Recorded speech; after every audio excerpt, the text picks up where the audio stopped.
All right, disc golf fans, welcome back to day 2 of the Ledgestone Insurance Open presented by Discraft. And here we are with same-day shot-by-shot coverage of the FPO division. And day 1, our ladies were out at Northwoods Park. And it's not in the north of this town, but it is definitely the woods. And as goes with any course that's in the woods, hardly anybody comes out unscathed. And that's the way that that our FPO division is going to be looking at their round 1. They all did some things really well, and there's all things that they can improve on. So our lead card going into today, tied at first place, 2 under par, Jessica Weese and Paige Pierce. And then 1 stroke back from that pair is Catrina Allen and Paige Bjerkaas, both at 1 under par. So let's take a look real quick at the things that they did good and the things that they might want to look at for improving here at round 2. So first off the bat, Paige Pierce. What she did really good, she was 61% in Circle 2 in regulation.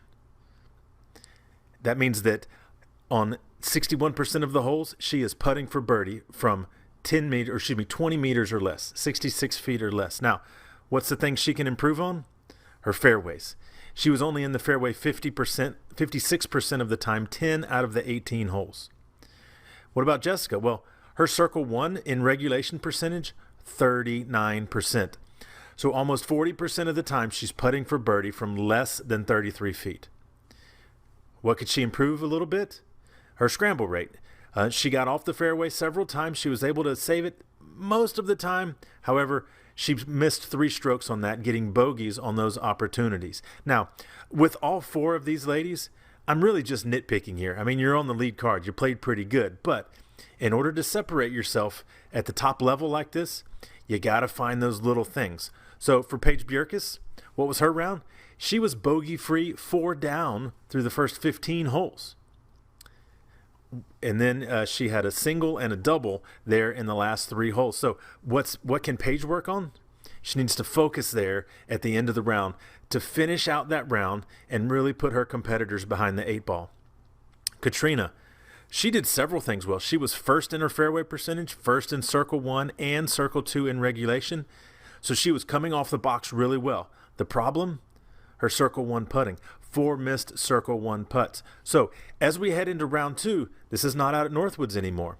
We're heading over to Sunset. Now, this is a completely different kind of course. Sunset, the front 12 holes are on a golf course type place. The last 6 holes were land that were created for this course. So they're similar, although a little bit rougher than the golf course side. But this is going to be much more open, much more of a how far can you throw it accurately sort of round. So let's hit the course and see how the FPO division did on day 2.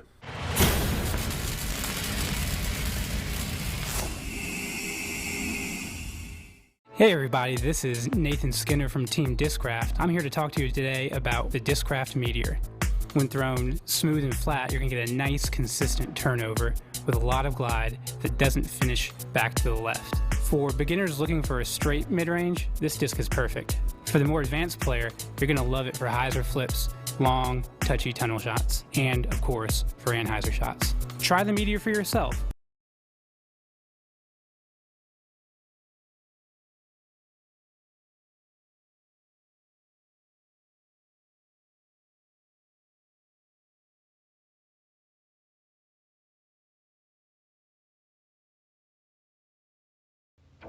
...2018 Tour Championship. The women's side, top 12 qualify, top 4 earn buys. Tour points matter, tour points break ties. Round 1, quarterfinals, Thursday, October 18th. 5th to 12th compete in round 1. The top 4 advance to the semifinals. There they are joined by 1st through 4th in tour points. Scores are reset to 0. Win your card and move on, plus 2 wild cards move on. That brings us to the finals. $500 for playing in the quarterfinals, $700 for playing in the semifinals. 4th, $1,000, 3rd, $1,250, 2nd, $1,500, first place, $2,500. See you October 18th to 21st.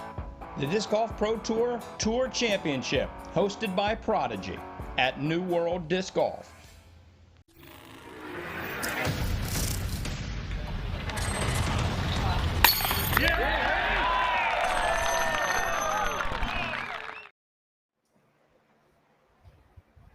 Hi, I'm Jessica Weese. And I'm Nicole Dinosio, but everybody calls me Pickle. And we're going to do live coverage for the women's second round lead card at the Ledgestone Open. We'd like to thank Discraft for sponsoring this event, and Tony Scardinia for helping make this broadcast studio happen and carrying the live scoring today. we'd also like to thank Amy Hawkins of Peking for the City Church and letting us use this place and do the live commentary here. And we'd also like to thank Johnny of Plastic Addicts for running an awesome shop. Yep, thanks guys. Thank you. All right, we're starting here on hole 1, and it is 636 feet, a par 4.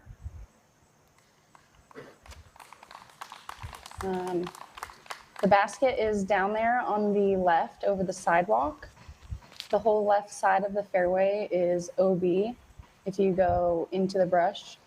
Brush left side, and you can turn one over if you try to go too big, and you can go into the people's backyards off to the right, and it's also OB. Here's Paige with a great upshot, it looks like, just skipping down there, give herself a putt. And here's Jessica with her approach shot.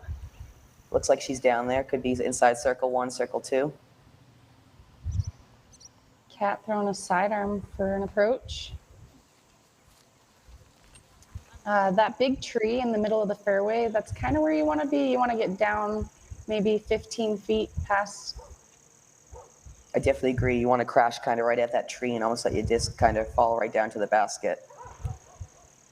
And that looked like a perfect upshot from Paige Pierce. There's Paige's third shot. She's basically just laying up and taking 4. Everybody would like to get a 4 on this first hole. Cat's also laying up just to take the easy 4. I had to throw a little flick up shot, but I'm happy with 4. Paige went a little deep on her second shot. Her first shot was unfortunately out of bounds, so she made the putt for a par. There's par for the other Paige. I had a great time playing with 2 Pages on my card. It was an interesting scoring round.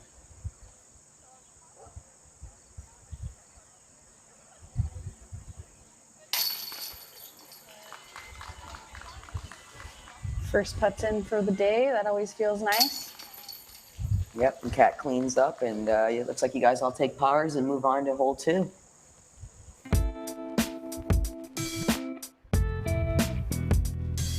That's definitely a good one to get out of there with all pars. We all wanted 3s, of course, but you know, that's not realistic. So Paige going with a wide hyzer on this one. If you go long of this hole, there is a sidewalk, and there's also a sidewalk on the left. So long of the basket and left, the whole side. Jessica also took the really wide hyzer out. Pickle, you said you took the sidearm flick? We, all of us took the flick left, yeah, besides Christine Jennings. She shot one up the middle. Wow. And how many birdies were on your card? We had 1. 1 birdie? 1. Christine parked it with a shrike. Haley King parked it with her second shot, but she threw OB the first shot, so she had to re-tee it and parked it to save her par. Oh, still awesome par. That was a great bid for the birdie. I know you wanted that one, but still, that was a good bid. There is a little hill behind it, so if you give it too much, you can definitely have it roll back and go OB, so safe run. Yeah, I was looking at a little bit of a death putt. Paige does a running putt and almost gets it in. Oh, wait. Did Paige already throw? Because here goes the other Paige.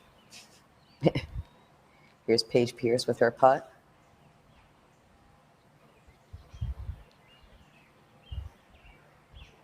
This is actually the first round here at Sunset that I've played, and it has not been windy at all.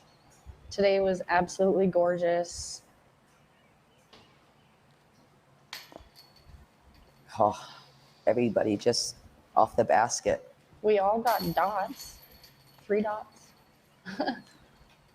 Yeah, it really was perfect conditions out there, though, today.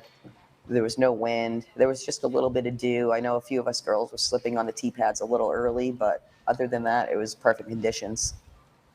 Yeah, unfortunately, since it's a ball golf course, we don't have permanent tee pads out here, so they're all fly mats that do get a little slick if it's dewy out. Here's hole 3, where you really got to really miss all the bunkers. The Yeah. basket's surrounded by bunkers. There's 3 bunkers like surrounding the basket, and then the one side where there's no bunker, it's a big hill. So you don't want to land on the hill because you might roll. I like the forehand shot here. This sets you up really well to be able to set up for the basket. Really, I think everybody's trying to just play it for a 3. Nobody's going crazy. No, I don't think this is a birdie hole. I hate to say it.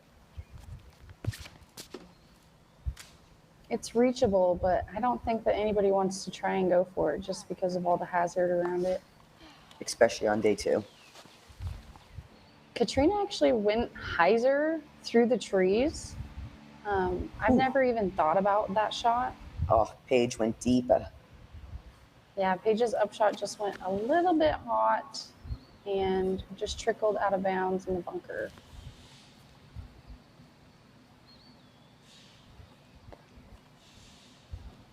Oh, Catrina just hits OB.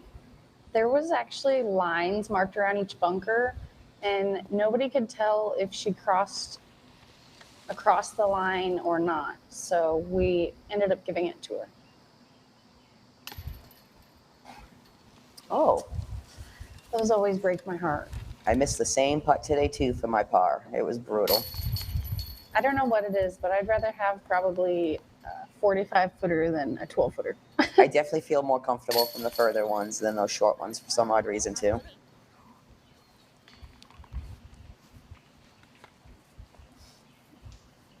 We're all cleaning up here on hole 3. And we actually have a 3-card backup that we're walking up to. So it's going to be a tiny bit of wait for us.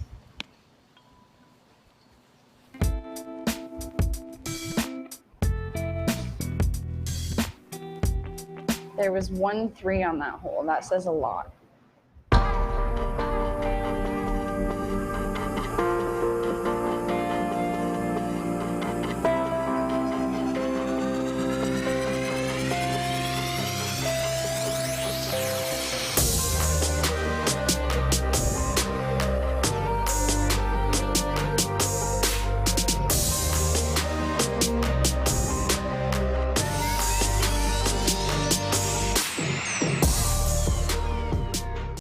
Are you currently looking for the one? How do you get hooked up usually? Through friends. Players' parties. Sometimes even fans. And how's that been working for you? Not so good. Have you ever tried looking online? Never. You should check this site out. Oh my gosh. Wow. Find your go-to disc at blankinkdiscs.com today. 2018 Tour Support discs available now. Gotta get one. I need one. We're back here at hole 4. It's 345 feet, and you have to throw over a pond, and you have OB all to your left, and you can also have OB bunker to the right, and the green is also OB to the right. The trees on your left are kind of low hanging, so a lot of people don't like to cut it that close. A lot of people throw the big hyzer out and around. This is definitely a hole where everybody wants to get the birdie with the hyzer. Definitely. I honestly just try and throw it right at that bush. If I land in that bush, I'm happy. Yes, the bush is actually a really good landing spot. It's actually pretty big, so your disc really doesn't go in the bush too much, and you actually set yourself up for a putt. Yeah, it usually It's keeps awkward, you out. but you'll have a putt. So Paige actually like clipped the trees on the left here, and we couldn't tell if she had crossed in bounds or not. So there was no spotter to say that she didn't. We gave it to her up by the basket. She was able to save the 4.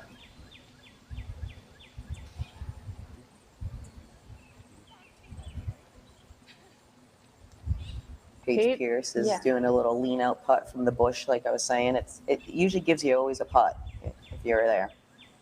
She actually threw a mid-range straight at the basket under all the low-hanging branches. And I asked her off the tee pad, I was like, man, that was kind of crazy. She's like, yeah, I wasn't really thinking about clipping and going into the water. I said, well, that's the way to do it, I guess. Yep.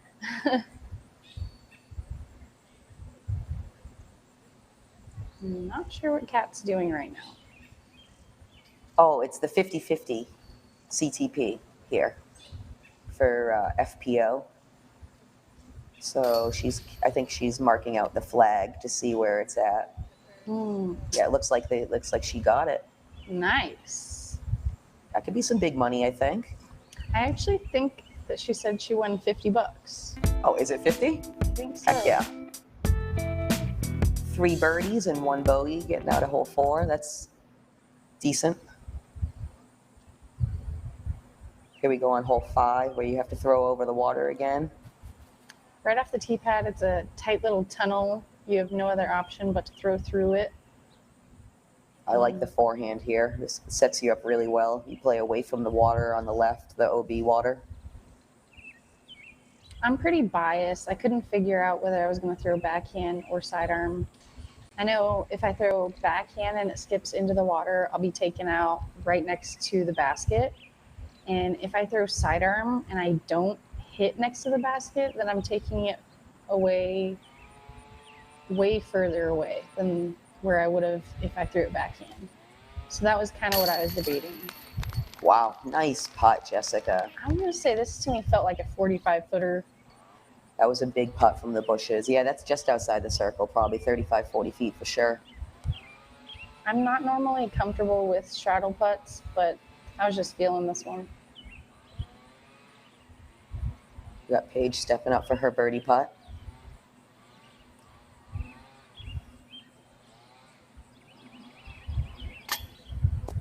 Oh, just right off the top. Kat also with her birdie putt. Just chains out. Seemed like she kind of went fast on that putt.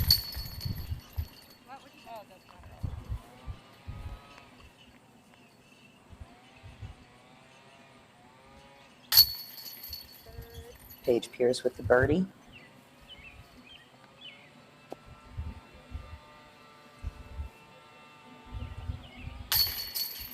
And Paige Bjerkaas cleaning up her par. I think that's a good little separating hole. Like, you really want to get your 2, and you know a lot of people are getting the 2. Yes, I agree. You definitely want to get your 2 there. There's not too many birdie opportunities, I feel like, out here with some of these bigger holes. Oh. That sidewalk on the right is OB, and she crushed it over. Yeah, that one got turned right over. I was just playing it safe. Unfortunately, I didn't know that across the pathway was safe down further. There's a point on the sidewalk where they mark it off. There's the Discraft flag sign down there with the big flag down to the right. And so once you pass that flag, the road is not OB anymore. And you can also go right of it. So thanks, Pickle. No problem. Paige Bjerkaas with a crush up on the hill. I'd say this plays as one of the hardest holes on the course. Oh, this is a wicked hard hole for sure. Paige is just laying it up past the sidewalk where it is safe. I was gonna say, if you really don't get a good crush past that hill, it's you really have to just kind of lay up and then pitch over and take your, hit your putt for your par. Yeah, all of us got our putters out. We just pitched up. You know, unfortunately, we didn't get our drives down there far enough to see if we could go for the second Well, shot. I guess they're saying it's a par 5, actually. So 712 feet. I think this was actually a par 4. It's questionable. Yeah, I think it was par 4. Paige throws her putter, and I thought she was going to throw it in, but it was a little long. That's a great approach. There's a weird like little headwind sometimes, like right in front of this pond, that loves to kick your disc down and just hit that wall. Oh, like that? Just like that. Yes, I didn't know that was going to happen. Oh, pickle. The same thing happened to me last year. Yep, I think I've seen several happened to me people. too. That was a perfect approach That shot. was great. Just beautiful. Here goes Kat for her third shot. And it just clears. Yeah, and that is the perfect shot, just to get it over. You really just want to clear it. And here I was throwing the GG Stamp AVRX3. That is definitely one of my new favorite stable putters. Paige Pierce off the basket. You got Catrina setting up her putt. Looks like she's just inside the circle. Off the basket too.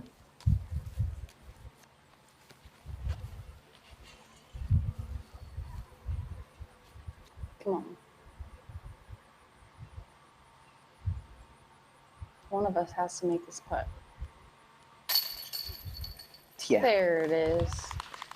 that's a really good birdie Put it to in get. for the birdie.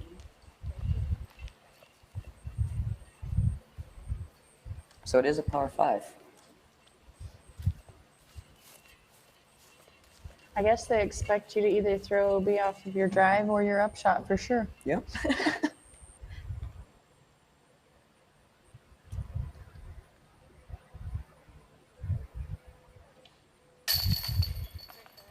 I'm cleaning up my bogey. Unfortunately, I lost my favorite mortar there. Oh, I heard a few girls losing some of their go-to discs on this hole. There was probably 20 to 30 discs in the pond when I walked by it. It was definitely Skittles all going through the pond. We needed a kayak, I think, to go out there and scoop them all up.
Here we are on hole 7. 288 feet. Uphill, I would say it plays almost like 300, maybe 310. This is another think one where I so. think everybody likes to get their birdie here. I almost aced it last year, and the crowd went wild.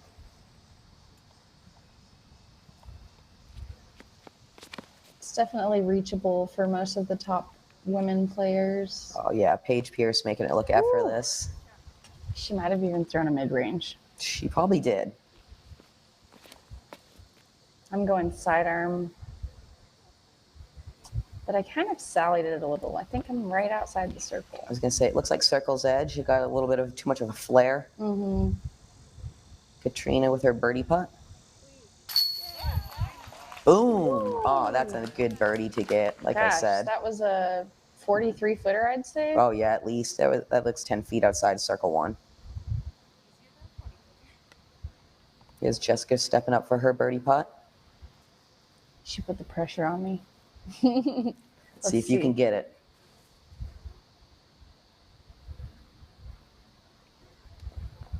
Oh, so close. Paige Pierce with her birdie.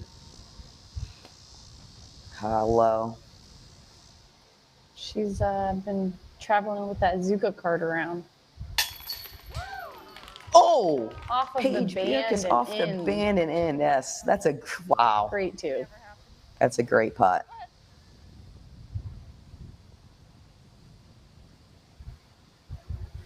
Who says they don't like the end of the baskets?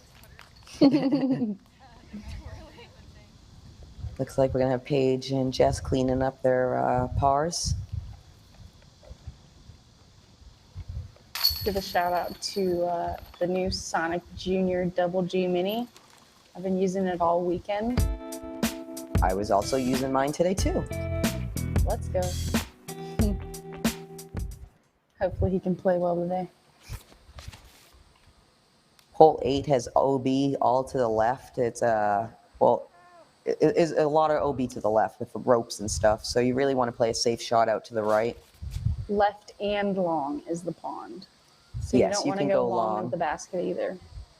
But this is 450 feet downhill. I did see Haley King pin it today with a backhand, so it was a crush. Wow, that's impressive. I can't wait to play with her. Here comes Paige Pierce. Kat went the hyzer route, and I heard Paige say that she was going to try something new. Okay. Jessica with the flick. My Vulcan turned over just a little bit too much, but I managed to stay safe. I was going to say it stayed in bounds, it looked like. Didn't roll into the stream there. Paige was gunning it. Yeah, Paige made a run for it there. She wanted that one. Little Paige throwing a sidearm up shot. I like to see that. Perfect sidearm approach. Jessica going for her birdie putt. Pat and Annie. It was a good run. That was a good run. You were definitely out there. Kat from circle 2. Oh, gives it a great run. That was close.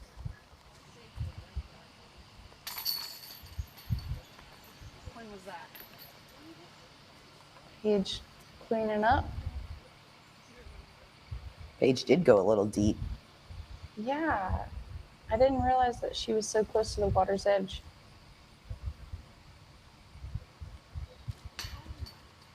Oh, just a little bit short.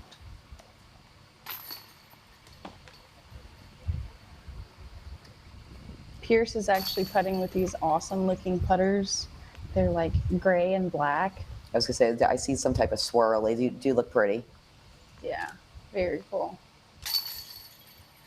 They look pretty crazy when they're flying. All right, one bogey and we're moving on. Hole 9 is 307 feet, and you have OB far to the right, like that shed that you can see off to the right is OB. And if you go too long, you can get into the people's backyards, and it's also OB. I always thought this was a textbook sidearm shot. But Cat with a they just perfect showed hyzer me. underneath the basket. Both of them are parked backhand. I took the sidearm here also. I like it. Stays away from that low ceiling off to the right. Yeah, I like the play a lot. I feel like if you land it up on the left, your sidearm's going to skip down to the basket. I agree. And even if it sits there, you still give yourself an option for the putt. Yeah. Paige Pierce looks like she's going to flick. She's going to go sidearm at it. Let's see how she does. Paige with too much power. She tried to crush it. She wanted that one. Yeah, 307 feet uphill. Definitely plays further than that. Jessica from about 50 feet. I think I'm closer. I want to say I'm right outside, maybe 5 feet outside the circle. Okay, that flag looks and it rolls. deceiving. I just clip the top of the basket and it rolls. Paige Pierce the par. Oh, that's a Great good par save. save. Yes, that's a good one. Jessica from the knee. Yeah, I had to straddle out of the bush. Oh, Not quite. I'll be taking a bogey. I hate that when I'm looking at a birdie and I end up taking a bogey. those are the worst. Happens to the best of us. It does. Happens to everyone. It's all about how you come back on the next hole. That's right. I try and remember the 10-step rule where I can shrug Cat about with it the and birdie. be mad about it for 10 steps and then I'll walk it off. And you got Paige setting up for her birdie putt too. Those were tap-ins. Yes, that was Textbook. beautiful hyzers. Definitely showed us wrong there about the forearm. I told you. They showed me. 2 2s and 1 4. So right now, Kat is leading by 1 stroke over both of the Paiges. And I moved down tied for 4th. Missy Gannon looks like she's playing good. She's definitely playing really well this weekend.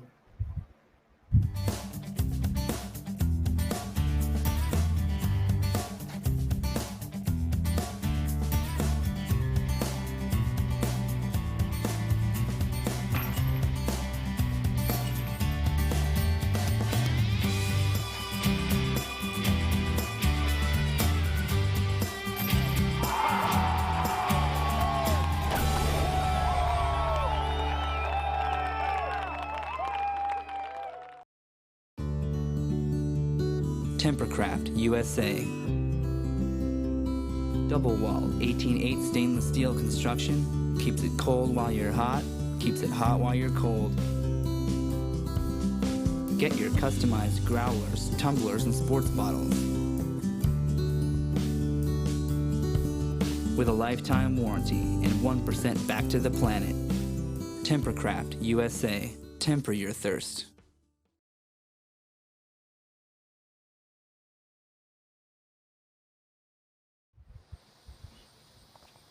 We are back here, hole 18. No, that's No, this wrong. is hole 10. We're starting the back. We're starting the back This has 9 got to now. be wrong. Hole 10, we got a pond long right. Ooh, This is, Cat I will just say, it plays hardly 383 misses the tree. feet. Yeah, but yeah, it's hole 10. 2 inches from clipping that tree right off the tee pad. Paige Pierce with a crush. It is.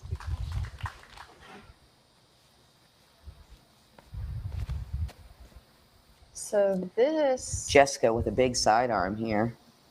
I didn't know whether to go backhand or sidearm, but I felt like the sidearm was the safer play. Got Paige Bjerkaas with the approach shot. Another forehand Textbook approach shot. forehand. Yeah, she's dialed those She's been in, it looks working like. on 'em. That's awesome. Catrina with her approach. Yep. Both Right of them were there probably for a about 100 tap-in. feet out. Jessica going for a birdie. Wow, that was a great forehand. You're down there just outside circle, it looks like.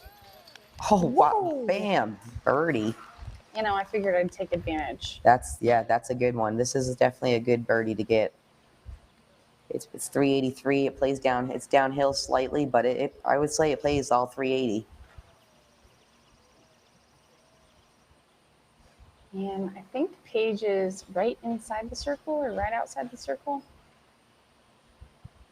Going for birdie. Oh, Just tickles the right side of the chains. yeah, just right side, strong side. Just needed a little bit more hyzer.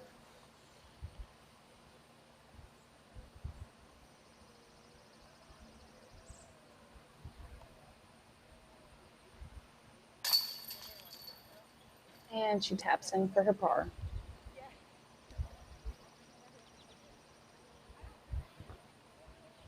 I feel like most of the girls are happy to get the par here.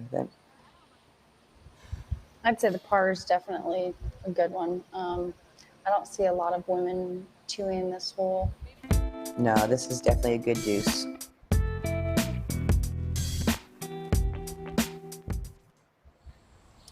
All right. Going into hole 11. This one plays 400 feet, and you have a pond all the way to the right, and it looks like Jessica just sailed it into the pond. Yeah, I tried to read the wind. It was a left to right, so I threw my flippy driver sidearm, and I tried to throw it straight to the left. Looks like I just threw it nose up, and it just carried like a kite. Cat going right at the basket. Get down. It's getting up on the hill a little bit, and that is also, it can sneak OB if it gets up on the green up there, but it looks like she's safe. We had a screaming headwind on this hole. Well, not screaming, but we had a headwind on this hole when we played it. And Paige Pierce looks like she went early too. That needs to get down. The backhand's definitely the safer play because you're usually going to finish left and safe. There's kind of a lot of safe landing off to the left. But if you bite off to the right like I did, you're going to go OB no matter what.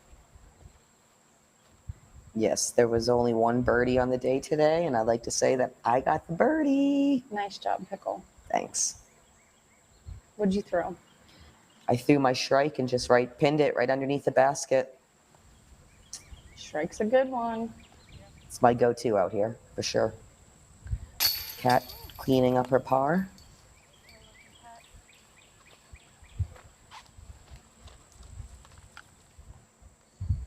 I saw my disc floating out there in the pond, but there was no way I'm going to get that. I saw lots of people's discs floating out in that pond. That was another one. That's a great par save from Paige. Yeah, she did go a little bit long on her. If you go right over those logs, it's OB. There's an orange marking down there. Jessica cleaning up for the bogey. One bogey and all pars on that one. Looks like we're all even for the first 3 holes of the back 9. Hole 12, it's 275 feet. It's uphill. The green is actually hidden. It's like a island green almost, I would say. You can go play safe up to that patch right there, that opening, or you can try to attack the basket.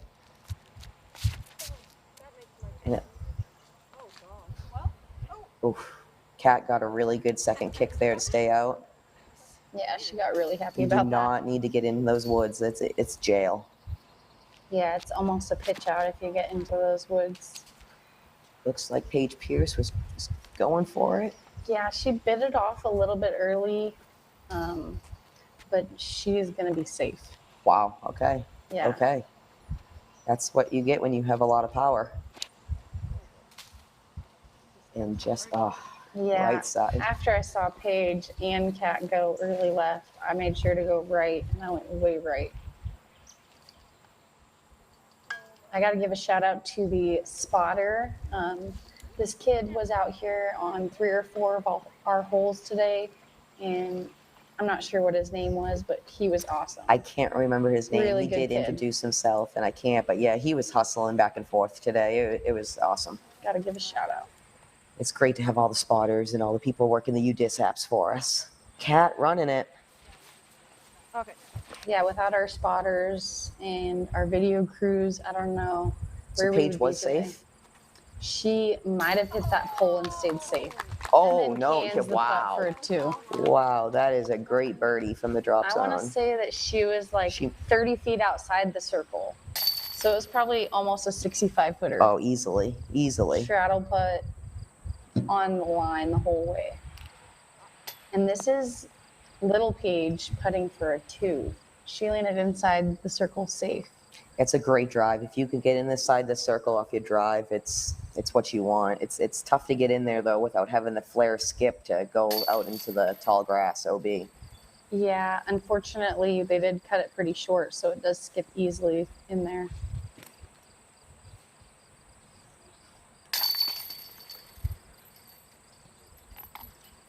Paige tapping out.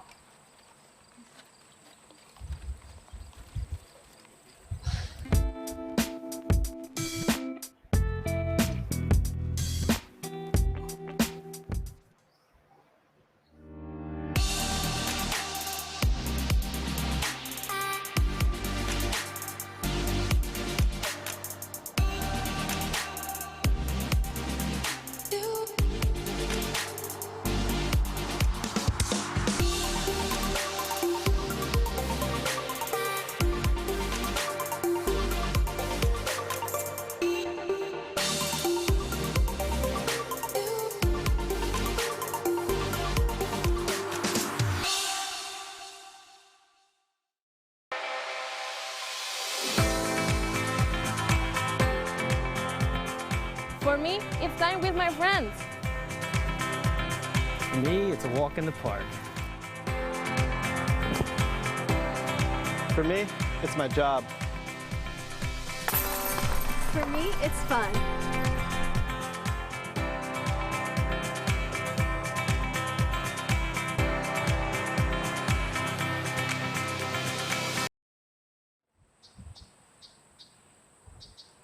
Here we are, hole 13, 329 feet.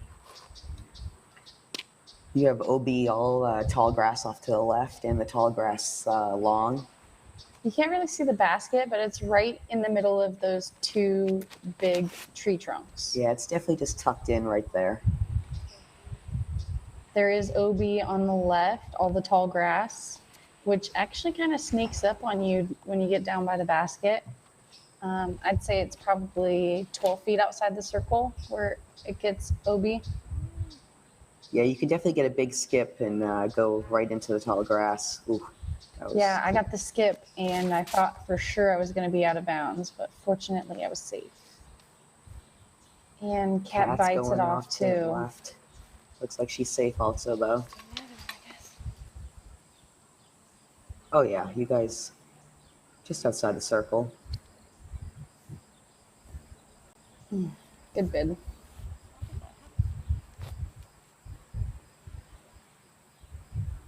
So you were inside the circle? I was inside the circle by a couple feet. Okay.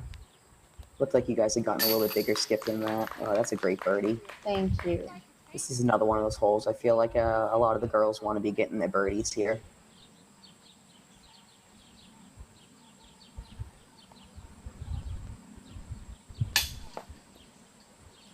Paige off the top and you got Paige Bjerkaas cleaning up her birdie.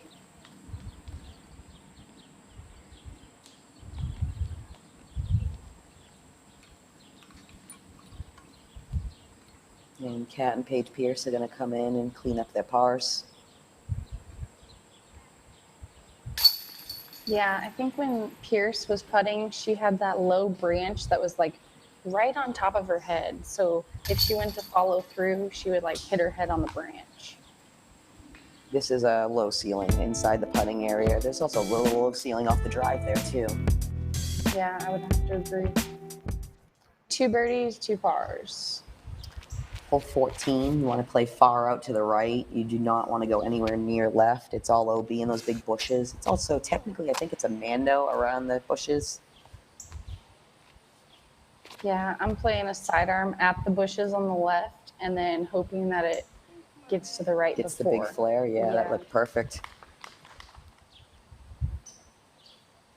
This is another tough hole. You have this really low ceiling here, so you really need to give it a lot of power, but keep just beat underneath that, that low hanging ceiling. Yeah, Paige just crushed her drive. Yeah, It she was did. 397 feet to the pin, and I'd say that she's looking at probably 65, 70 footer. I want to say it's 280. It says 290 to the bend in the caddy book. So yeah, you got to get 300 up there. So that's beautiful to get all the way up there. Yeah, I don't think that any of the girls are going to be looking at a 2 unless you throw one in. There's only a handful of girls. Paige Bjerkaas got a really nice skip around the edge to set herself up for the par. Kat getting down on a knee for her approach. There's boards to the left of the basket, and those are marked OB. Paige is running it. She really wanted the 2. I think she was kind of thinking how no other woman really has the opportunity to do it. You will not be seeing too many women out here eagling this hole. Oh, wow. She went pretty far past. She did.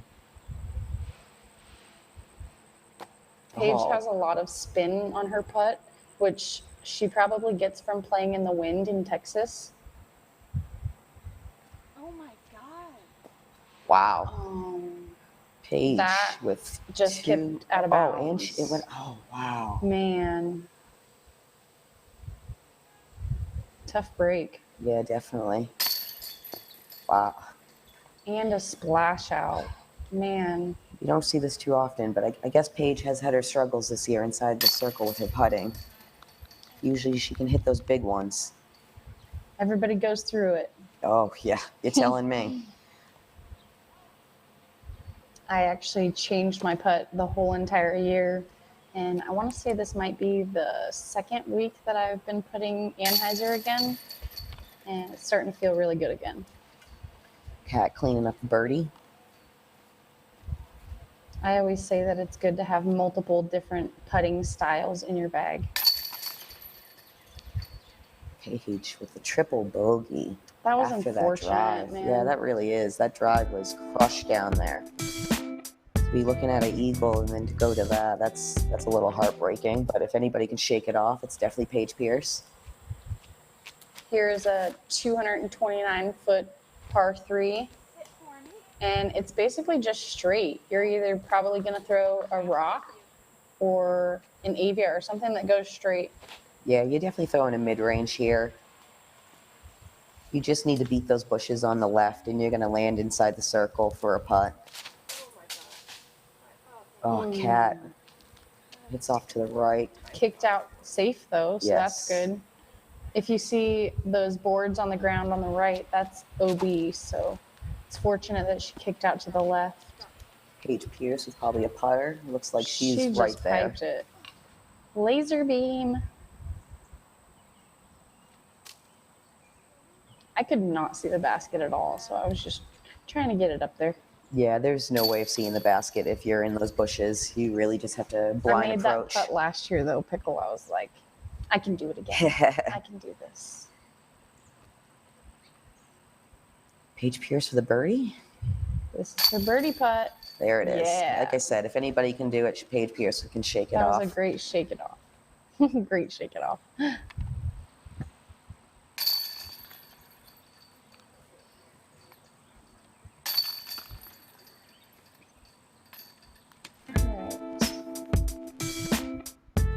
We got Paige Bjerkaas here, really making a run on the back nine. She's three birdies in a row.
Here we are on hole 16.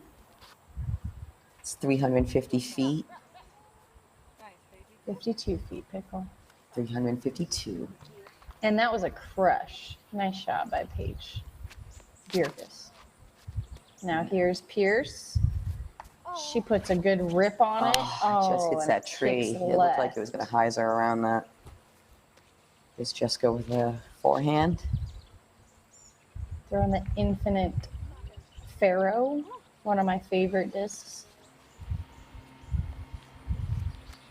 And Cat is going roller right off the tee pad. I like the roller here. I saw Christine Jennings also do the roller here. It's a good play. Yeah. Curls up nice right by the basket. Yeah, Paige running it. Wow, yeah, she's wanting these last few. Got Cat setting up from circle 2. Cat's giving it a run. Valiant run. Yep. Yeah. You don't want to go too far past it because this hill really carries. Yeah, this hill is definitely a tough hill. You disc land really well there. With the forehand, you definitely don't want to get the skip and have it go all the way down the hill. Oh, just chaining out. Oh, Paige just off the chains. Pierce right outside the circle, throwing a putt off of a knee. Jessica cleaning up her par.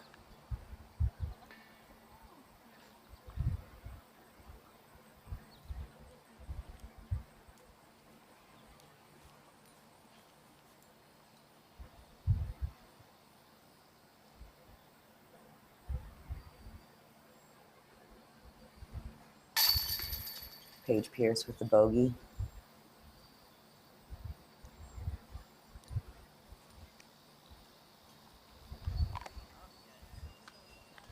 Gonna have the rest of these girls come in and clean up for their pars.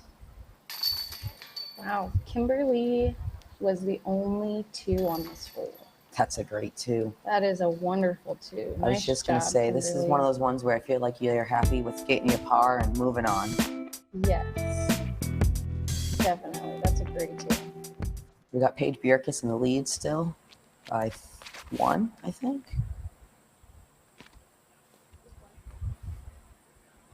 So this hole on the left side, all the tall grass is OB. And you get about 420 feet down there. And on the right is a mandatory tree. You have to go to the left of it. Yeah, you got to beat the Mando, and then the basket's down kind of tucked away in the bushes on a slight hill. So it's really a touch shot, approach shot on this one. It's a really tough 3. You definitely really just want to play off to the left. Set yourself better up for the approach shot to go to the get to the basket. Yeah, I think right on the edge over by the... Paige missed the Mando. She crushed it. I could not even believe how far she threw it. Ridiculous how far she threw that. I think it was a 420-foot shot. Easily. Unfortunate break. Everybody going right around the Mando. The basket's just tucked right in there in that little gap. Paige Bjerkaas with a little slight turnover at the basket. Yeah, from that corner, I'd say it's probably 35, 40 feet down. Yep, you can just see it right there. There it is. I was going to say from where Paige Pierce is on the drop zone, though, you could not see the basket. It's blind. Yeah, I'm right on the corner here, and I'm outside the circle. Whoa, nice birdie. Thank you. That one felt really good. This is definitely a good birdie to get.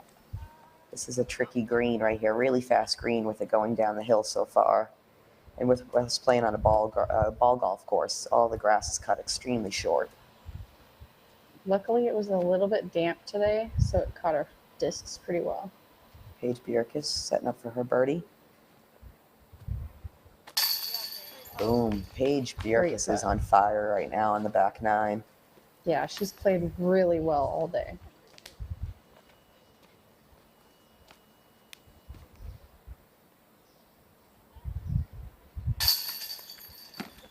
Paige Pierce misses the Mando and still saves the par. That's a great par save.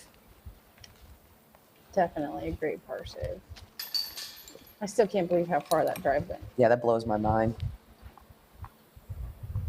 This next hole, if you actually ace it, it's for $10,000. I think there was a $10,000 contest yesterday. I don't know if it was during today's round. It says the first one to ace it gets $10,000. I wish I knew that. I would have went bigger. I know, I tried. Finishing out here on hole 18. Giving it all you got. Who wants $10,000? That would be amazing.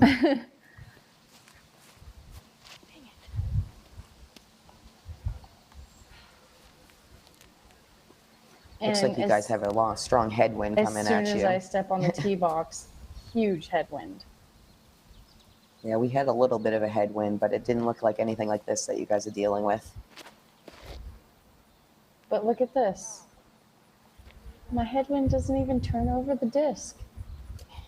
That's crazy. Yeah, the winds are tricky out here. I thought for sure that headwind would turn it over. cat rips over on this driver, and it comes back so nicely. Oh, wow. It had a chance for $10,000. Wow. Yeah, that's a great drive. This is definitely a great birdie to get to finish out your round on.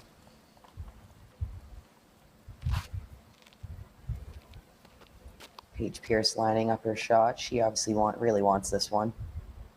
383 feet for $10,000. It's in her wheelhouse. Oh, God. Just started high. It looked right like it out. wanted it for a second. She threw it directly at the basket, and if that thing were to go straight, it would have been dialed right in. Paige with her approach shot. We got Paige Pierce coming back with her approach shot. She jumped putt. Almost makes it. That was probably a 85, 95 footer. Oh, easily. Jessica giving it a run. Didn't quite turn it over. Paige with the par. Great par save. Yeah, this is a good par, like I said, just to get out of there and finish your round and go on to the next day. Ain't no $10,000. No, no. But I'm happy with a par. Yes. Because literally you could be looking at the birdie and hit and roll away and end up taking a bogey. Oh, yeah. It could flip-flop. This is so a big fast. hill here, so you can definitely get some really bad rollaways. Cat with the only birdie on the card. Parked it. Yeah, that's a great park job. And the weather was nice all day. How nice. Yeah, it was gorgeous. Beautiful weather. Couldn't ask for anything better. Well, maybe an ace on the last hole. Yeah, exactly.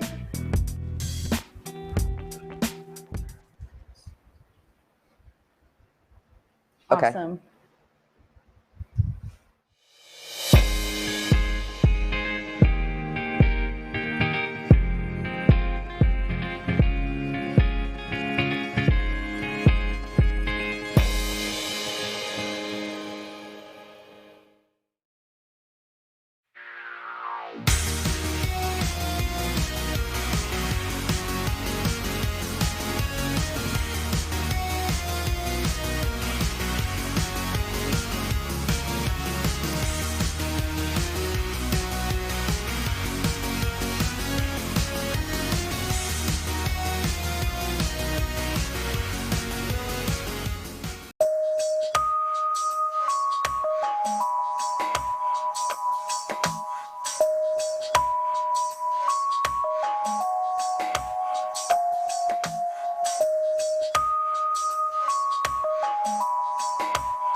Hi guys, welcome back. Hey, it's Pickle. Pickle and Jessica. And we're finishing up the coverage here on the FPO lead card coverage for day 2 at Sunset Hills. Thanks for following us, guys, and be sure to tune in for the men's open lead card out at Lake Eureka. And go check out our signature series stamps and support your local female pros. Thank Support you. your pros. The 2018 Tour Championship hosted by Prodigy. The men's side.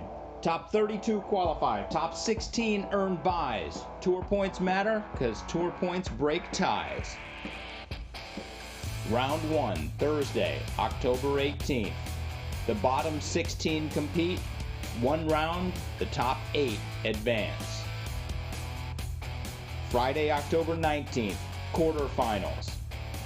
9th to 16th are joined by the top 8 from round 1. Scores are reset to 0, the top 8 advance. Semifinals, Saturday, October 20th. 1st to 8th in tour points are joined by the top 8 from round 2. Win your card and advance. Plus 1 wild card. Payout, $500 for playing. Make it to the quarters, $700. Make it to the semis, $1,000. The finals, the winner goes home with $7,500. The Disc Golf Pro Tour Tour Championship, hosted by Prodigy at New World Disc Golf. Watch.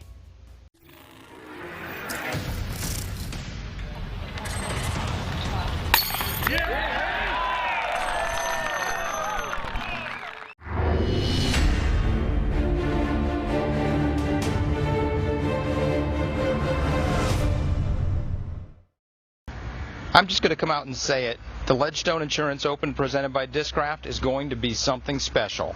It started at the San Francisco Open when Paul McBeth and Ricky Wysocki were tied going into the final round, mano a mano. Actually, it started a couple years before that when Ricky Wysocki began challenging Paul McBeth for the title Best Disc Golfer in the World. With some new names popping up, it's easy to lose faith in the two players that have been bringing our sport to higher and higher levels. They both have fantastic distance, crazy control on their forehand and backhand throws, can throw it in from anywhere, and are deadly in the circles. Ricky went to Europe while Paul stayed in the States. For the past month, we've been treated to each of them winning multiple events. At the Ledgestone, they come together to do battle once again. They are joined by Josh Anton, who crushed everyone here last year, and Nate Sexton, who has played just one event in the past 6 weeks. For 2018, the Ledgestone Insurance Open presented by Discraft marks the unofficial beginning of the end of the season. With players returning from Europe and the highest payout in our sport, the Ledgestone starts a unique string of events to finish the 2018 season. After Ledgestone, we go to Maple Hill for the MVP Open, then on to Pro Worlds, the USDGC, the NT Finale, and finally finishing out the season with the DGPT Tour Championship. On the men's side, there are a handful of players who could still make 2018 their season. Or we could have strong parity at the top, which would give us 3 months to debate who is the best in disc golf. At Ledgestone, let the debating begin. Hi, I'm Nate Heinel, the Tournament Director of the Ledgestone Insurance Open presented by Discraft. Thank you for coming to this year's event. We want to thank our two biggest sponsors, Discraft and Ledgestone Insurance. Go out and throw some Discraft, and if you live in Indiana, Illinois, or Wisconsin, call us for an insurance quote. Thanks for coming.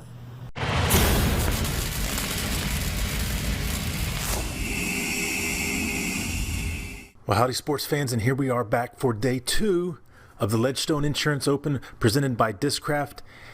We're out at Lake Eureka again, and I got to tell you, yesterday the course was playing difficult. More than 5 strokes over par it was averaging. So we had 175 players in the field. How many do you think were under par?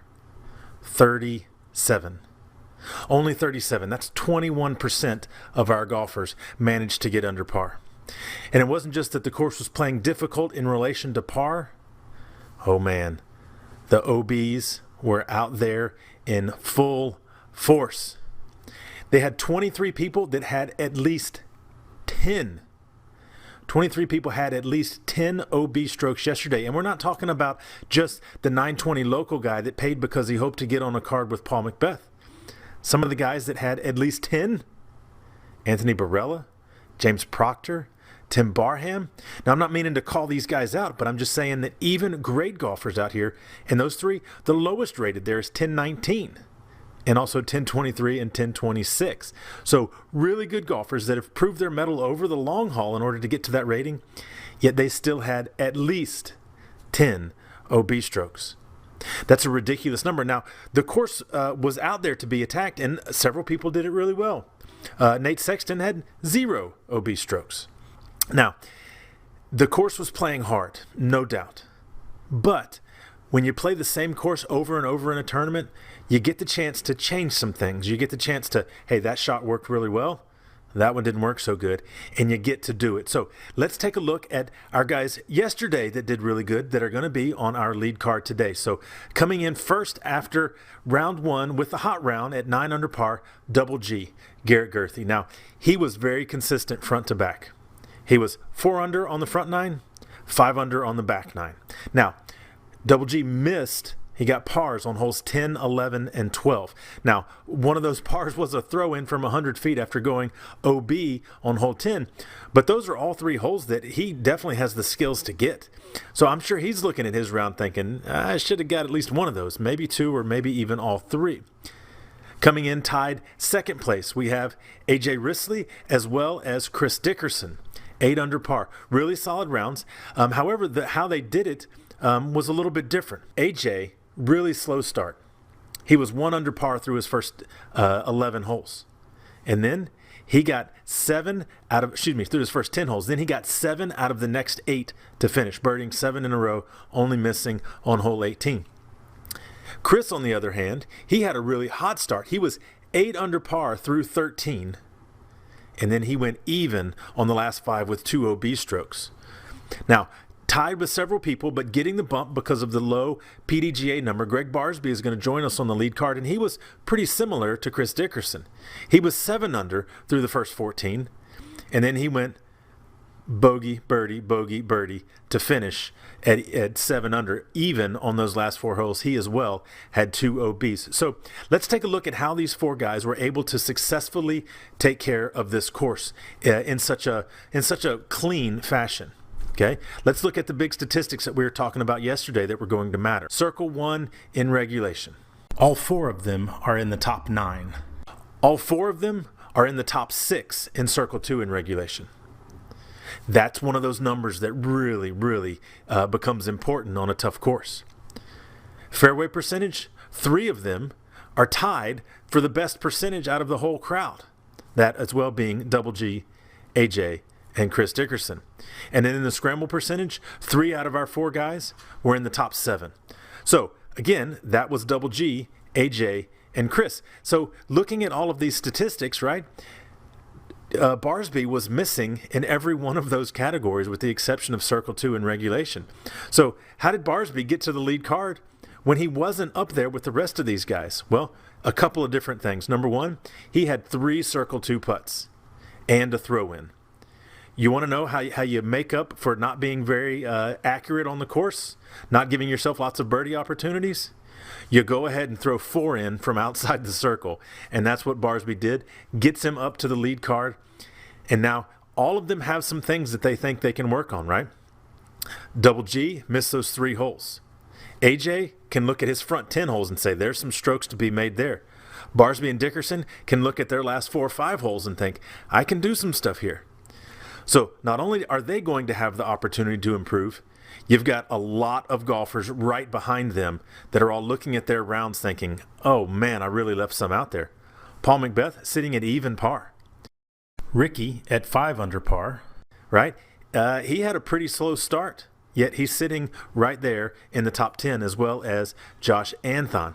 So we've got some good golfers that are going to go attack a course that they already know. They've got experience with. The weather today should be pretty similar to what it was tomorrow, except a few degrees cooler. So it's great conditions.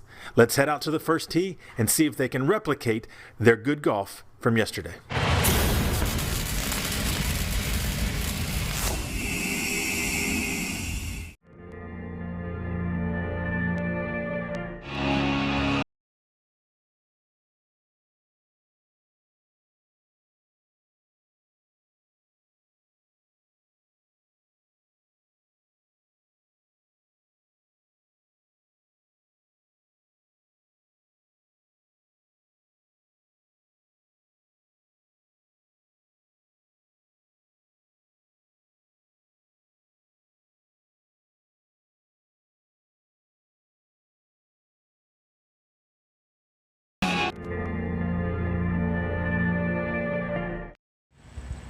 A big thank you to everybody that donated to the Keen Super Chat raffle. We got $148 through Super Chat and through the Super Chat on dgpt.com/watch. That is the best we have ever done. I could do cartwheels if I could do cartwheels. So we have 2 drawings today, and I'm gonna make a deal with you guys because this is the first time we've ever given away 2 pair of shoes in one round. I want to give away 3 pair of shoes next round. I want to do it at $50. For every $50 you guys give, we're going to give away another pair of Keen shoes. So here we go. Give, give, give, get, get, get. You get what you give. Thank you all very much. Here are the drawings.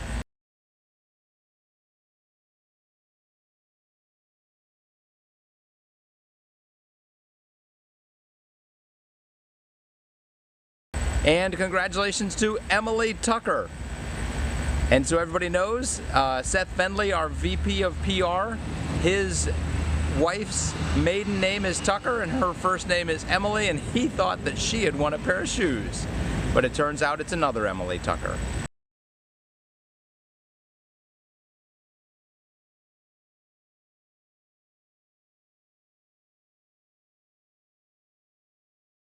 Congratulations to Joe Douglas.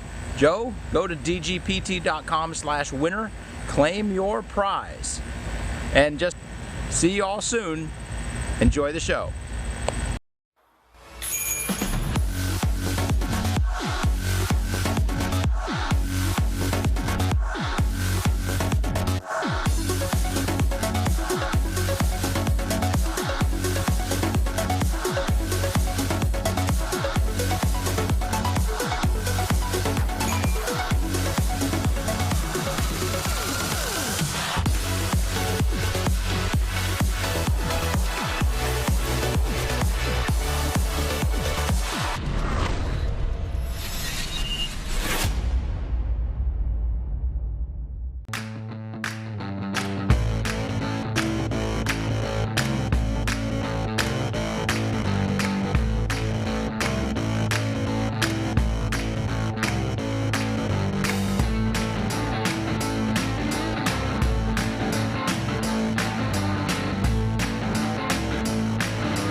Hey, Michael, how's it going? Doing well. So, Michael, MJ, Michael Joe, Dirty Hippie, like I've heard all of these things.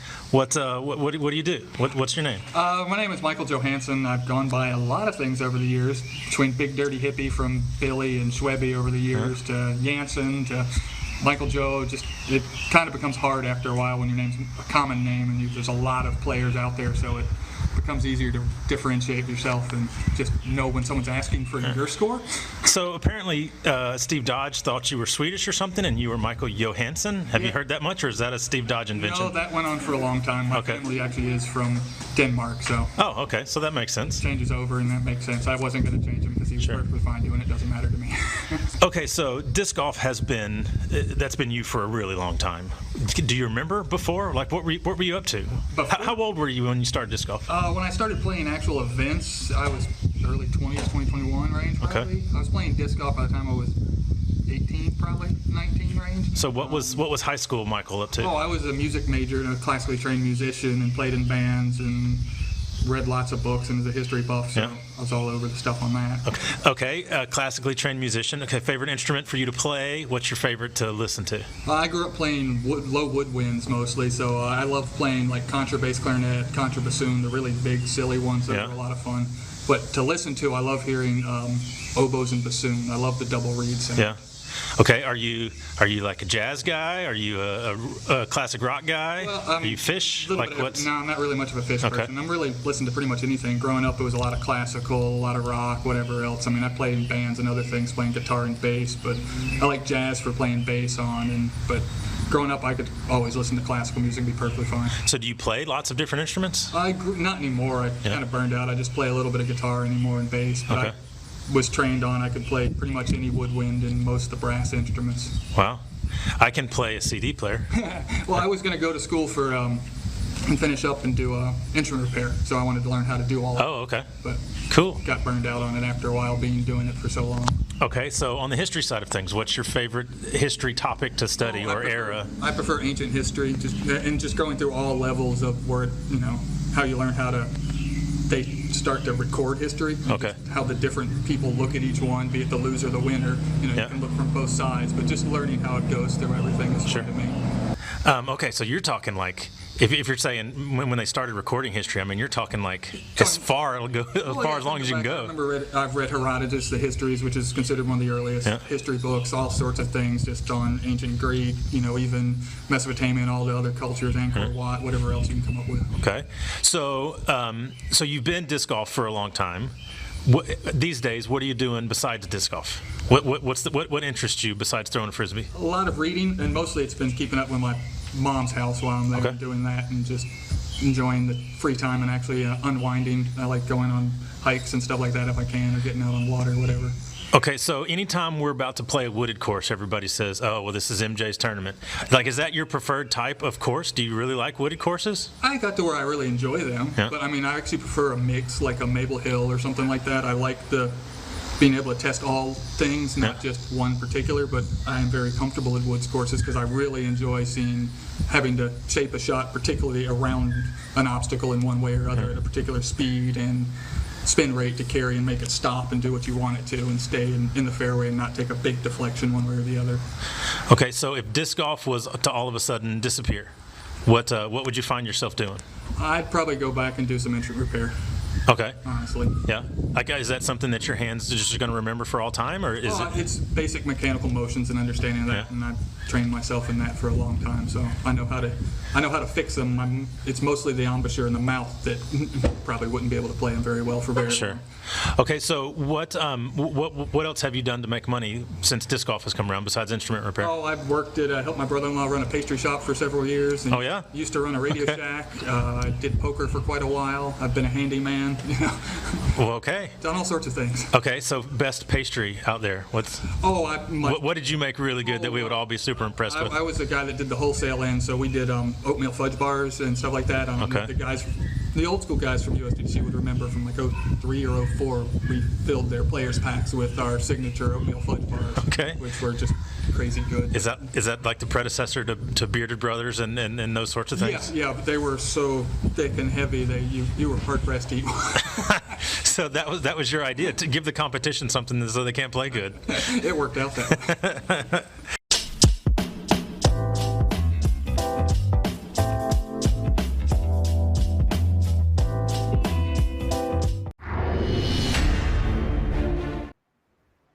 Hello, everyone, and welcome to day 2 at the 2018 Ledgestone Insurance Open presented by Discraft. Terry Miller, the disc golf guy, along with Dixon Jowers, and we're here to give you the action out at Lake Eureka. Dixon, maybe not the lead card you would have guessed that we would see here on the second day, but certainly lots of big names, and obviously they played great golf yesterday. Yeah, it's not the lead card we wanted, it's the lead card we deserved, right?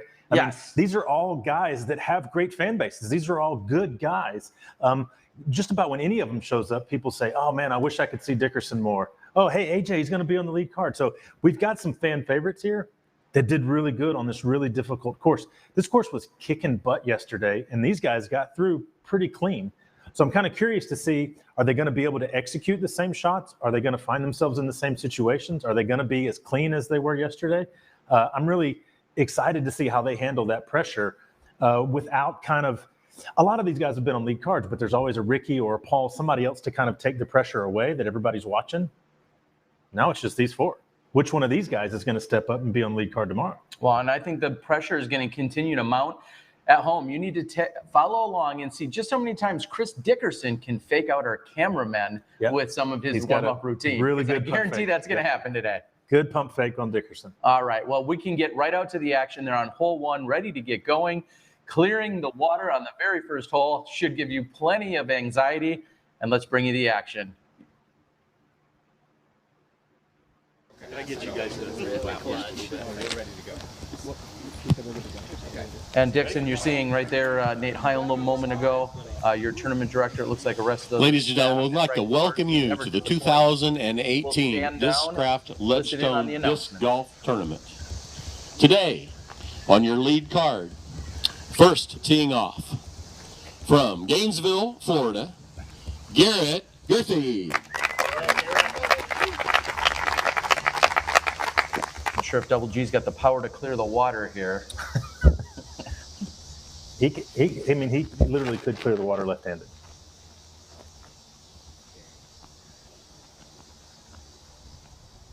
Oh man, he's going aggressive.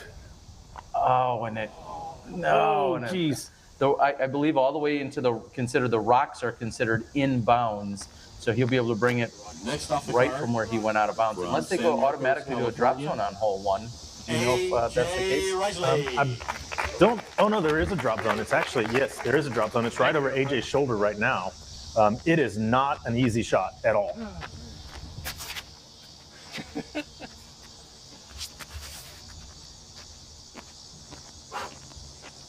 AJ's biggest fan in the world is Dad, Alan, out on the chat board taking it in. Alan, we're all hoping for a great round from AJ Risley.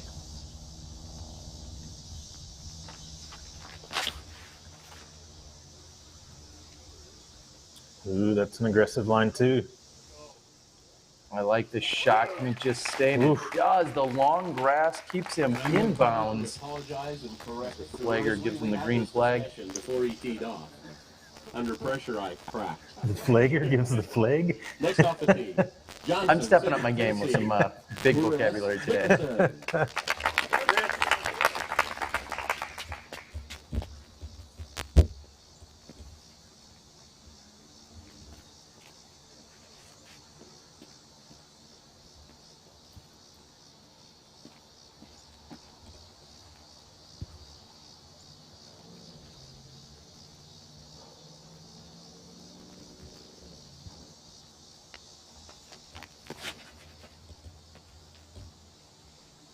Yeah, this is the more traditional play here. Just put it over the hill and then deal with the consequences.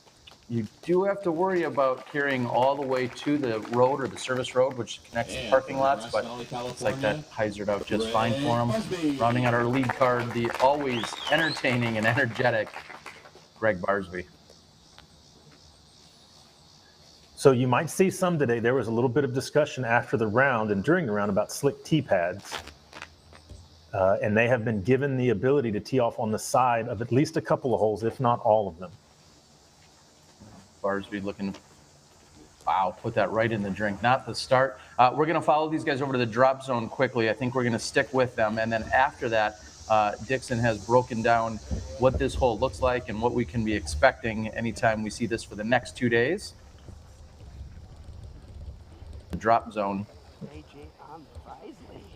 So this is looking back from the basket. If you see the 3 white banners there, kind of on the left center of the screen, that's approximately where the drop zone is. This is still a long shot from the drop zone. I'd say 400, 450 at least to a very tight green. You are throwing to, if you land on top, you're almost certainly skipping into the water or at least into some really thick bushes. If you land on the side slope, you always have the chance of that hyzer catching edge and then rolling all the way down the hill.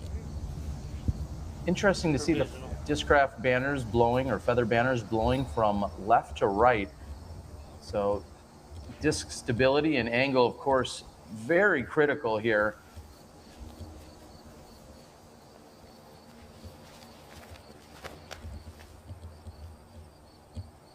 Double G not letting up at all there. If that didn't get flat, he's going to be in trouble. Oh, there it goes. Yeah, it turned over a little bit. So he is safe, but he's got a 40-ish footer back up the hill right towards water. Oh, and here goes Barsby with his Anton impersonation. All right, now let's take a look at the whole preview thanks to Dickerson.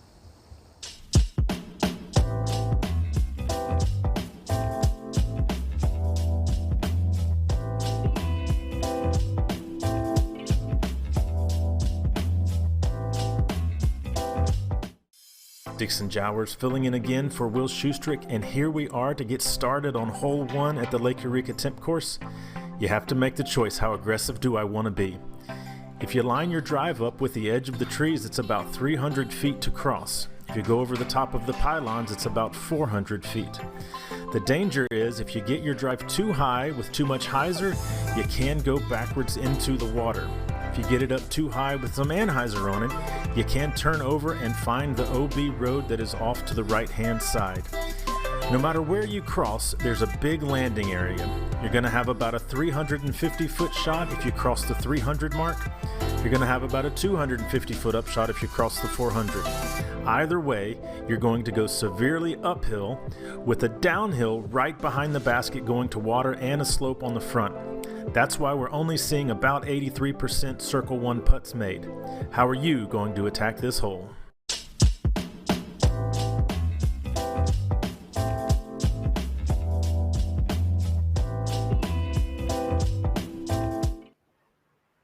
And of course, thank you again to Prodigy for our course cuts, which has been a great addition that we've had here this year on the Disc Golf Pro Tour. And I did want to make a clarification.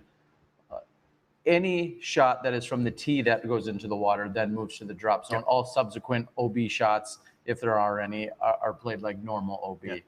That would be a brutal penalty if you put it into the water and then had to go back into the drop zone. It certainly would be, but thanks to our friends over at UDisc, Matt and Josh, they're always trying to keep us on our toes, and you wanted to make the clarification out there on the message board. And speaking of which, we invite you to tag along, chat with us on the chat board on YouTube.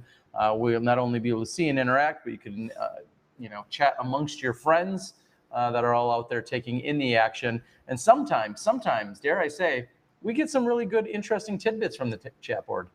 Yeah. And sometimes not. Sometimes not so much. But it's a good group of guys. I mean, it's a bunch of people that like disc golf and sit around talking about disc golf. I mean, it would be fun if I was sitting around watching an NFL game and there was a bunch of other people that liked that team or cheered for the other team and we were just having a conversation. That's basically what's going on. And it's a fun time. And Steve Dodge has also put out a few incentives that if you do participate in the Super Chat, you will become eligible to win a certificate for a free pair of Keens. So another additional reason to go out there and participate. So Steve's always giving stuff away. Always. Yeah. Sometimes he gives away too much. Oh, and there's our first fake of the round. There we go. And I don't mean to pick on our cameramen, but it is fun to note that Chris Dickerson he's got to be leading the league in fake outs. Yeah. He's got a strong move to first there. Oh, sit down. That was jumping towards the tall grass we saw from our other angle there. I don't know if he sat down or not. That's what happens when you mix up sat down or not, and you just say it as one syllable word. I think our viewers already know I just make up plenty of things as we go, Dixon. For sure.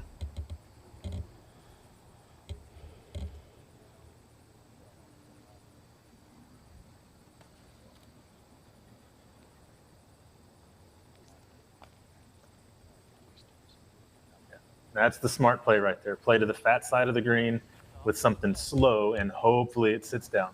Great shot by AJ.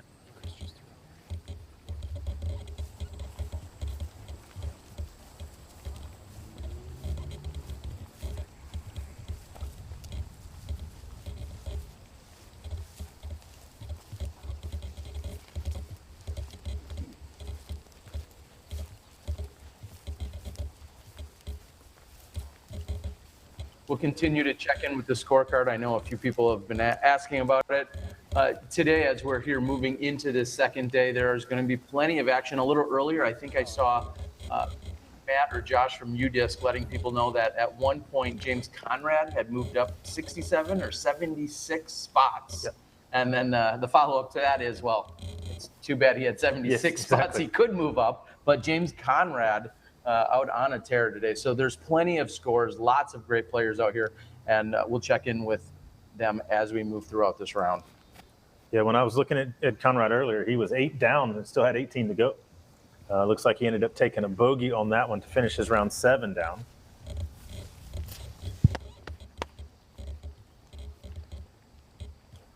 There is Barsby laying up so he can tap in for his bogey 5.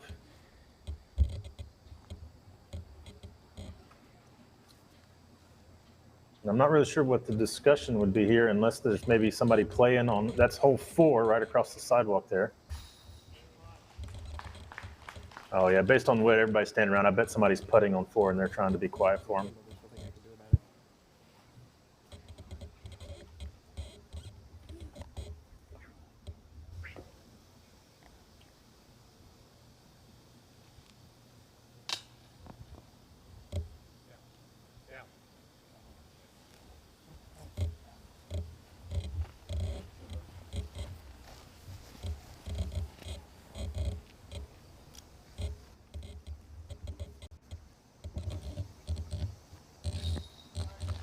And Risley with the opportunity to take an early birdie here to get his round started. Yeah, sitting around with no pressure in the backyard, this is a putt he makes all the time. Lead card, looking at water. There you go, AJ. Nice hit. It was an aggressive retrieval from the basket, wasn't it? Yeah, I think, well, it looked there? like the disc almost came out of the change, so I think that was a kind of a sarcastic, like, you almost cost me my birdie. That's a really good question. I'll find out. But yes, he made it happen. He's got his birdie. He's moving on. Yeah. What's the question? Is the meter off the rocks or not? Yeah, it is. And I think they're checking to see. Oh, it looks like Barsby was down there as well as Chris. Wow, Barsby's bringing in what looks to be a full meter. I'm not sure if he carried all the way to the water. If that was his orange disc that was sitting there, I think he was just moving in a meter, not because of the water, or not because he went in, but just to get his relief.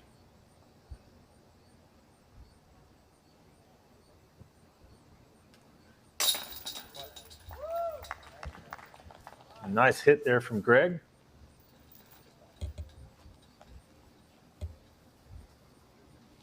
As we wait for Chris to get into position real quick, we have to talk about the start by Kevin Jones. He has started out 4 for 4, which puts him 4 under for the round and 11 under overall. And he's your outright leader at the moment.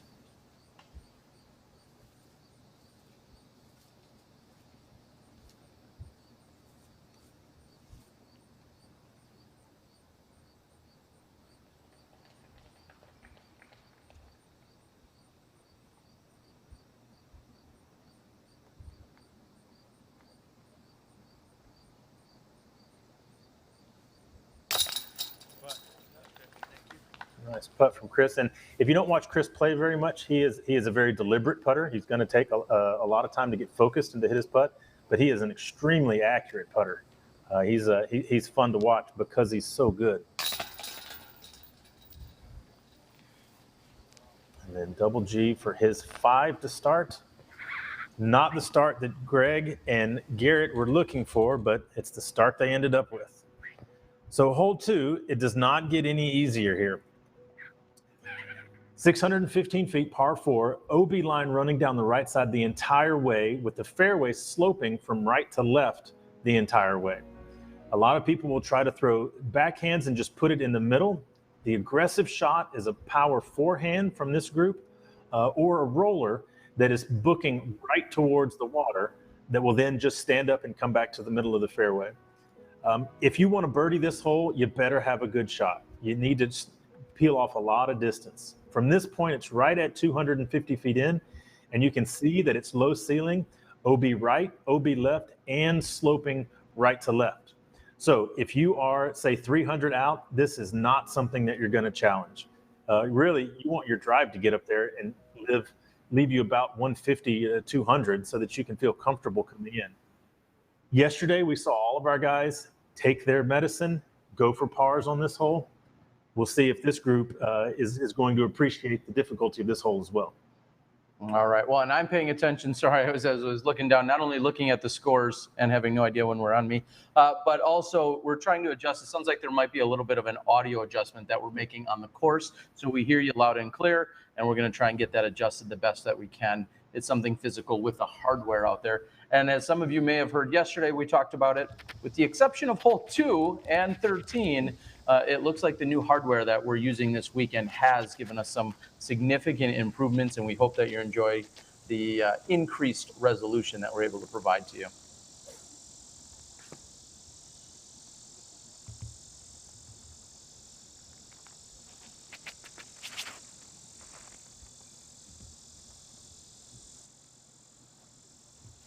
There you go. There's the nice conservative drive. Put it in the middle, work your way down the fairway.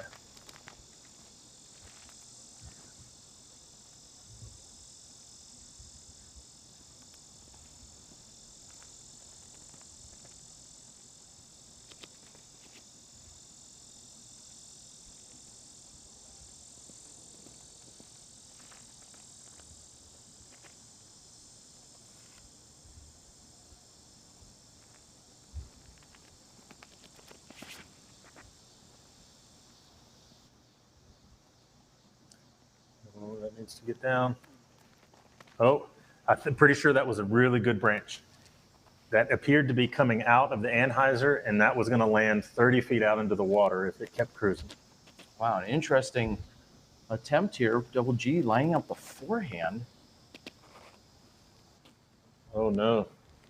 And Okay. he might be happy that that was a little bit of a low release, because he definitely turned over on it, and had that had enough room to come out of it, it very well could have found the water.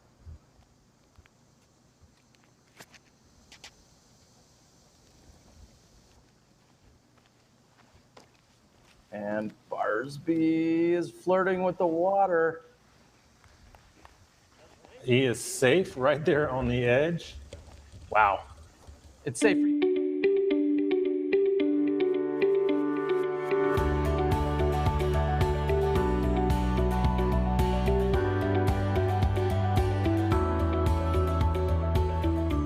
Hello everyone, and welcome to the 2018 Pro Tour Patreon raffle here on day one at the Ledgestone Insurance Open presented by Discraft.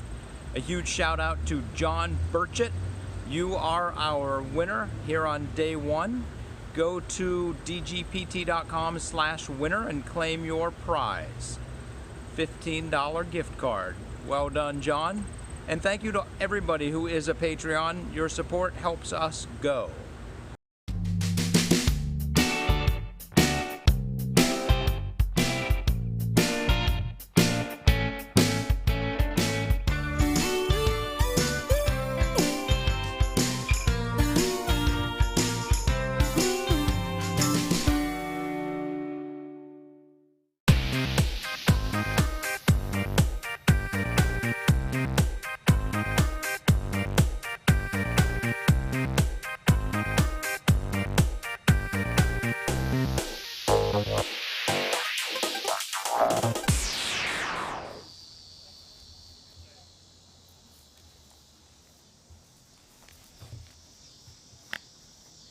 Oh, Double G with the run up. Really? And then something happened. Yep. Thank you. Oh.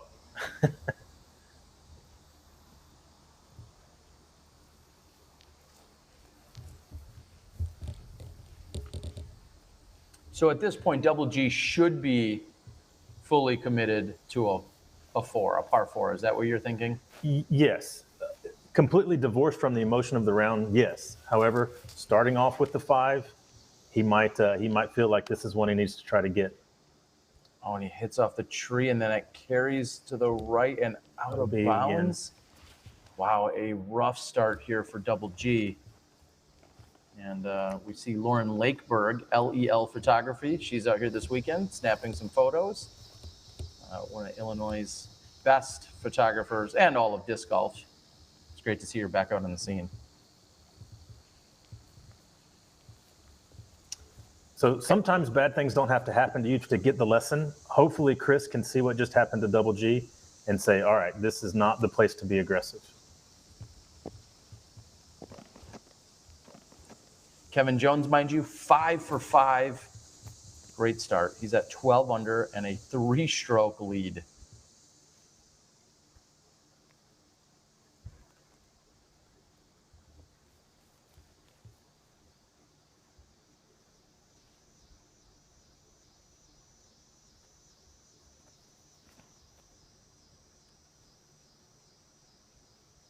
That needs to get some action.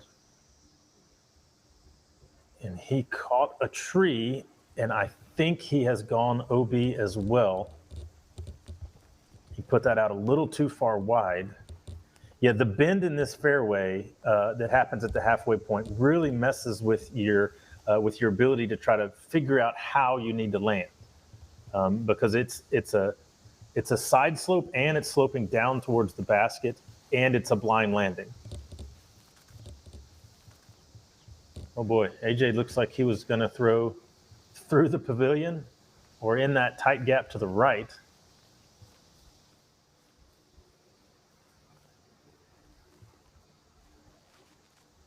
Well, here comes an aggressive shot right here, boys and girls.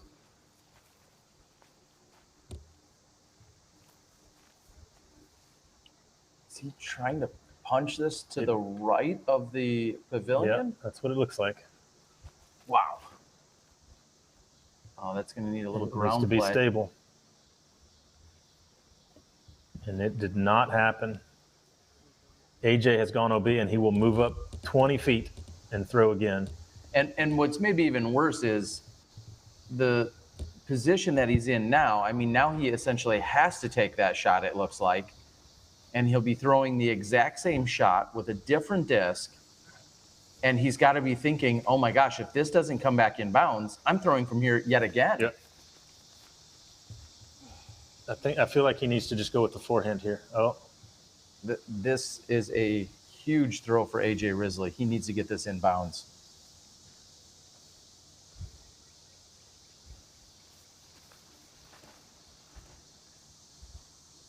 Okay, that was high enough. There it goes. Oh. He could have done without that tree kick, as it looked like it was maybe going to just skip right toward the pin, but he will have a long putt from there. That'll be to save the bogey from 66 feet. So hole 2, taking a bite out of all of our competitors here. As we just mentioned, Kevin Jones sits at 12 under par. He has jumped out with 5 straight birdies. Per UDisc, it looks like 0 of those were considered tap-ins. So Kevin Jones is getting it done on or around the putting green with 5 birdies to open the round. I'm going to go ahead and say it would not be crazy for someone of the power and the skill level of Kevin Jones to come in with a perfect or a near perfect round out here on this course. Once you're dialed, you're not even thinking about those OBs. You're not even thinking about the ropes or the lake. We'll see what Kevin Jones is going to do today. This is exciting. Well, and at our last Disc Golf Pro Tour stop, I mean, Kevin Jones had the lead with 6 holes to go. I mean, he's got the skills to take a lead on this field. It's just a matter of closing it out. Now, we're 2 holes in to the second of 4 rounds, so there's still an enormous amount of golf still to go, and hopefully Kevin can just keep that going.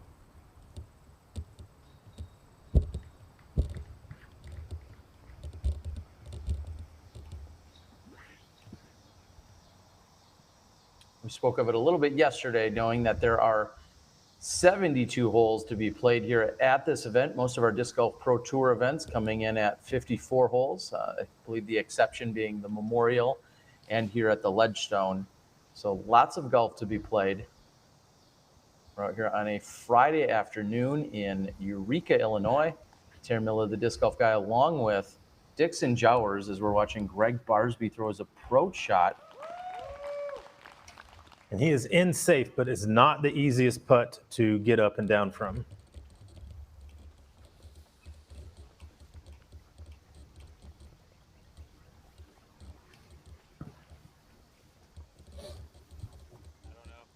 My disc is up there, but I hit this tree.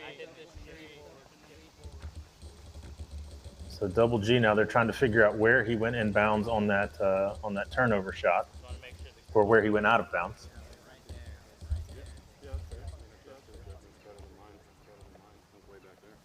So if there's not a spotter to give you a direct drop and say, here's where it crossed, then your card makes just a educated guess that everybody can agree on, and you go from the last place that you were inbound, plus your 1 meter to come off of the line.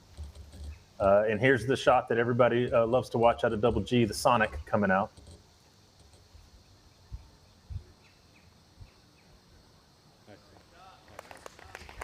And that's why it comes out so often. I would love to just put him on a course, Sonic, no other disc, see what happens. Looks like we've got Corey and Brian out there from Central Coast, getting some additional shot-by-shot action. I'm guessing we'll see that on their channel tomorrow. And we'd like to, again, thank Central Coast, who has assisted in our drone flyovers as we give you each hole-by-hole preview.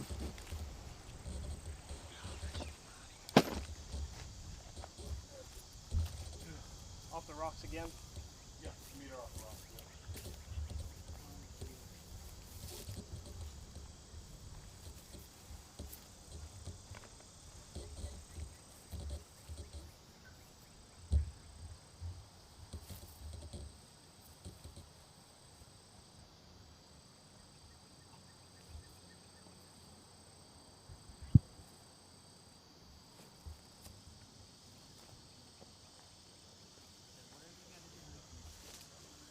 appears to be a routine approach there for Dickerson.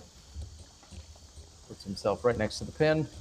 So besides Kevin making his push, I see Reed Frescura is 7 down through his first 11 holes to 8 under par now, tied for 4th place. I see Nico is 6 down on his round today through the first 12 holes.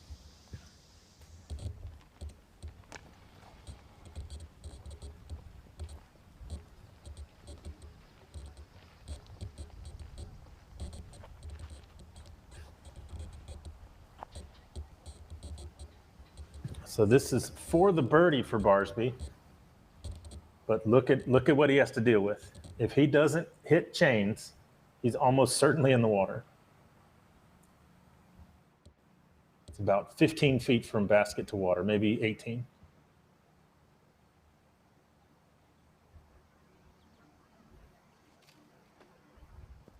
Oh, that may have just landed scooted flat, and then stuff happened. Love to see it. As you said, he didn't draw any metal. He was on the right side of the pin. And it looked like he threw it so soft, too.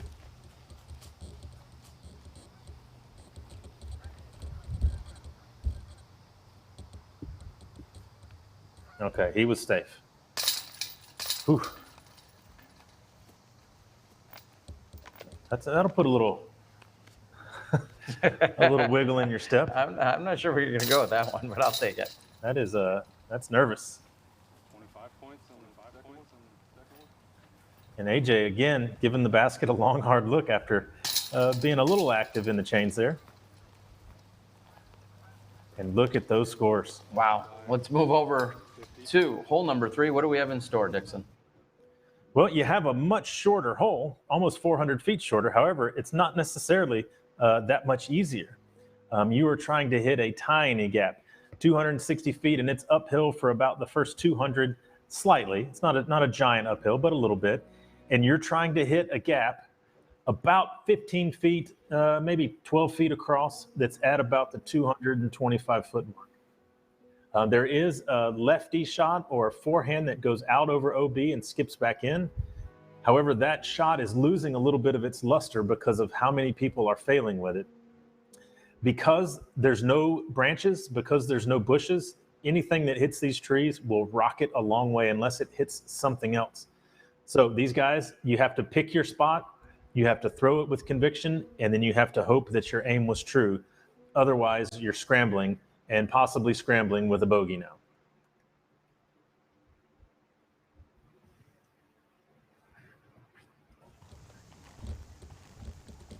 Reed Frescura in for birdie on 12, so he is 8 down on the round, and I see that Kevin has gone OB on hole 6, so he will be off of his birdie streak, but still may be able to save par. We'll see in just a moment. Barsby with like the fractal tie-dye here. If I was more sophisticated, I could probably reference that to an artist of sorts. And yes. Good looking forehand by Greg Barsby. Jump. Always money in the banana stand.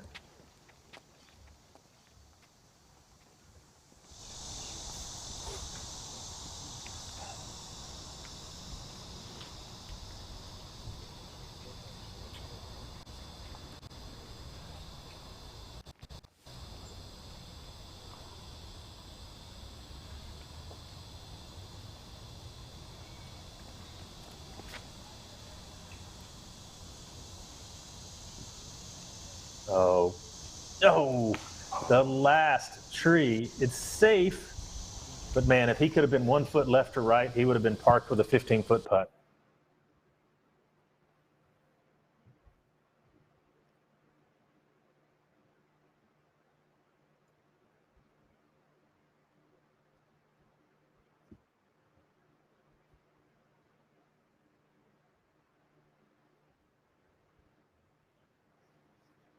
All right, well, it looks like what we're going to give you is the super slow-mo imaginary drives there on hole number 3. It's a new feature we're offering here on the Disc Golf Pro Tour. And actually, we've got AJ Risley getting ready to throw his tee shot. AJ, hopefully, can just simply put that previous hole behind him, not think about it, and just move on and know there's plenty of golf to be played as he's lining up on hole 3. AJ, he's known for taking his time. And that, I don't think that was the intended route, but he'll be looking at a long, maybe circle 2-putt. Yeah, the intended route is so small here. And really, you don't care if you do what you tried to do. You just care that good things happen.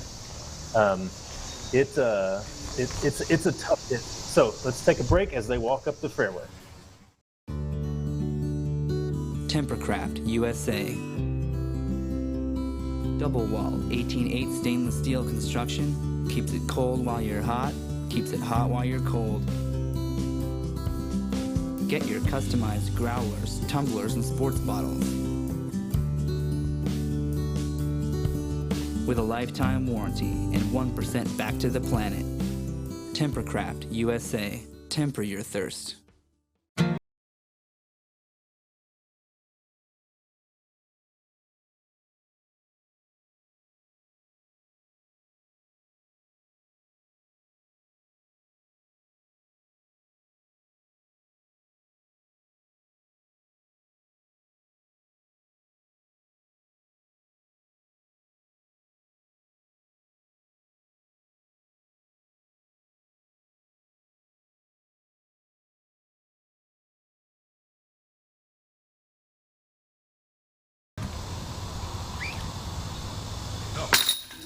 Oh, baby. Yeah.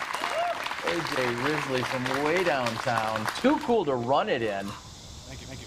I like it. Act like you've been there before, right, AJ?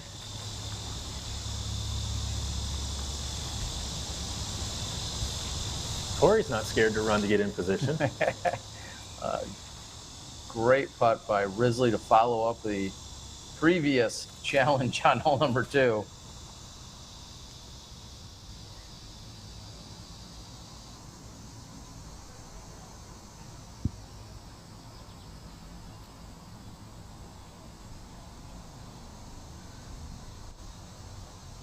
Chris Dickerson, who already has 44 wins this year on the PDGA stats. 44 wins this year? Okay, I was just making that up, but he's got a lot. I believe he opened with 11 wins this year. I was waiting for you to catch me. Thank you. Didn't Bradley set the record at like 27? No, I believe he, in fact, opened though with 11 consecutive wins this year to open up the season. Or he has at least 11. Very impressive. I wonder if there's a place I could find that information. It's that good.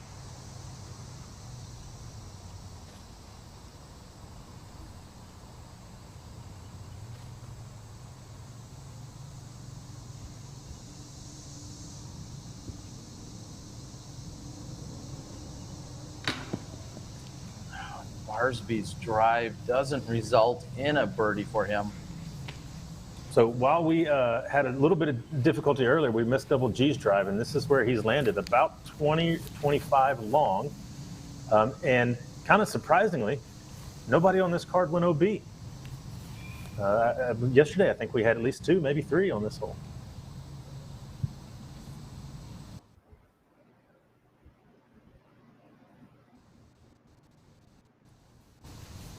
And wow, the crowd is moving slowly to get out of the way.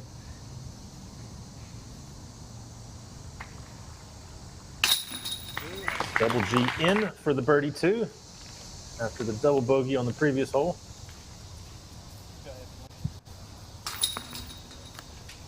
Barsby and Dickerson will both clean up for their 3s. Excuse me, single bogey. AJ had the double. Moving on to the treacherous hole 4. What's in store for us, Dixon? A really difficult drive is what's in store for us.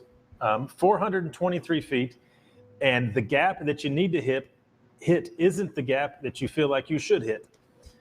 You probably want to take something down the left-hand side here in between the 2 bright trees with just a smidge of turnover that's getting flat as it goes, but without hyzering.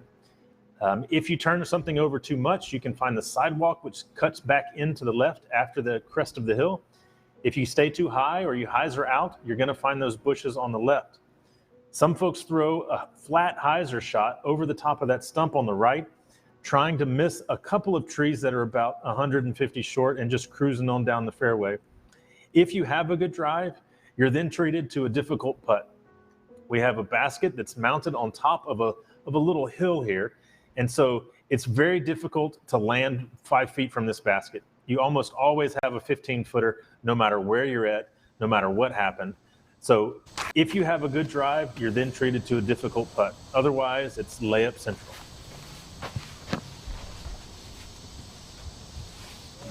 Double G taking plenty of time today. It seems as if the gallery is maybe unintentionally working him or just getting in their position, and as he waits for them to move, and that hits the left side tree. That's not going to be good.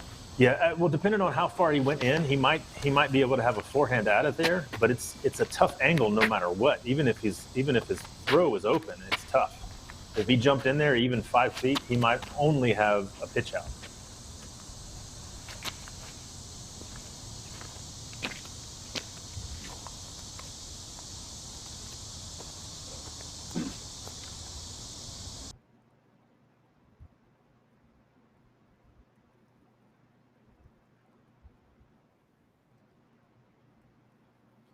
AJ going for the slow turnover.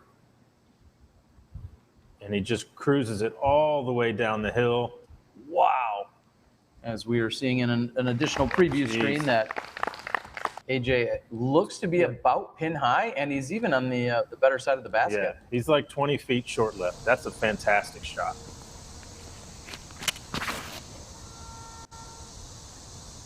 Barsby trying the same line, but he has gotten it too high. And that is hyzering out left. He'll probably be about 80 feet up the hill and into the trees.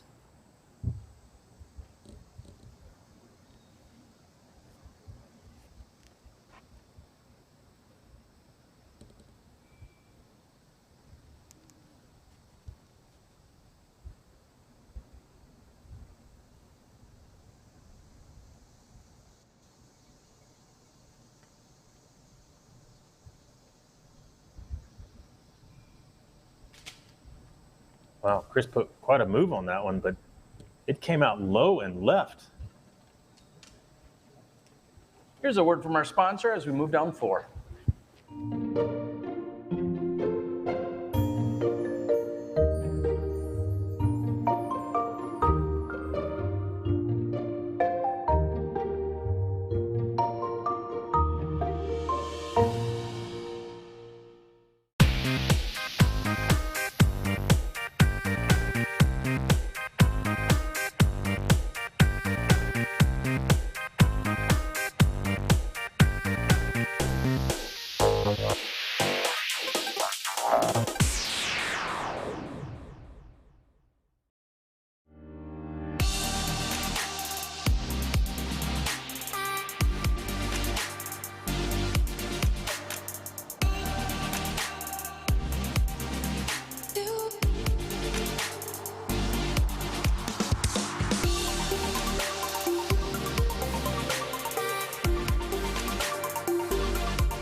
Welcome back, everyone, as we are moving down the fairway of hole number 4. And some of you have noticed this, and we certainly acknowledge it. There's really not a lot we can do as we're on holes 2, 3, and 4. Signal seems to be challenged more there than really anywhere else. And I'll go ahead and I'll spoil it for you. Hole 13 on that par 5, we're going to probably be challenged by the signal a little bit there as well. It's just something that we have to fight through as we move through this course.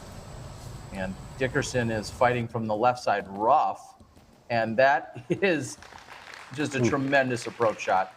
From where he was standing, throwing with his straddled stance, and then throwing across his body, which does not give you very much power. That was a great shot by Chris Dickerson.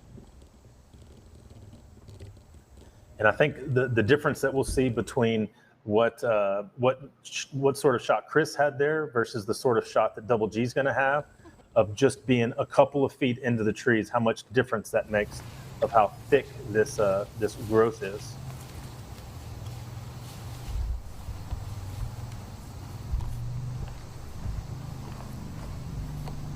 Man, he's got a bright pink shirt on, and you can barely see him. Oh, here he comes.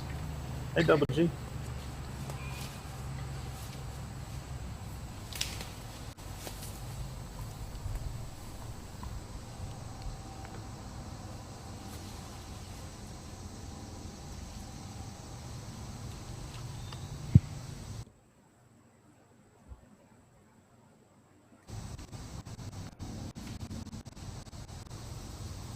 Oh boy. Okay. He was looking like he was going to set up for the Ricky horseshoe throw there.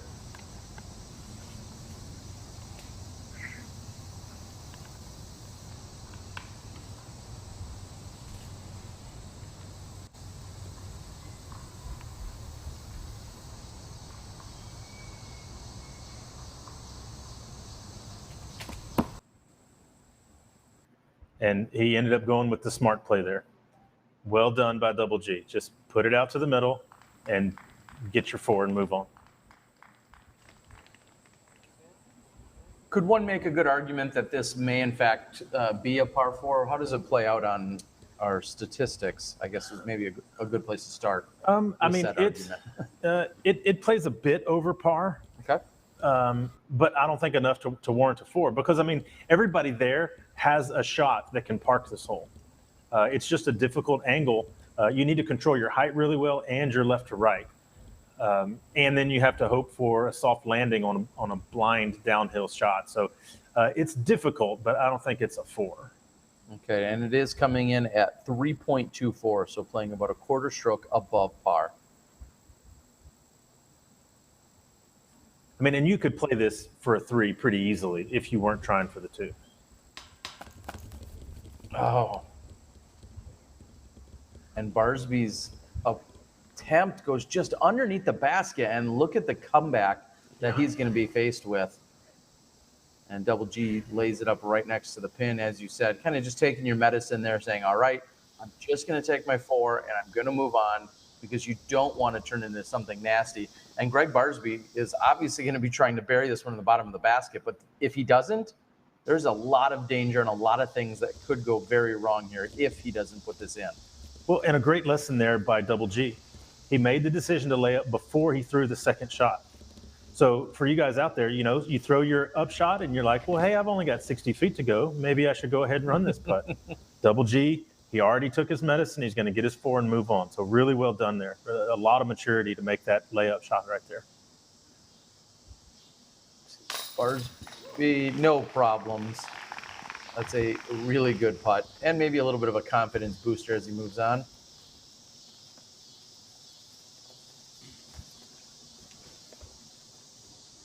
And this is AJ Risley for birdie. Wow. Beautiful. That's really, really great by AJ. So AJ has the double bogey back on hole number 2, and then follows up birdie on 3 and 4. And just a minute ago, Kevin Jones was 3 shots clear of everybody with that putt. And then Kevin took a bogey, a double on 6 and a double on 7. AJ is now our outright leader, or excuse me, tied with Reed, who's 8 down for this round. Wow. Holy cow. What's going on here? This is getting exciting. Hole 5, it looks like you got to clear a fence? You got to clear a couple of them. 476 feet. This is just a righty hyzer dream, although it's a little bit longer than all of the righties care for. You can't just throw a straight hyzer except for a few guys. You have to get it flat for a little bit, but you can't just bomb it either because you'll go flying out the back. You want to try to aim at a 70, 80 feet right of the basket on that hyzer to get some carry from right to left to give you a putt. If you miss short or long, you go over to a drop zone that is not an easy up and down, a little over 300 feet, same hyzer, but you can't see the basket because of the curve of the fence and the advertisements there. So that drop zone shot is not the favorite. It's not the easiest 4 once you go out of bounds. Everybody on this card has the power to park this hole. Double G being one of the few guys, and I guess probably Dickerson also, who could throw almost just a straight spike hyzer at it and not need to get it flat any of the flight.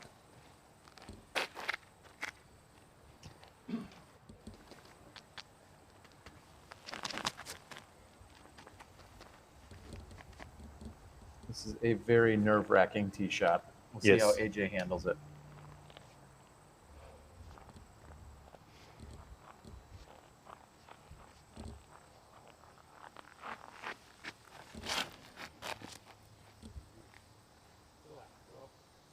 That's a great shot. Yep. Easily clearing the fence. That's prime position if you're just looking to get up and down and take the 3. I mean, he's probably inside circle 2 there. But yes, that's the shot you want, and you hope, okay, maybe it'll get a big carry right to left. But either way, it's an easy 3 with a chance at the 2. This is in fact playing as the second most difficult hole on the course, with 41% of the field taking an over par score here, and just 4% of the field getting below par.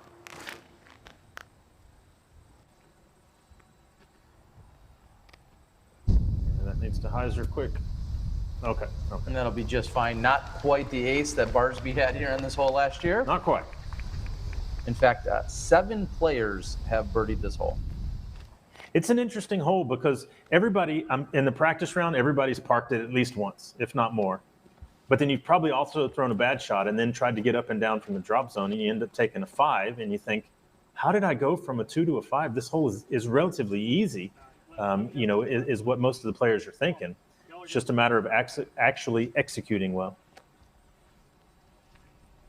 So I think Chris was just waving on some, hey, biker. Oh, here comes a couple more. All right, this time not Forrest Dodge, I want my $2. The lone biker we saw out on the course yesterday.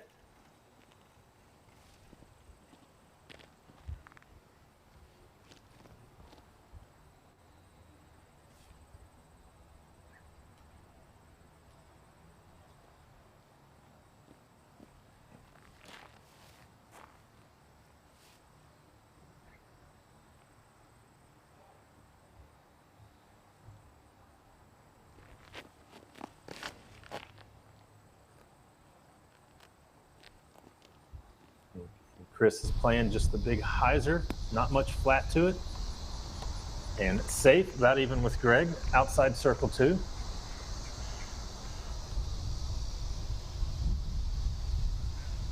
Now let's watch the pure power here.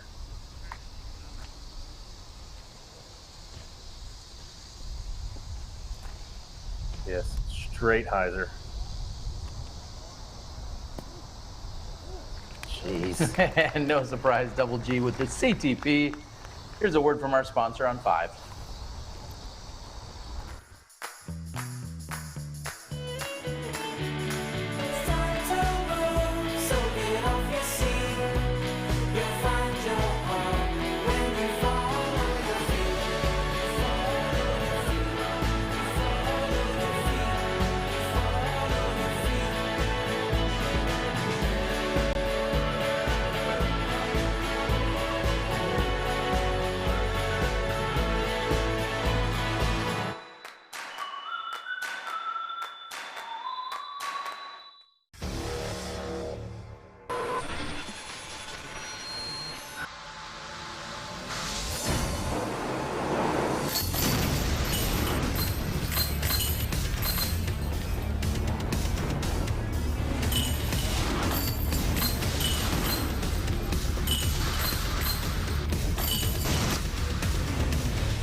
Welcome back, everyone. Again, Terry Miller, the Disc Golf Guy, along with Dixon Jowers on a Friday afternoon. We're at Lake Eureka, taking in the second round of the Disc Golf Pro Tour event here, the Ledgestone Insurance Open, and lots of golf to be played. I think that's something we're going to say for at least another 36 or so holes or so. But some shockers yesterday. You know, for sure. In walking through the park this morning over at Sunset Hills, Hannah Macbeth had said, yeah, Paul and I are just one stroke off one another. She shot one over as she opened her round at Northwood yesterday. Of course, Paul shooting the even. But I would say regardless of course, you don't see that happening all too often. Both of them said they were ready to step it up today. And you find a whole lot of people that want to talk trash to Paul about disc golf. If there's anyone that does, it would be his wife. So, and we've got a great battle, of course, taking place over on the FPO side. We'll talk a little bit about that as we roll through this round. Greg Barsby throwing his approach, and he's giving it a run. And just as an update, Paul today is kind of doing what he did yesterday. Lots of birdies, lots of bogeys. He's sitting at 1 under par for this round, putting him at 1 under par so far for the event.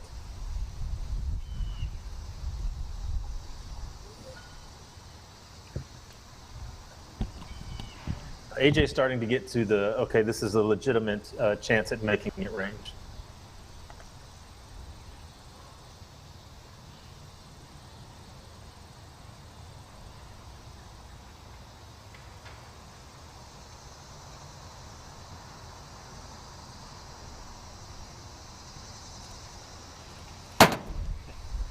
Oh, and AJ just short to the elevated pin. And it is a relatively short list of people that have birdied this today. So I'm going to say Nico LaCastro, Kelvin Heimberg, Paul McBeth, Jeremy Colling, Dana Vici, Kevin Jones, and Christian Plow. Or Plow. He's the one gentleman I don't know on this car of that grouping. Those were all of your birdie twos here today. And this is Double G from about 55 feet. Or I'm sorry, more like 25 feet.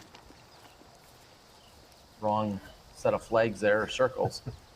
Either way, the score is going to be the same. And that's why you always leave a note. White means circle 1. Oh, there we go. Wow, what an opportunity missed by Double G there from just inside the circle.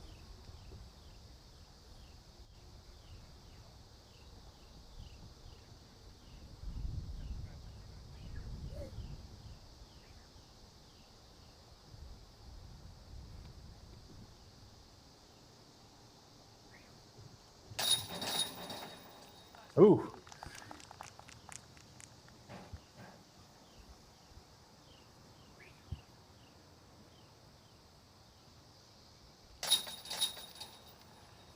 And Double G will be up to tap in.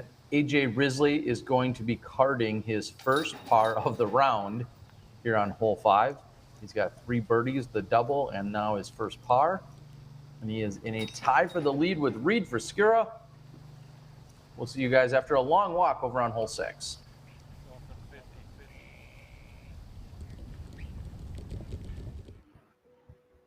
Yep, that's fine. So hole 6, we have the Big Daddy on the course. Obviously shorter than the par 5, but this one is just rip and then rip again. 897 feet. The really only worry you can have on the drive is if you turn something over by trying to bite off too much. The OB line is going to start coming in from the right-hand side. It comes to a point, and that point is about 380 feet to the basket. You generally lay up short of that, leaving yourself about 450 if you have a decent drive. And then you have to make a choice. Am I just going to throw a spike to leave myself 150 to 100 in, or am I going to really try to challenge this green? As we talked about yesterday, the grass on the fairway pretty much up until the circle is nice and grabby. The grass on the baskets is going to be pretty quick. Now, today we are playing this right basket. Yesterday we played the basket over to the left, so the distance is about the same from the box. However, this one, the OB is on the right-hand side, so you almost have to challenge that OB rope with your hyzer shot coming in. So landing on the left side with yesterday's basket, putting back at it would be just fine. Well, what's also is going to be just fine, a word from our sponsor before we head over to 5 or 6 or some other hole.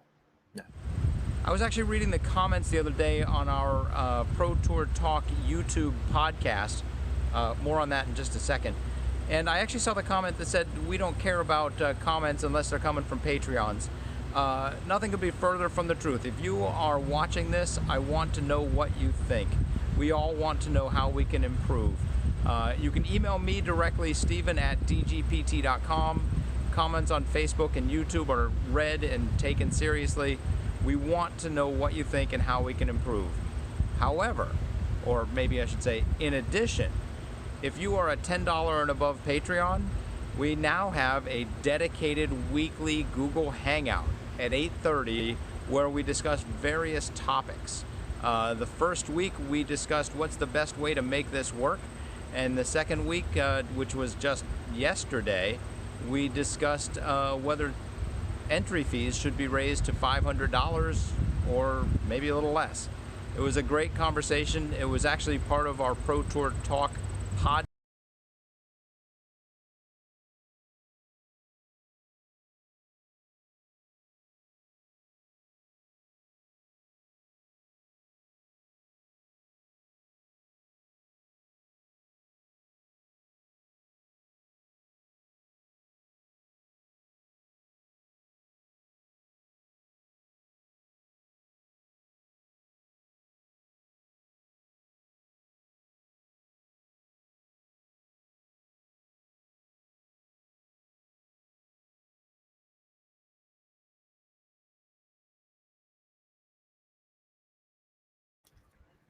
Back to the action. We're going to get back with you here in a moment. Believe there was a solar flare that covered all of Wisconsin where our data center is. Yep. We'll go with that. Yeah. Swamp gases. Oh, okay. We're told to fill time, Dixon. Well, so let's check out what actually is happening on the women's side. It's a great opportunity to do just that. I know I told you earlier that there was a great battle on the women's side. Okay, go ahead and tell them. I was going to give them some details. Little Let's Paige hear it. Bjerkaas from Emporia, Kansas, 5 down today, 2-shot lead on the entire field. She had a fantastic round. And actually, Paige Pierce was in the lead. She goes over par on the round, and she's actually sitting at even right now, 6 back. She's actually fallen to the second card. Wow. So a lot of action happening over on the FPO side of things. However, they've still got 2 more rounds, one at each course, one at Sunset, one at Northwood. So we'll say it again, a lot of golf still to be played. And a difficult course like Northwood's, anything can happen.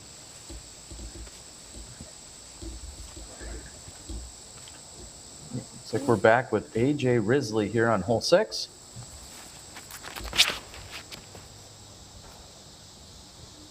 Boom. Wow. That's a good shot there by AJ.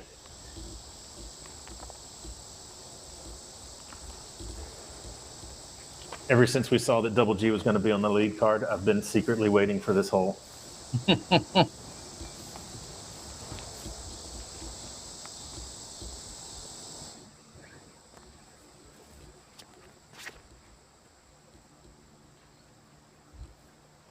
Yeah, so AJ and Greg doing what they need to do on the drive. Put it out there 400 or so, and then make your choice.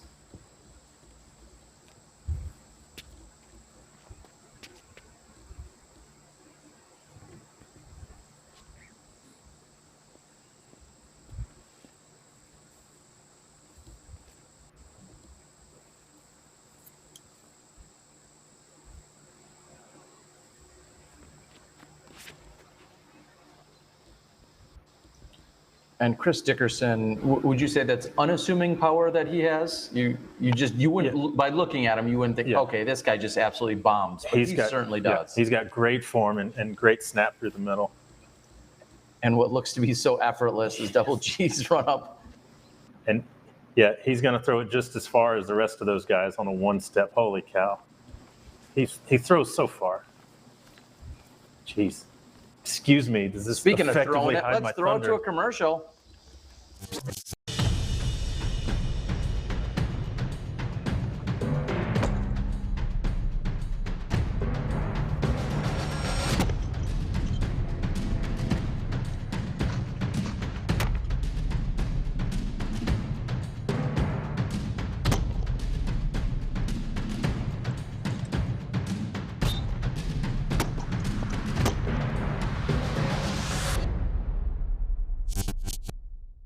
My name's Cody Britton, and it's a hot one out here, which is perfect because we're going to be talking about the heat. One of the great things about the heat is it gives any skill level player the ability to get it up to speed, to get tremendous amounts of glide. The rim fits well in anyone's hand. So one of the things that I love about this disc is how easily I can throw a consistent Anheuser. You can even use it to throw manicured shots through the woods. It's just an all-around phenomenal disc. Check out the heat for yourself today. You can pick one up at Discraft.com or your local retailer. And welcome back. Working through the challenge that we had. Sometimes computers just like to crash. Yeah. And that's exactly what took place. So I think we're all good to go. You spoke of the placement change for this basket. How many others do we see out on the course? It's just 2, just hole 6 and hole 13. And on hole 13, that one's going to be the interesting one that I was looking at. This one plays about the same. It's really just in your head as far as what you need to do differently. Hole 13 is drastically different, so I'm curious to see that.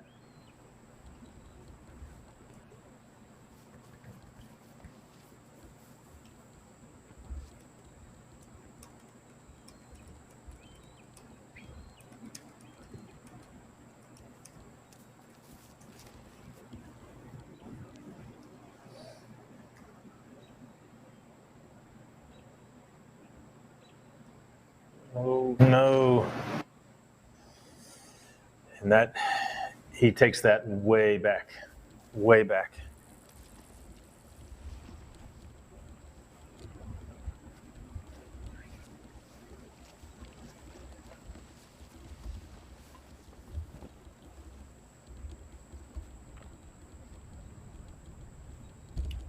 A moment ago, as we were talking about the women's division, again referencing if you want to come out and see them live and in person at a comfortable viewing distance, that is, of course, come on out to Northwood Park tomorrow. That's where the women will be competing. I believe around 9 o'clock you'll see our featured card, and the same can be said on Sunday, but out at Sunset Hill.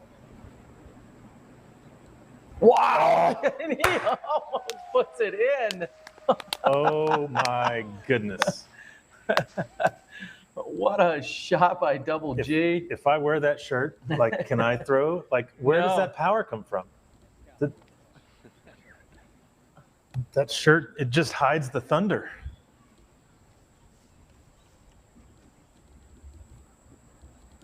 Wow, what a shot. Not going to be easy to follow that one up. Okay, so the bend in the rope that you can see there, that's probably, I don't know, 75 feet in front of Greg, that's 380 to the hole. And Double G was behind where Greg is. So you're talking well over 400 foot and absolutely spiked it on the pole. And this basket isn't but 15 or 20 feet from the OB. Wow. That may not be in. I think that's in. We're trying to get sorry, that is exactly where the cutout had begun. Sorry about that. Barsby will have a good look there from Birdie, actually.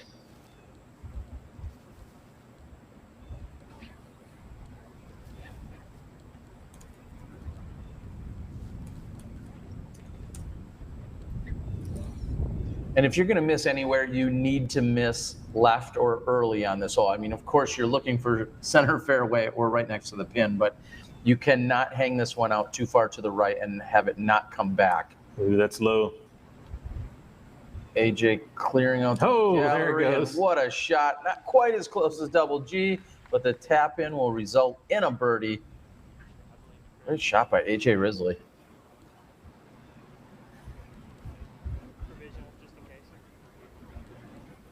So Chris is at 400 plus right here. And basically you need to just try to stick it on the hole.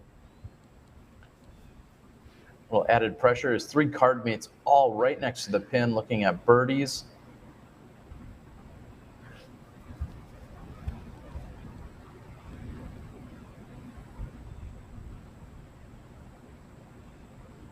And he's still going to be out. No, but let's take another look at. That was in. That was in. I mean, he's going to be out from the rest of the group, yes. I should say. Let's take another look at Double G's near stick. Northwood Park tomorrow. That's where the women will be competing. I believe around 9 o'clock you'll see our featured card. And the same can be said on Sunday, but out at Sunset Hill. Wow! And he almost puts it in. I sounded excited there. You did. Well, I mean, there was reason to be excited. That was an incredible shot. All right, as we check in, we're seeing Kevin Jones right now, your outright leader. He sits at 10 under par. He is, I'll say, dipped down to 3 under for this round. We saw him start out 5 for 5, and he has regressed a little bit, but he still holds the outright lead at 10 under par. Ricky Wysocki, Reed Friscura, and AJ Risley all sitting at that tie for second. Chris Dickerson, along with Robinson, Cole Glazer, all sitting at a tie for 5th at 8 under. Double G Nate Sexton, and Michael Joe all sit at 8 under par, or 7 under par, a tie for 8th. Reed's round is fantastic. 8 down right now through 13. Remember, the hot round yesterday was 9 under par. So he's still got several holes to go to try to set the tournament record for at least this iteration. Yeah, he has remained completely clean throughout. He is, like you just said, through 13 holes and sitting at 8 under par. Kevin Jones has yet to card a par. Yeah, I don't like pars. Forget those. Ain't nobody got time for those.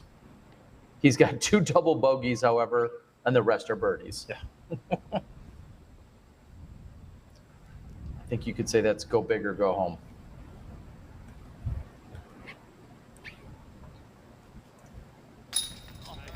Ooh, solid step putt. Chris Dickerson, I believe, is going to relinquish a pair of strokes to the rest of the card here if everyone else converts.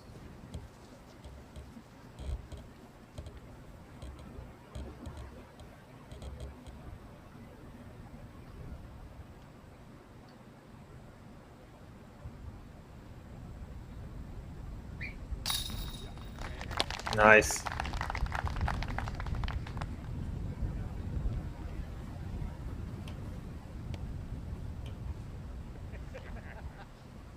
Looks like AJ may have gone a little limp in his walk there. I'm not sure. I hope he's okay. Okay. So remember, this was the second most difficult hole on the course yesterday. 3 birdies. Wow. A quick walk over to 7. What are we looking at, Dixon? Well, probably not even as many birdies as we had on the last hole. 7 coming in as the as the easiest hole on the course, playing it a third of a stroke under par. A short little guy, 275 feet. You can take the flat shot down the middle with a backhand. You can actually throw an ante to the left side of this tree, so you have a little more room to move. A lot of guys will throw kind of putter or approach disc forehands here. Really, as long as you miss that first tree, you're going to have a putt of some kind. Now, right up just inside circle's edge at about 25 feet, you have the last set of trees. So it is possible those 2 trees on the right, they are pretty thick. If you get stuck behind those, you really have nothing. But other than that, if you hit your first gap, you're almost certainly putting. So these guys are going to pick whatever their favorite shot is, and just all they're concentrating on is miss that first tree, and then we'll see what happens afterwards.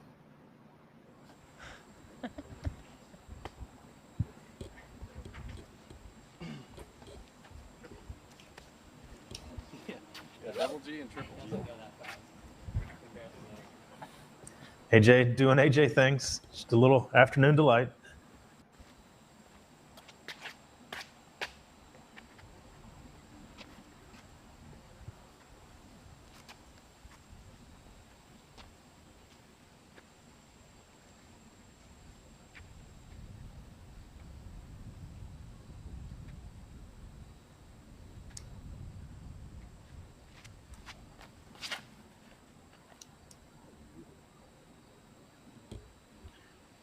Dixon, you've got to assume most of our competitors at this level are throwing putters or possibly a beat-up mid-range. Yeah, probably. And really, it's just go with whatever you're comfortable of being able to carve the line that you need.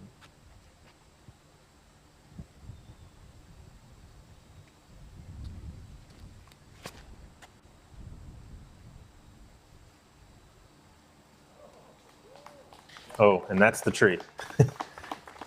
His distance was great. However, he's going to have a straddle hyzer or a straddle anhyzer putt from there.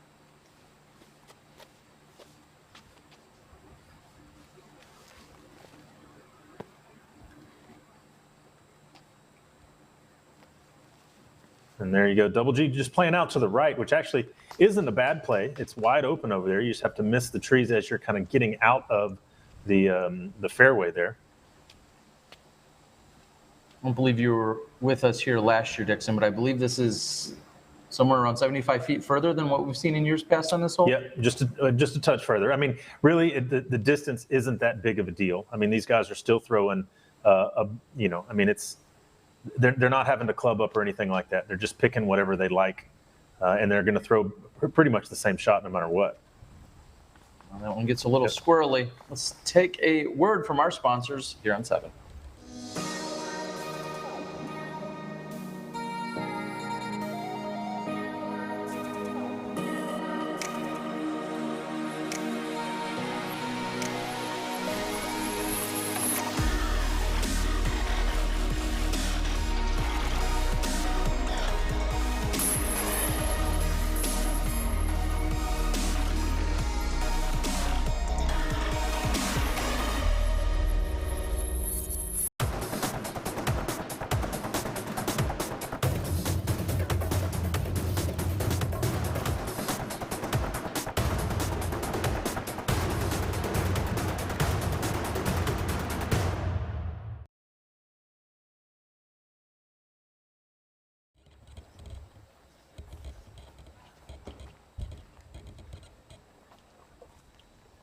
So Kevin has just birdied hole 11 to take that lead back from AJ. However, AJ sitting as the CTP here might be able to jump back into a tie with Kevin. And Kevin had his first par on hole 10. Oh, I totally parred him. But then he birdied 11. So okay. He's right back on it.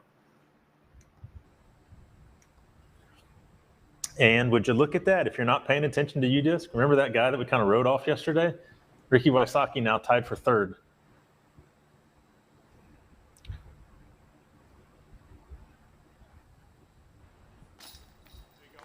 There it is. Great circle 2 putt by Chris Dickerson. That's the one you like for your statistics, when you're 6 inches outside the circle and you get a circle 2 putt.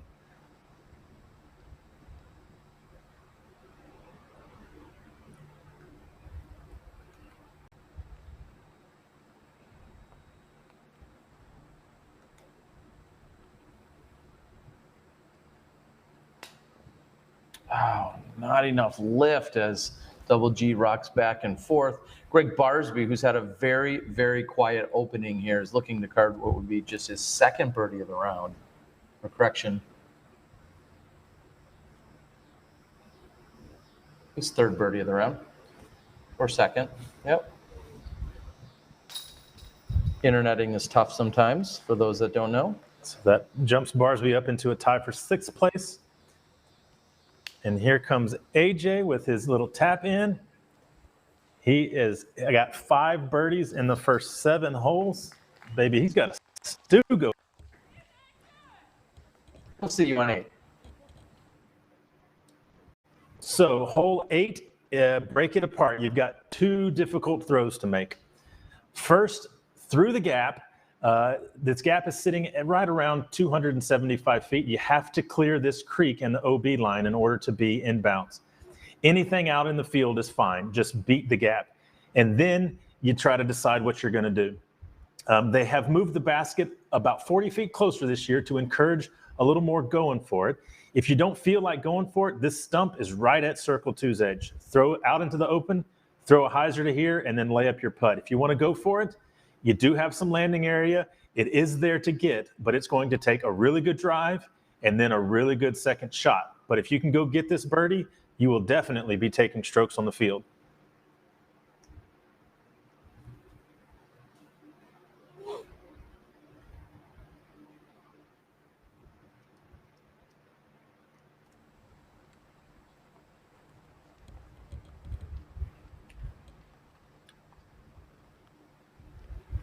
And in the good nature of jinxing ourselves, I'm going to go ahead and say the flow thus far has been really good by these competitors. This lead card going off just 10 minutes later than the normal push that we see, and that's to help ensure the flow of both the card along with the entire tournament and staff.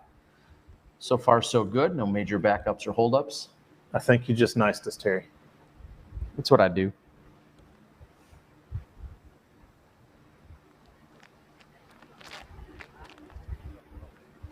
Oh, can he pull a Ricky?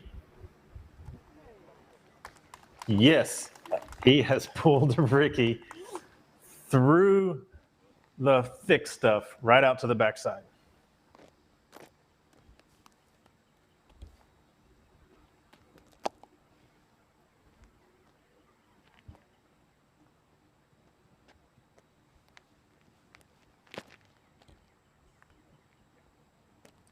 And that's what you're looking for. Great stress-free shot there by Barsby.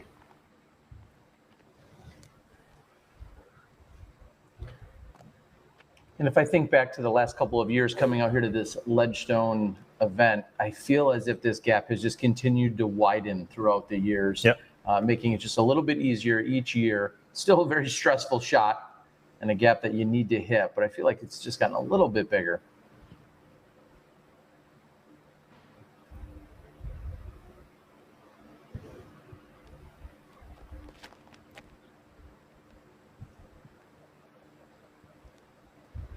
And that's about as good as you can ask for. Holy cow. Wow, what a drive by Chris Dickerson. That is way better than you can ask for. Jeez, Chris.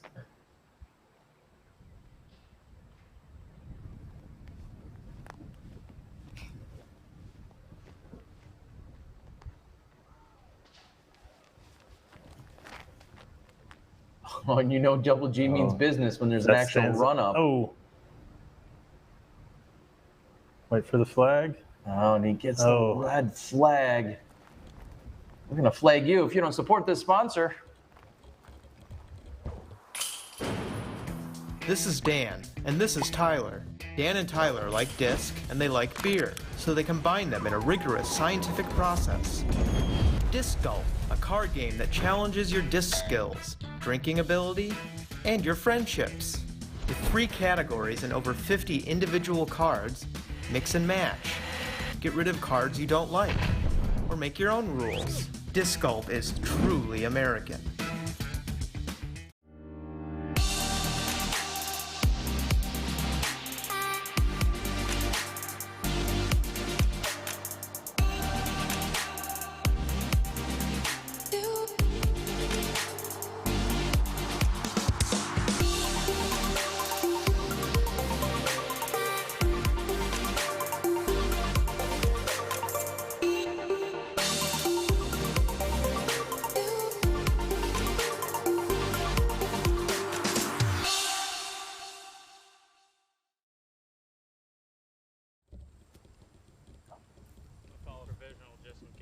Double G, I'm guessing may even be calling a provisional here just to double check because I don't think he can actually see where his disc landed. So pro tip would be to go ahead and call provisional and then walk over and confirm that you are in fact out of bounds.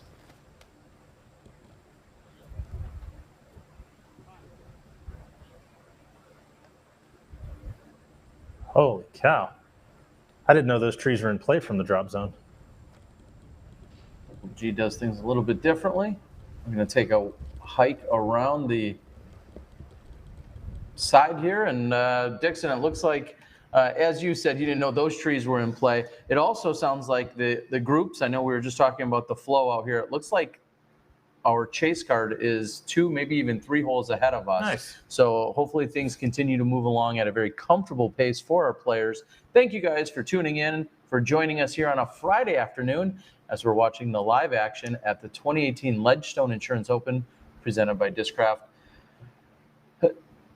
Let's talk about weather, because one of the things that we thought we might see today that was legitimately in the forecast, there was a 30 to 40% chance of thunderstorms to roll in at some point, possibly in this afternoon. So far, it looks like everything's clear. And if we get through this afternoon, it looks like we might be clear for the entire weekend. Just hot and muggy. Right. So I'm sure the players are going to appreciate you talking about that there's no backups and the weather's great. Yes. And hey, none of the baskets have spit anything so far, and all of the rolls have stayed inbounds. Let's just go ahead and throw everything out there. We might as well. But yes, so far the weather has held off great for today. It looks like it's going to be this way the rest of the day. So hopefully just a little sweaty, and that's about it.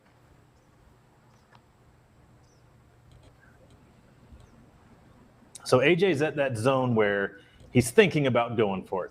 Let's see if he actually does it. Nope, this is layup. Which I'd have to go ahead and say, very smart play. There's just so much danger here on this hole as you get closer to the green. For sure. Just walk away with the 4. Yes, yeah. I mean, it's a shot that even if you throw the drive you're trying to throw, you still might not go for it on that second because the green pinches down so far.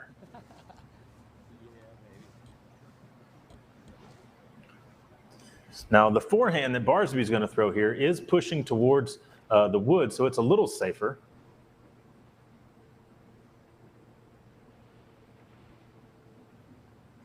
And he is down in the junk on the right-hand side, not OB, and he might have a furry putt to come out of there, but not where he's trying to land. I'll admit I'm a little bit surprised to see that this is only coming in as the 5th most difficult hole. It's averaging 4.47, 9% of our field, as in 16 players have taken a birdie here today. It's probably coming in that easy because so many people decide par, and they're just playing for par. I mean, I think that could go for a lesson for maybe some of the guys out in the guys and girls out listening, is that par is not a bad score. If you string a bunch of pars together, you can usually do pretty good, even in an MPO event, but especially in some lower divisions. And so almost half the field is getting a par on this hole because they hit the gap and then they do what AJ did. Chris now he's too far to lay up. He's got to be trying to get to this basket. And mind you, par yesterday would have tied you with a 4-time world champion. For sure. And only one back of his wife. So Chris has turned it over a touch, but he's right at circle one's edge. Now, it's not going to be the putt you want. He's going to have, grass all around him, some high grass standing up, and then also water 8 feet behind the basket or so. Kevin Jones just comes in now with his first bogey. He took a bogey 4 on hole number 12 after the birdie that we talked about earlier on 11. So Kevin Jones is now just sitting at 3 under for the round, 10 under overall, and quietly just kind of hanging out right around that area, moving up 2 spots thus far today. We haven't mentioned his name yet, Nate Sexton. Nate Sexton has put together a round of 3 under par thus far. He is through 12 holes. Nate Sexton sits in a tie for second right now at 10 under par, just 1 off the pace of AJ Risley. Oh, and he made it up to hole 9. Nate was our only guy yesterday that had no OBs, and he made the first 8 holes today. And there's Double G laying up for his bogey 5.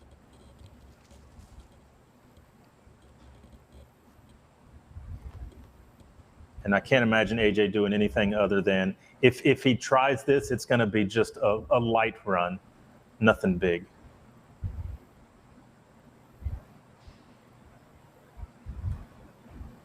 Yep. A little half go there.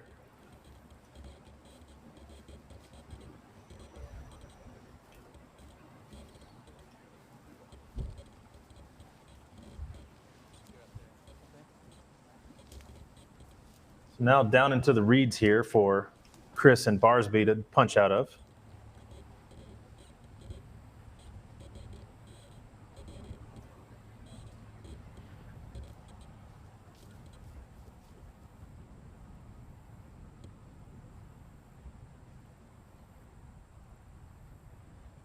Barsby assessing the situation. This green, which of course slopes down to the OB water behind it.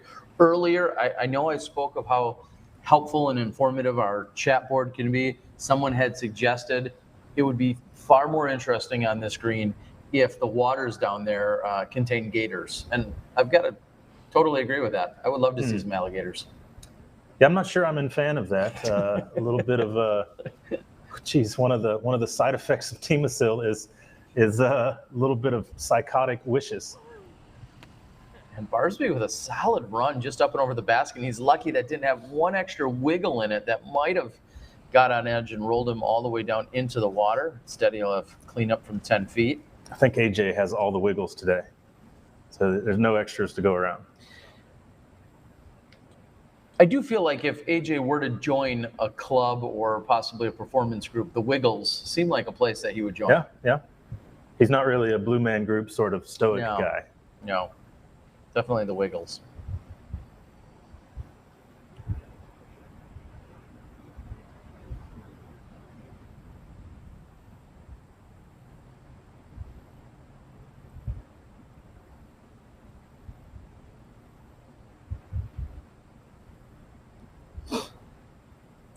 Looking for a confident yet precise stroke here by Dickerson with the OB. Oh, no. Oh, he gave it plenty of power. And again, lucky that one sat down for him. Man, that looked like it was coming out and was just going to sail right over to the water.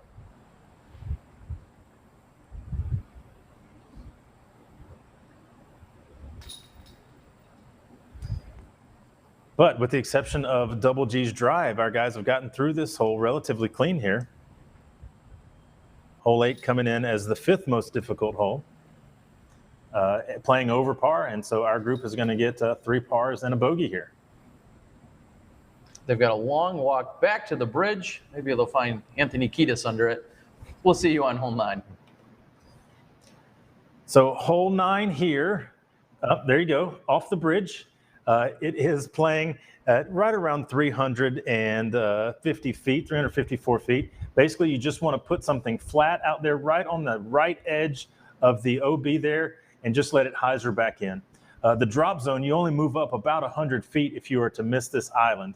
Now, the rope is what's OB, not the wall. So if you clear the wall, you're not necessarily in bounds. You got to get over the gold rope there.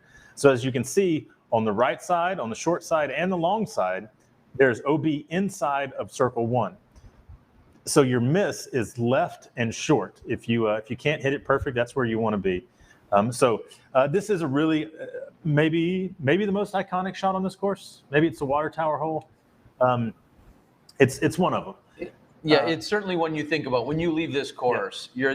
That's one that will forever stick in your mind. And this is, it also goes downhill a little bit. So this is if there's not a bunch of people out there practicing, then you dump your whole bag on this hole, just throwing things. It's a really fun shot. The bridge is probably 25 feet across, 25 feet wide, so there's plenty of room to get your shot down. It's a fun tunnel to try to hit and then try to match your angle perfect. It's very easy to go right out the back. So you kind of back off of something, and then it's super easy to hyzer early and be short. So really just a good tournament hole. Well, and if I had to guess, I'd say it probably comes in around like 0.38 over par. Yeah, maybe 0.39.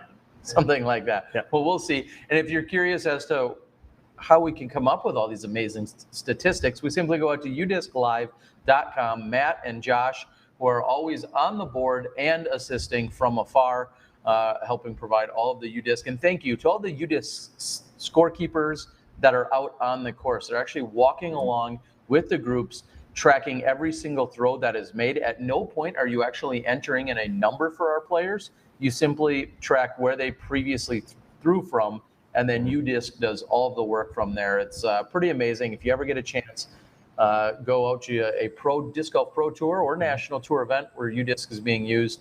We could always use more scorekeepers to help provide the stats. So thank you to UDisc. Yeah, and you get to be right there with the players, and you generally get a T-shirt. So it's a pretty sweet gig.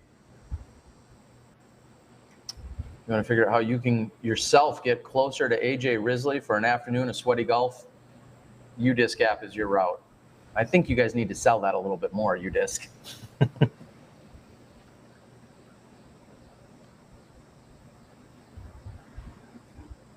AJ with the shades on. Oh, what a shot. Risley inside 10 feet, looking at a birdie here on 9.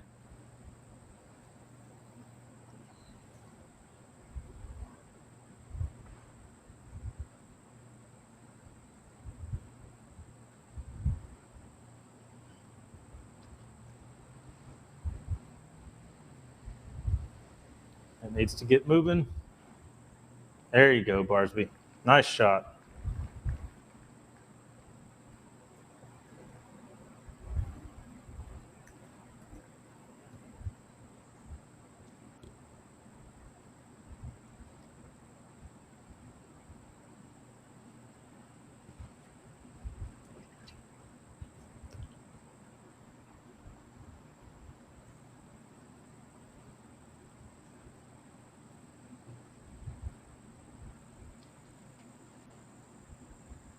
Here goes Dickerson.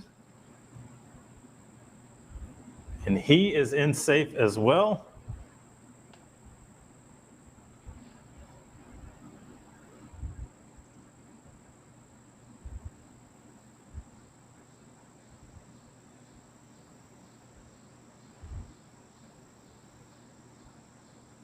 Double G with plenty of power, but off his Doesn't mark. come back. Oh, that's going to be painful. We're going to move down the fairway. Here's a word from our sponsor.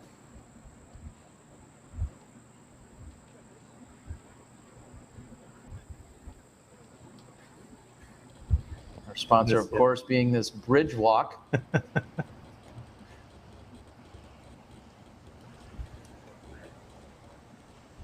So Double G is going to step up less than 100 feet to the drop zone. Now it's the same, obviously the same basket, but it's wide open now.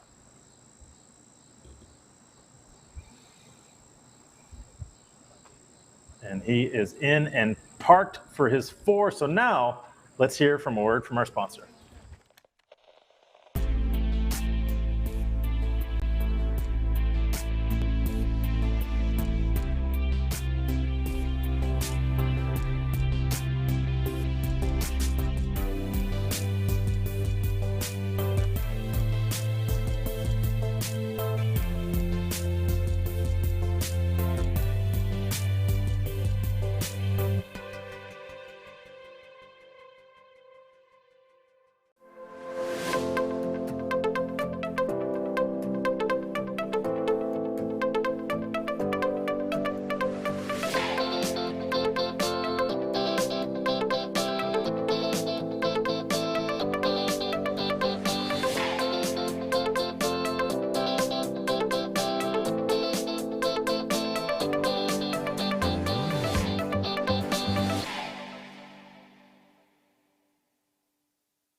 So Chris, now from inside the circle, he won't be able to step. Let's see if he is as good when he gets closer.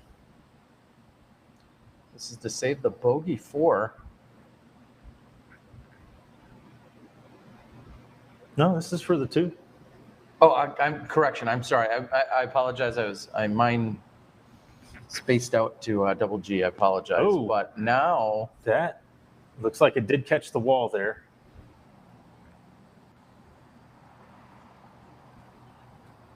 Yeah, and I'm pretty Thank you to Black Ink Disc for your support. I'm pretty sure that the line there is on the back side of the wall.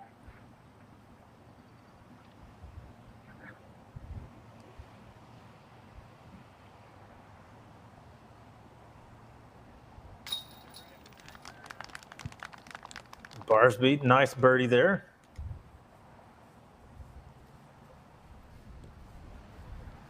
AJ making it look easy out here. Less than 10 feet for the bird. And he's excited to move into the back 9 here today. That momentarily at least gives AJ a 2-stroke advantage of the next 3 guys, none of which are on the lead card with him. Let's take a look at hole 10 in a minute when Dickerson putts out. 350 feet, hole 10. Oh, wait a minute. Not 350 feet, more about 15 feet.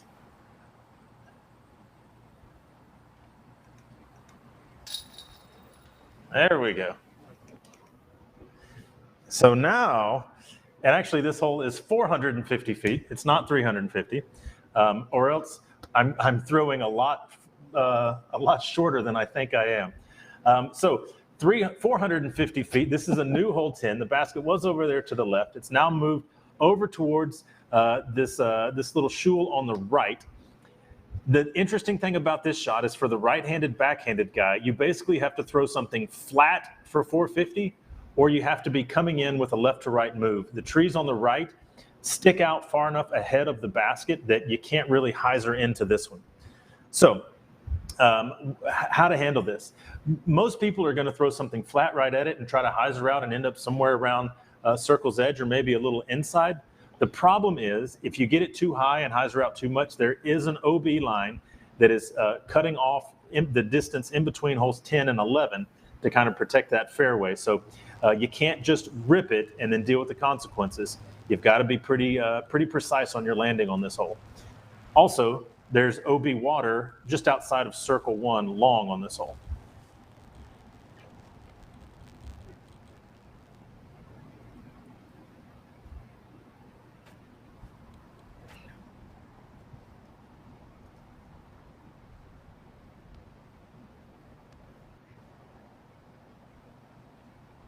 I'm going to go ahead and score myself for a double bogey on that 9 to 10 interchange that we just had there, Dixon. I think that's pretty fair. It's like some guy's getting ready to putt from 30 and you just walk in and tap it in from 10 right when he's about to go. Oh, this needs to hyzer quick. Hyzer real quick. There it goes. Oh no, that's over there by the line, but we are getting the safe signal. Looks like the unofficial spotters out there. Didn't need a hyzer that quick.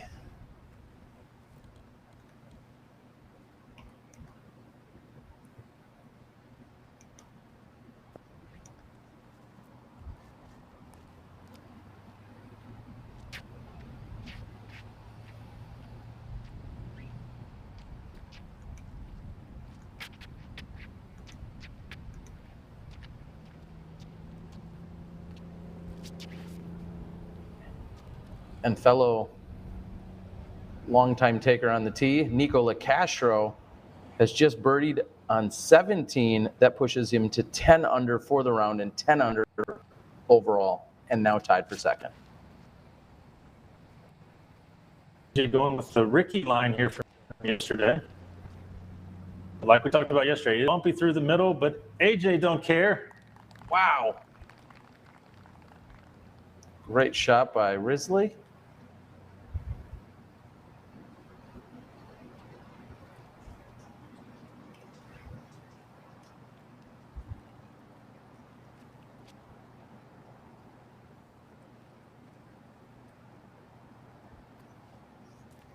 So who do you like? Whose pre-shot routine do you like better?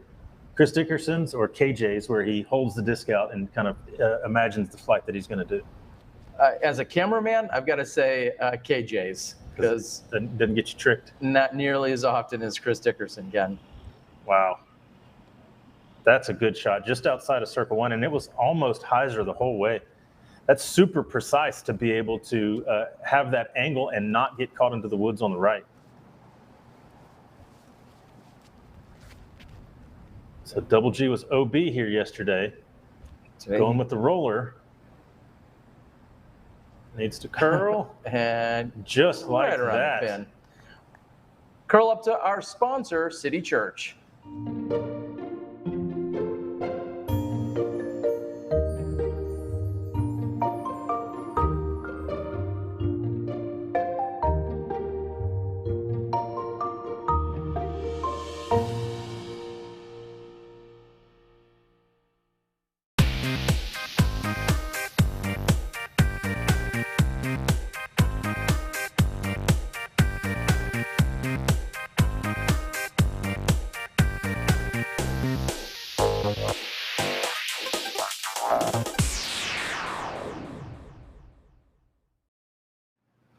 So Steve Dodge offering some shout outs. I'm not sure. Would you just assume I would get to do those voiceovers, maybe some puns for the shout outs that he's now offering? No, I would hope hope not. Okay, that's probably the best voiceovers. Call. Either way, if you're interested in doing something fun or exciting, I believe there's some information and details if you want to do some call outs or shout outs that will be incorporated.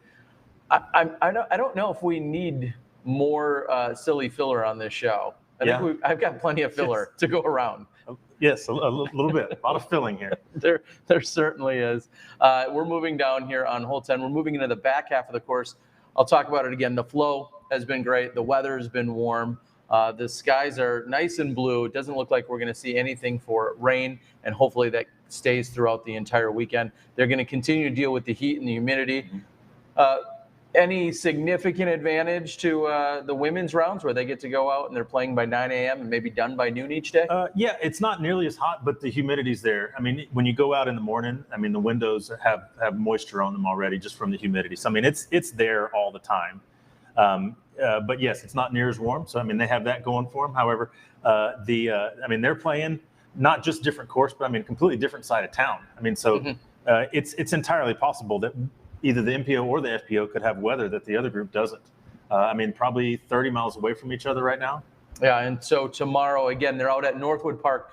What's been really interesting for me to see from the women's side, this great battle as it continues to unfold, Northwood Park, for the most part, is tight and wooded, has a lot of very congested shots, a lot of alleys, a lot of narrow fairways that you have to hit.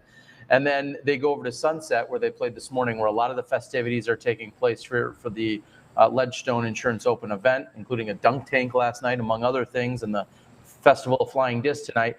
Just Sunset is a great complement to Northwood. They are so different from one another. I think it makes for an all-around great experience this weekend for the women. Barsby just off left side. Double G actually ended up in that tall grass deep, but not OB, I don't believe.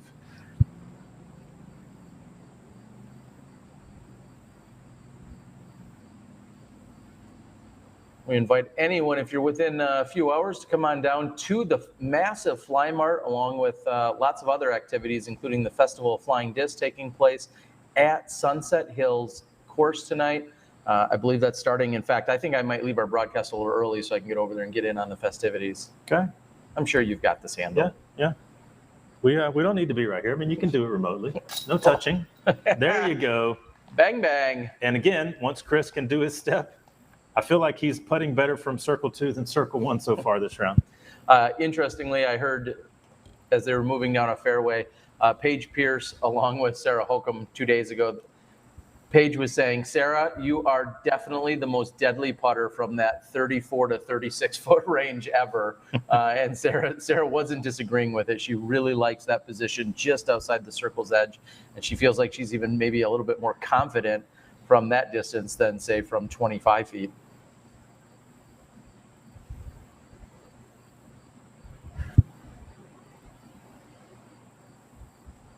Double G trying to get his footing. Thought he was going with the turbo putt there for a second, just the way that he was holding it.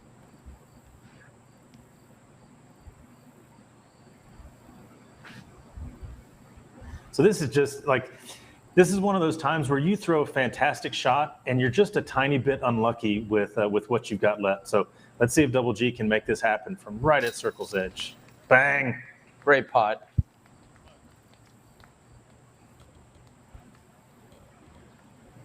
And this is one of a number of changes that we've seen on this course. Year after year, this has always been a temporary course that we've been playing out here, and it's undergone some very major and some very minor changes. Hole 10 and 11 are two of them that stick out for me.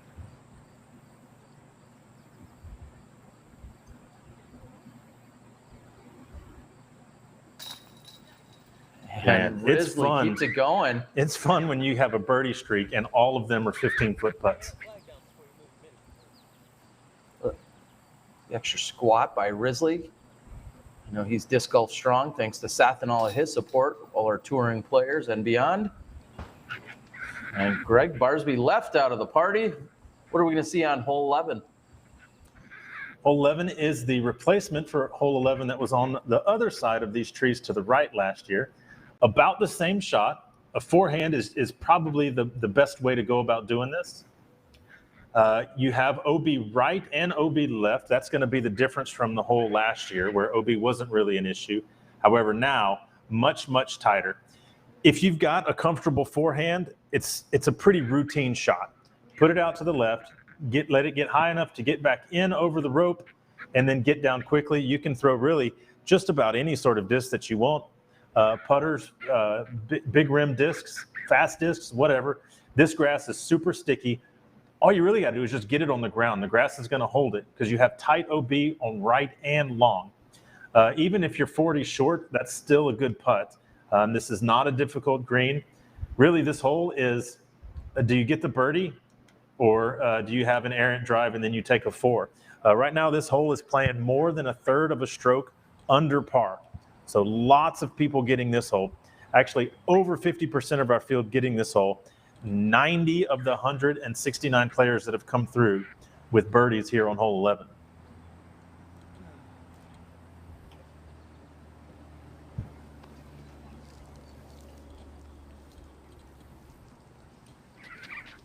And not often do I have to say it, but I am scrolling down to look for both Josh Anthon, who of course is your champion from last year. He has slipped 15 spots today alone and is in a tie for 24th.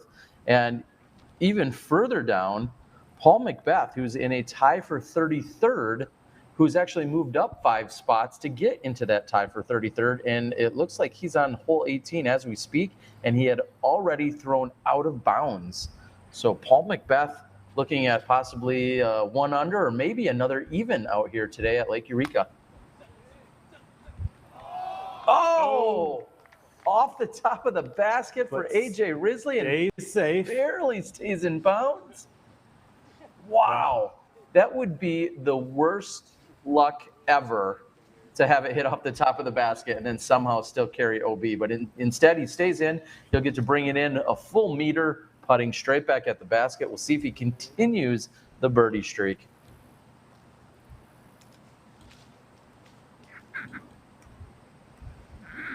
So there was a disc sitting OB there, but AJ was the first to go. So I guess maybe somebody left it from a previous group. That was not one of the guys on our card. If you were looking at that and wondering what was going on, I wonder a lot of things, Dixon, but that wasn't one of them. Okay. Oh no! Jump! Oof. Would you say that was like crisscross with the jump? I guess. I'll say that then for all of our mid to early 90s listeners out there. So you were calling for it, and his name is Chris. Were you? I'm sorry, but that was spot on. Were you quoting the Mac Daddy or the Daddy Mac? Which one were you doing there? Inside Out is wiggity wiggity wiggity whack. It is so definitely I guess whack. we're good. Yes. I'm gonna try to ask you to never make that face again, please. And way inside the OB rope is Double G.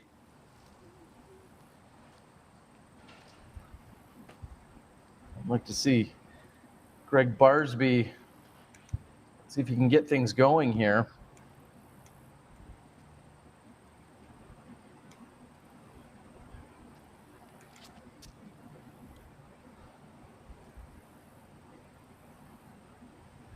Sit down. Oh no. And he's waiting on a sign, and I don't know that we have any official I think spotter it's just a out couple there. of cameramen down there. Cameraman Chad's going to run it down. No bikers in the way. And Barsby OB. Oh. We'll see you on the green. So Paul Macbeth looking at possibly 1 under or maybe another even out here today at Lake Eureka. Oh! Off the top of the back.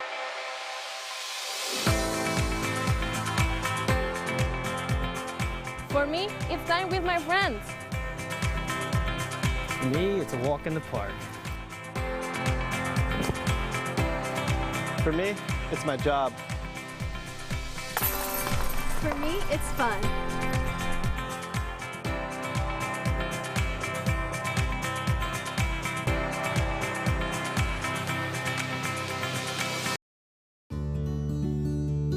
Tempercraft USA. Double-walled 18/8 stainless steel construction keeps it cold while you're hot, keeps it hot while you're cold. Get your customized growlers, tumblers, and sports bottles. With a lifetime warranty and 1% back to the planet. Tempercraft USA. Temper your thirst.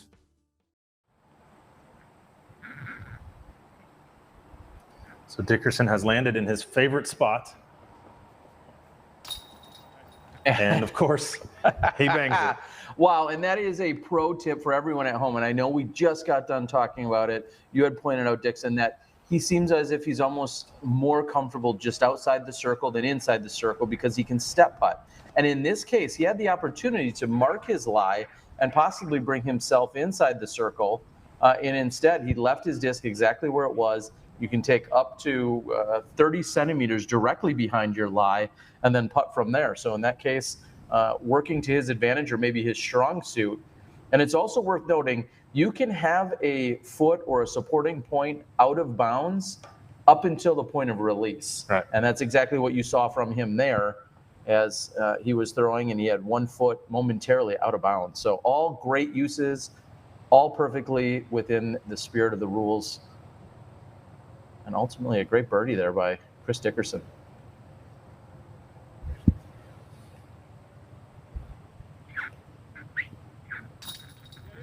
Wow, AJ. Love it. AJ Risley. The left-handed fist pump, as some of you may know, or you need to store for the trivia bank. AJ Risley writes with his left hand, although he is predominantly right-handed when it comes to throwing. Which hand does he eat waffles with?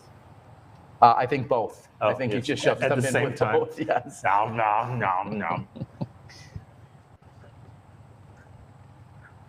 And so it's interesting. So if we think back to AJ on hole 2, after he had thrown that first shot out of bounds, it seemed like his round could fall off the rails right then and there. Since that time, he makes a good shot to get in bounds, gets his double bogey on that hole, and then he has birdied 7 of the next 9 holes after that. Just incredible, yeah, all around. We're going to see you guys after the walk. What do we have on 12 here, Dixon? 12 is the other one that's in the argument for the most iconic hole on this course, uphill to the water tower. You are inbounds for about the first 150, and then you have about 150 of OB area, and then you have this second rope to get you around the water tower. Now, hitting the water tower is hardly ever a good idea. This hole's only playing at 354 feet, which is, our guys can do that with almost all of the discs in their bag, but getting around that water tower and up the hill is the hard part here, landing at a blind landing zone. So you're going to see most likely 4 right-handed backhands here trying to get yourself into that circle, but not get pinched around the water tower. Well, and we've seen a number of different ways to not only attack this hole, but we've also seen it kind of designed differently throughout the years with regard to the drop zone, where that was placed, and how the players, for a few years, it felt like everyone just said, well, I'm pretty much just going to lay up, and then I'm going to play for around it. And now we're seeing that I think players are becoming more and more aggressive. One of the new features that we saw here, they've put up cement tee pads on all of the holes out here at the Lake Eureka course. This is not a course that is in play the rest of the year. So if you came out here in a week, you'd be able to find 18 baskets, except they're all hidden in the woods for a completely different layout. You would not find the course as we see it today. So knowing that it's a temp course, it's pretty amazing that they actually dedicated the resources to go out and putting in the concrete tee pads, which were a little bit challenged yesterday. Yeah, well, you wouldn't find this course in the ground by 9 o'clock tonight, because all of these baskets are getting raffled and handed out. So like if you wanted to show up by 9 o'clock on Sunday night, if you wanted to show up on Monday and play the course, it's already gone at that point. But yeah, so these were new tee pads. They did a lot of work to get them in. But I think on some of them, either the way that it dried or the way that it was finished, they're pretty smooth on top. Especially holes 16 and 17, there was a lot of people talking about those, that it wasn't just smooth, it was that it was to a dangerous level of smooth. Matter of fact, we saw Johnny slip on hole 16, and he slipped to the point where who was it that went right after him? I'm forgetting who our lead card was yesterday. Austin Turner. Yeah, put his towel down to throw, and he still slipped. So that's why the players were given a dispensation today, at least on that hole, and maybe 17 as well, to be able to play off to the side if you felt like it, if you felt like that would be better footing for you. So it's we're glad that they did the work, and it definitely upgrades this course. However, maybe they can bring a scouring pad out or something and rough up a couple of those because Worlds is coming here next year as well as the Ledgestone Insurance Open. So I'm sure they'll do a little bit of work to make sure that stuff happens. Well, and we've seen constant considerations and improvements taking place on this course. We've also seen it played in a number of different ways with regard to the rules. Of course, stroke and distance was a very hot topic a few years ago. I'm not talking about the store in the mall. It was a very Stroke and distance is a store in the mall? That's a different mall, but the hot topic being the stroke and distance that was played out here a few years ago. And so it's been interesting to see this transition as these years have gone on, of course, being on the Pro Tour. And like you just mentioned, this will be one of the primary locations that gets utilized for next year's Pro World. Right. So very excited to see how all of that plays out as well. I'd like to see you decked out in some Hot Topic gear. Is that your store, or are you more like a Gothic Castle guy? I've got all sorts of stores out at the mall, but we're not going to talk about those. So what I do want to look at those are the scores. We're seeing AJ Risley right now with a 4-stroke advantage. And playing fantastic.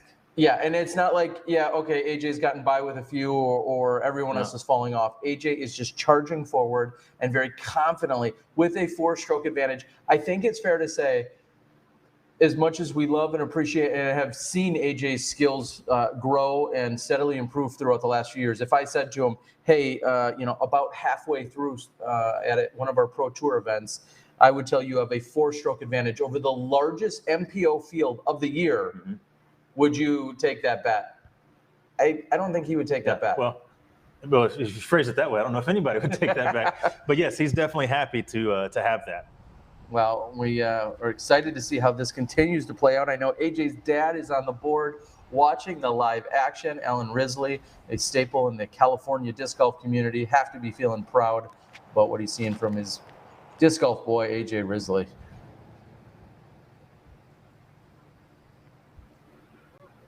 Oh, and so if you're going to hit the tower, that's how you want to do it. Past the 3 o'clock point on the tower so that it then bounces around to the other side. AJ is in, putting for birdie again.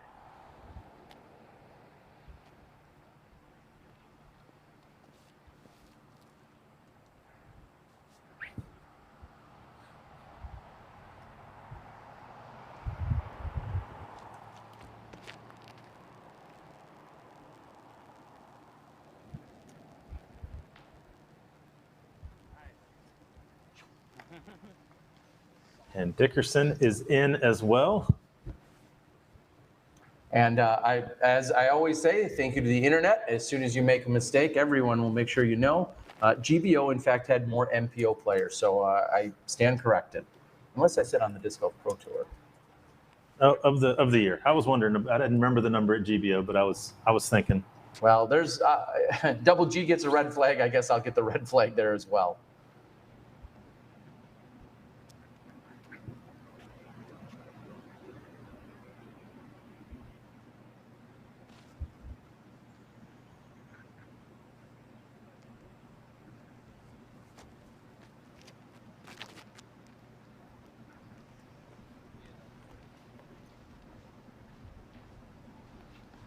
Oh, sit. Okay.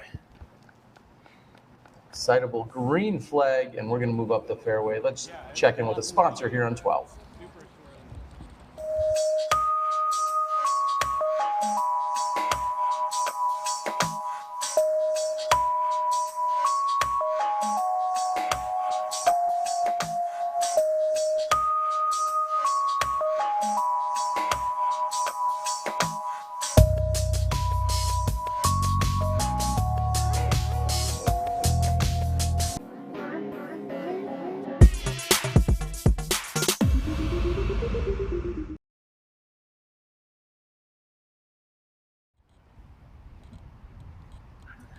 So here is the drop zone on this hole, about 200, 220 around the corner.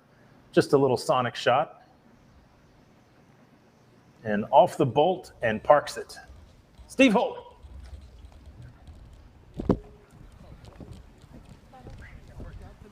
And as these guys are moving up the fairway, I know we just momentarily saw a message from the Next Gen Tour. Make sure you go out and check them out, Next Gen Disc Golf. This last weekend, I was part of the regional premier event taking place over in Crown Point, Indiana.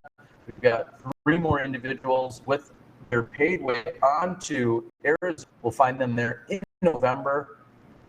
Make sure you find out where your qualifier or regional event are taking place. We'd love to see you in Arizona, vying for the car, and lots of other amazing prizes.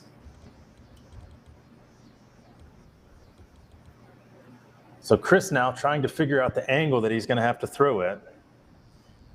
The basket is completely hidden from him here, right at about 45 feet on a hyzer, and you can see the flags in the background. He is putting into a slight headwind, but definitely moving right to left. So he can't get this too high, or that wind could just sail him right out of bounds left.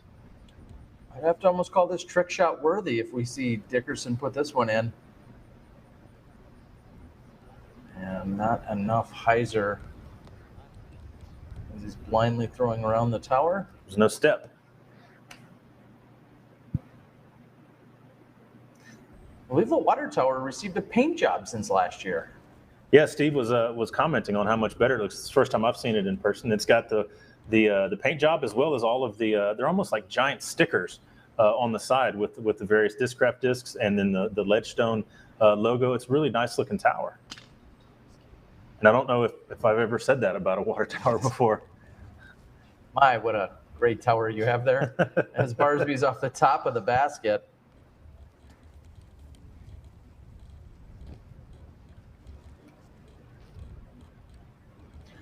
Word from our producer coming in that he would like to put in a nod to the Rosemont Tower in Illinois, Northern Illinois. So if you have a tower of note that you need to let us know about, please list it in the comments. Steve Dodge will make it a trivia question and a super chat fundraiser for our next show.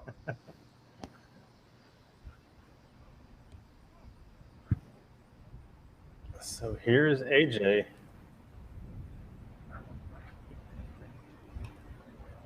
So AJ Risley looking to continue the birdie streak. This would put him for 4 in a row. Bang, bang. Oh, yeah, the left-handed swipe as he picks up the mini. He is feeling it. AJ Risley on a tear. This is an incredible round. And so while this is going on, we see some other stuff happening. Cam Colglazer, 8 down for the round with 2 holes to go. He's making a charge. Solo second place right now. And then for you guys that were looking at Nico earlier, he finished out at 10 down.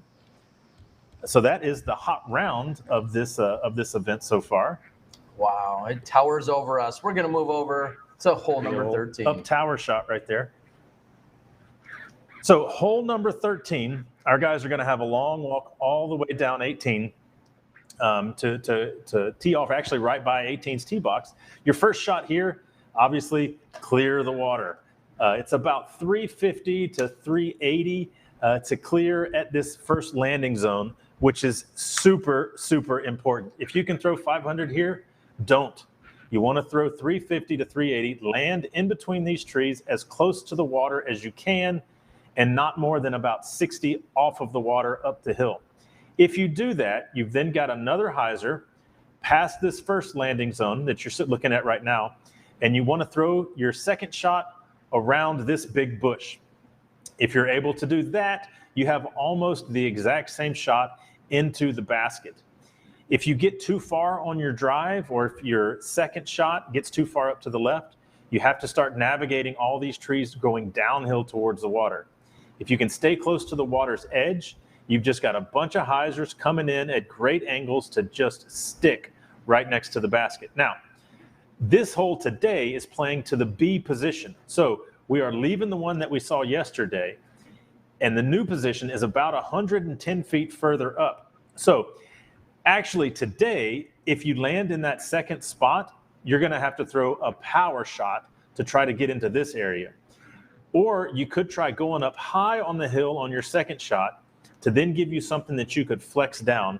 I'm really curious to see how this hole is going to end up playing today for the rest of our groups. So far today, this hole is playing at 5.8 as the most difficult hole. Yesterday, this hole played at 5.49. So a third of a stroke more difficult for only 100 feet further. Wow, that's incredible. And I was just looking, actually, as you were pulling up the statistics for the course, I was looking at exactly what the OB rule situation is with regard to this hole, because I wonder if someone were to not get over the water, exactly where they would be teeing from, or where they would be throwing what would be their third shot from.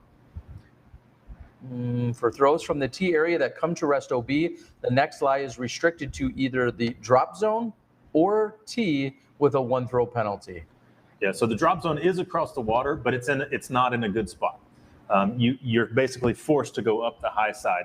Yesterday, 44 people birdied this hole so far today. 3. Wow.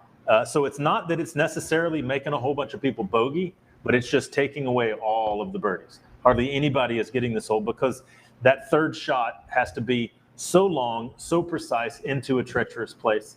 The OB still runs the left-hand side the entire way to keep you away from some of the other fairways. The water is still all the way down the right. All right. Well, I believe we've got some additional bonus coverage.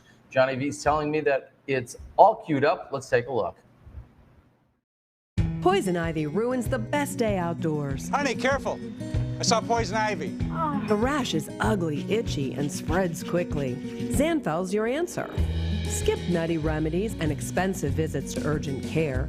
When you get poison ivy, get Zanfel. No side effects. Safe for kids. Zanfel washes away the toxin that causes the itching rash. Complete relief. Zanfel lets the healing begin. Got poison ivy? Get Zanfel. It works.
And welcome back, everyone. One of the things I want to talk about are the scores that we're seeing and some quiet movers and shakers coming up the board, or maybe not so quiet if you've been paying attention on UDisc. Cameron Colglazer, who is having a very solid back nine. It looks like he's birdied 7 out of the last 8 that he's played. He's on hole number 18 right now. He's sitting at 9 under for the round and 12 under overall. Again, moving up 16 spots as of right now. So that's pretty good. He finds himself still 3 strokes shy of AJ Risley. I'll be excited to see how AJ attacks hole number 13. Looks like he's getting ready in just a few moments. We see Nate Sexton, somewhat of a quiet round himself. It looks like he's just 3 under, but he's at 10 under overall. Nico LaCastro is now in the clubhouse. He parred his final hole, and Nico LaCastro just 1 blemish on the scorecard for the day. He ends up shooting a 10 under par, and then equals his overall score to 10 under. AJ going with the smooth hyzer here, and he is in the landing area. Just looks like about 4 feet in front of where Ricky was yesterday. He might have to deal with some branches flapping him on the head there as he's trying to throw.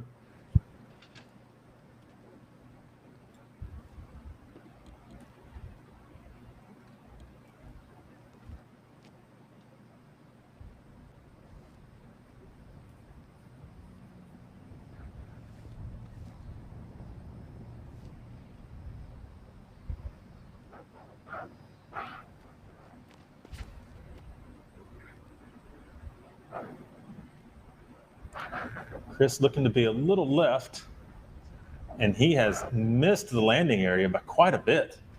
He's safe across, but it's scramble time for Chris from right there.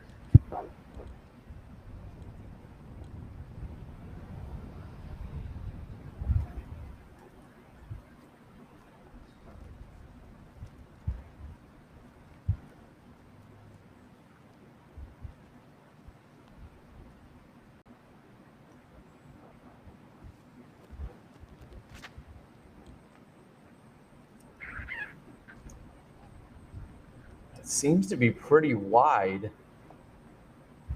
and not enough power by Greg Barsby. What a mistake. Wow.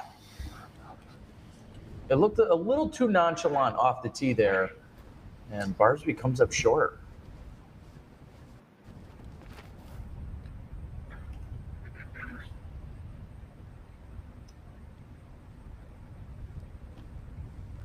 So Barsby will likely move over to the drop zone as we nonchalantly see Double G crush it all the way across There's the opposite. lake. His nonchalant goes deep. We'll see you on the fairway of 13.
Welcome back, everyone. Dixon Jowers along with Terry Miller, the disc golf guy. They are taking a lengthy hike around the edge of the lake. Then they're actually walking right past hole number 17, where a car was not given away. There was not an ace on 17 yesterday, but they're moving over. Who was it?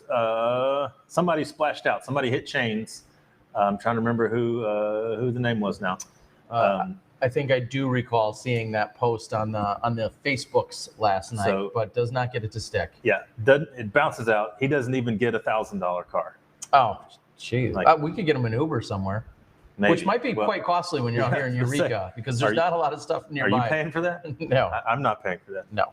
But we are excited. We're bringing you the last 1/3 of the course here. And I'll say, I feel like yesterday, which was not my best day here in the booth or behind a keyboard, but it feels like right around this time on the course, there's a lot of golf left, there's a lot of walking left, and it kind of starts to drag a little bit. And I think maybe, and hopefully our players don't feel that, but I know throughout the years of being out here, it just feels like you've made this very long trek around the property, and now you're going out even further. And then you're going to make an entire loop to bring it back in for the last 1/3 of the course. I have to wonder if some of our players feel that, or if I'm just making that up in my head. And there's always that weird feeling, like when you're going from 12 basket to 13, you probably walk right past your car. And so as you're tired, you're like, oh, I could just leave right now. There's my car. Nope, still got 6 holes to go. So Chris, from slightly out of position, has to really rip on that hyzer. And I don't know if he was inbounds or not. I see ripples in the water on our second cam. So I don't know if he hit the water and then skipped up, or if he just stayed out on the left there. But either way, It's going to be difficult to get a par from there.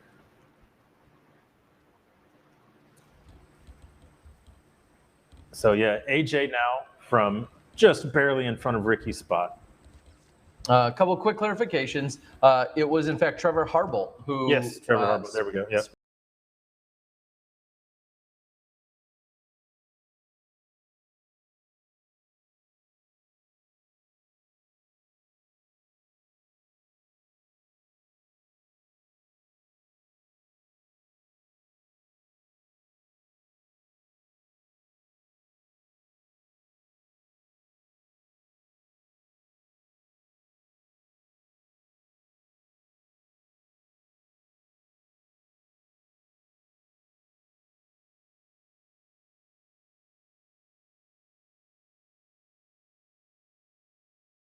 All right, as I was somewhat mentioning earlier that and we still have AJ hadn't thrown yet. Thank goodness he plays slowly. Oh, that caught the top of that tree. Wow, yes, that was a tough shot, but there's a lot of room to make a mistake around that tree. And what I was saying earlier is that this hole yesterday gave us plenty of trouble when it comes to the cellular signal, and I'm guessing it's going to do the same. It's just something we simply cannot avoid, short of them completely removing or relocating hole number 13. So please be patient, stick with us. So you can see the OB line there just to the left of the drop zone. Barsby now going down the gut. And I did not see that one come to rest. I don't know if he caught a tree or if he got a clean flight out of that. Either way, he is a long ways off laying 3 right now. Now double G, so here's the problem when you pass the landing area. If he wanted to throw the hyzer around that tree, he could probably only advance about 200 feet and get back to the water or get back to the land. The problem is that the landing area is probably 350 from there. So he's going to have to go with something bizarre here. Looking at the angles, I'm going to guess a roller here from double G up high to the left and then try to stand up and come back down the fairway towards the water.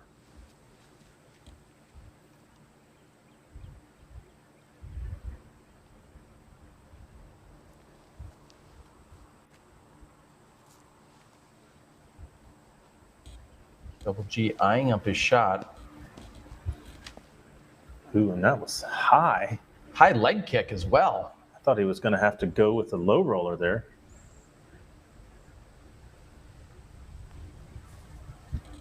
Well, it doesn't really look like he likes it.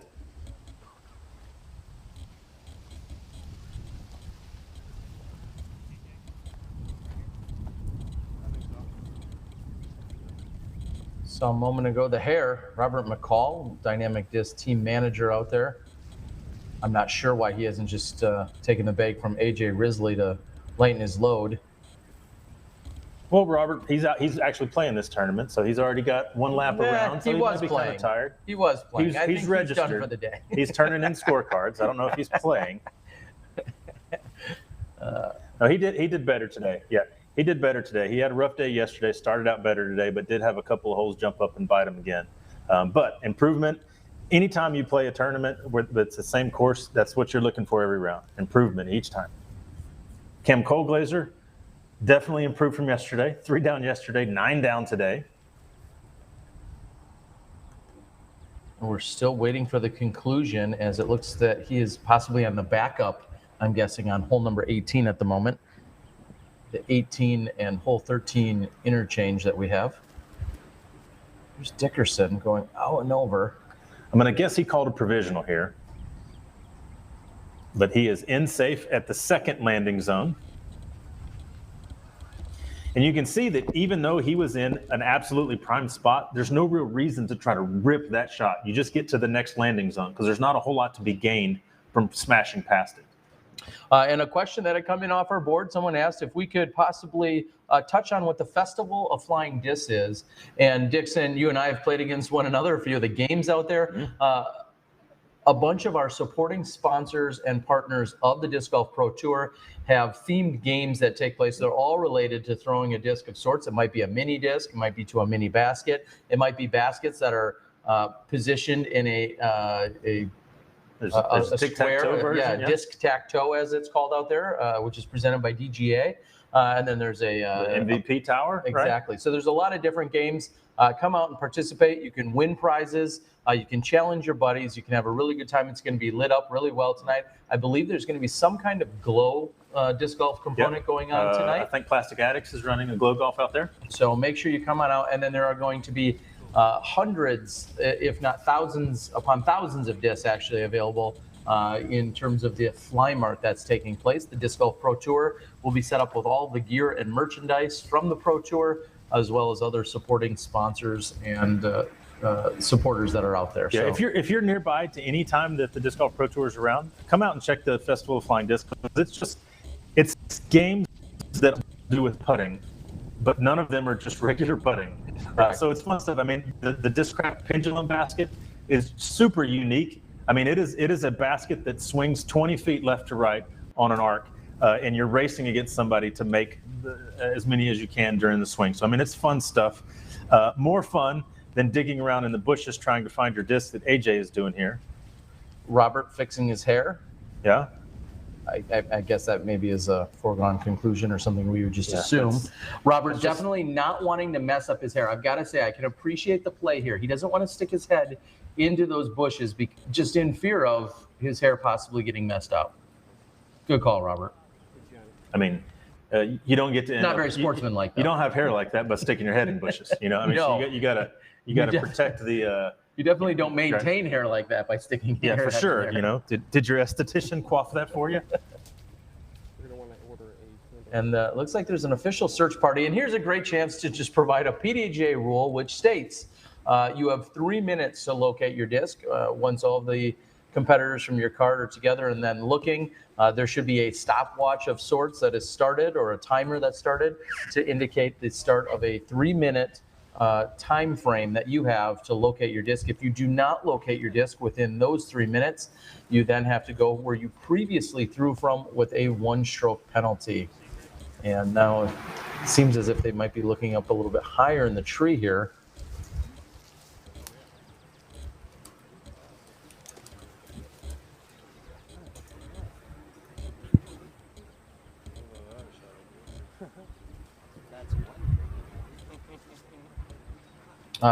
Meanwhile, we can see that AJ Risley, still your 3-stroke leader, sitting out in front of Cameron.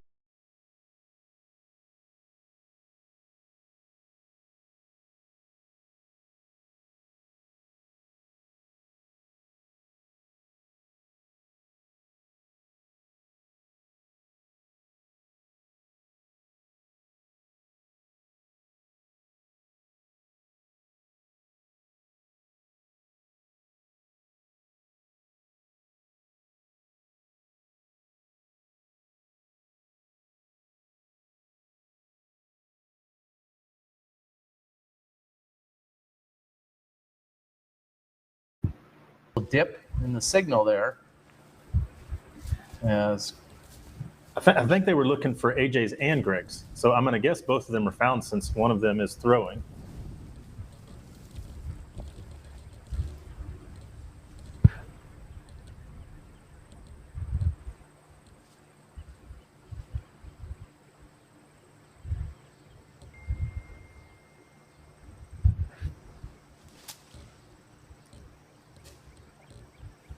Barsby trying to get out up to the top of the hill so that he then has that approach down to the basket. But you can see how this hole is. If you stay in the landing areas, this is an easy hole. If you get out of the landing areas, holy cow, it becomes very, very difficult. And so far, all of the troubles, we haven't even gotten to the new basket yet. We haven't gotten to the point of this hole that was supposed to be difficult.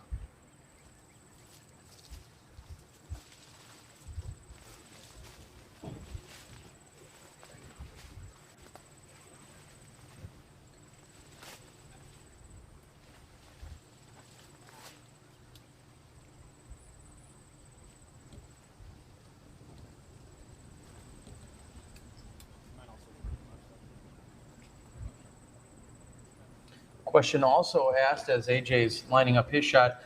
Dixon, do you feel like someone could potentially eagle this hole? And if so, what kind of arm or throws would that player need?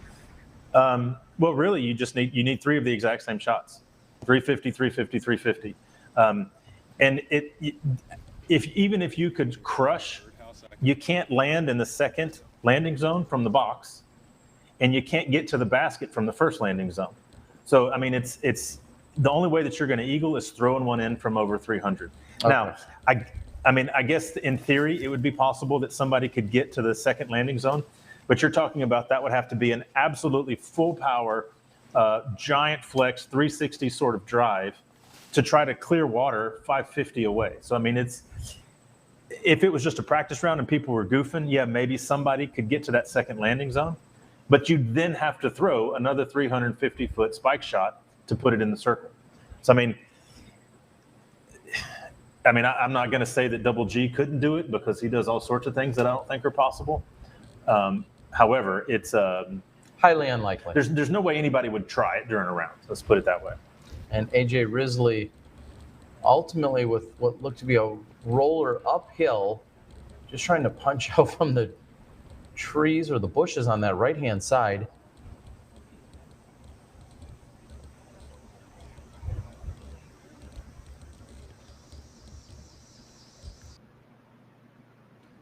And right now it looks like we're somewhat parallel to hole number 16, if I recall, as these two fairways somewhat share space in this corridor.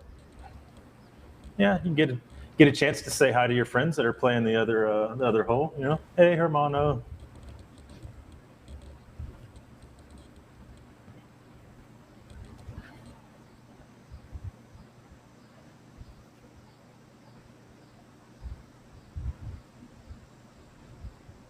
This will be Double G's third shot.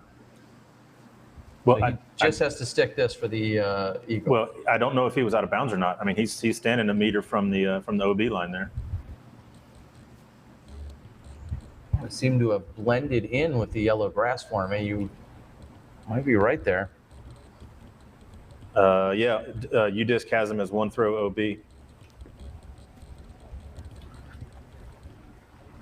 So I wasn't incorrect in saying he was throwing his third shot. It just was for a 4. Would that be a way I could weasel out of that one? I suppose, yeah.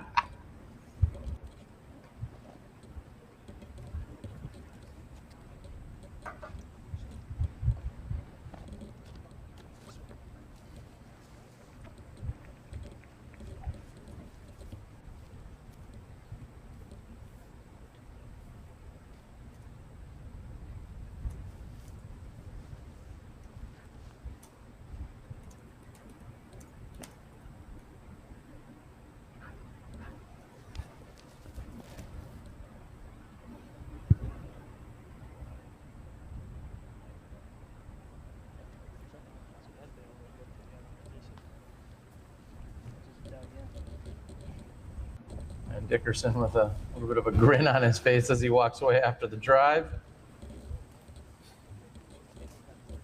And that might be what, I mean, we did have some new camera crews out here, so maybe that is somebody from Parse Productions, I know, is one. And I think the Nick of Time or something like that. Yep. Yeah, and I believe Central Coast is out here covering. We saw Brian and Corey up near the tee, so that might be a new catch camera person for Central Coast. Just someone that we don't necessarily recognize. Barsby in frustration after that low flick coming out. He is having a rough hole.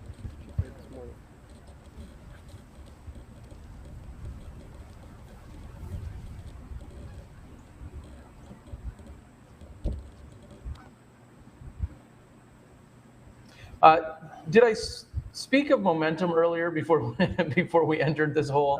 Well, Ricky's not on this card, so we probably hadn't brought up momentum yet. I didn't maybe use the official Rickyism, but right. I feel like this hole, for just a number of reasons, not only our signal, but also for when you see it from the player's perspective, from a camera perspective, this hole is just a very challenging hole for a multitude of reasons. Yeah. How's that flow going, Terry?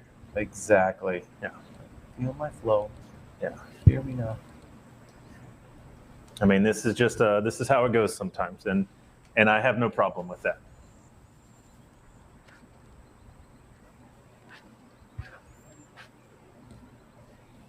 So AJ is going to have to. So he is up too high on the hill for the second landing area. Now he was trying to get here from the middle of the bush, so that's not normal. So he's going to have to either throw a power turnover shot that has to flex, or go with a huge hyzer and hope to get the distance on it.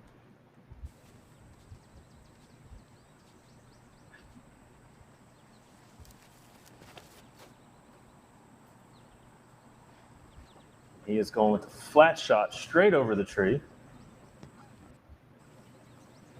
And he is in circle 2. Not a putt that he can go for, though.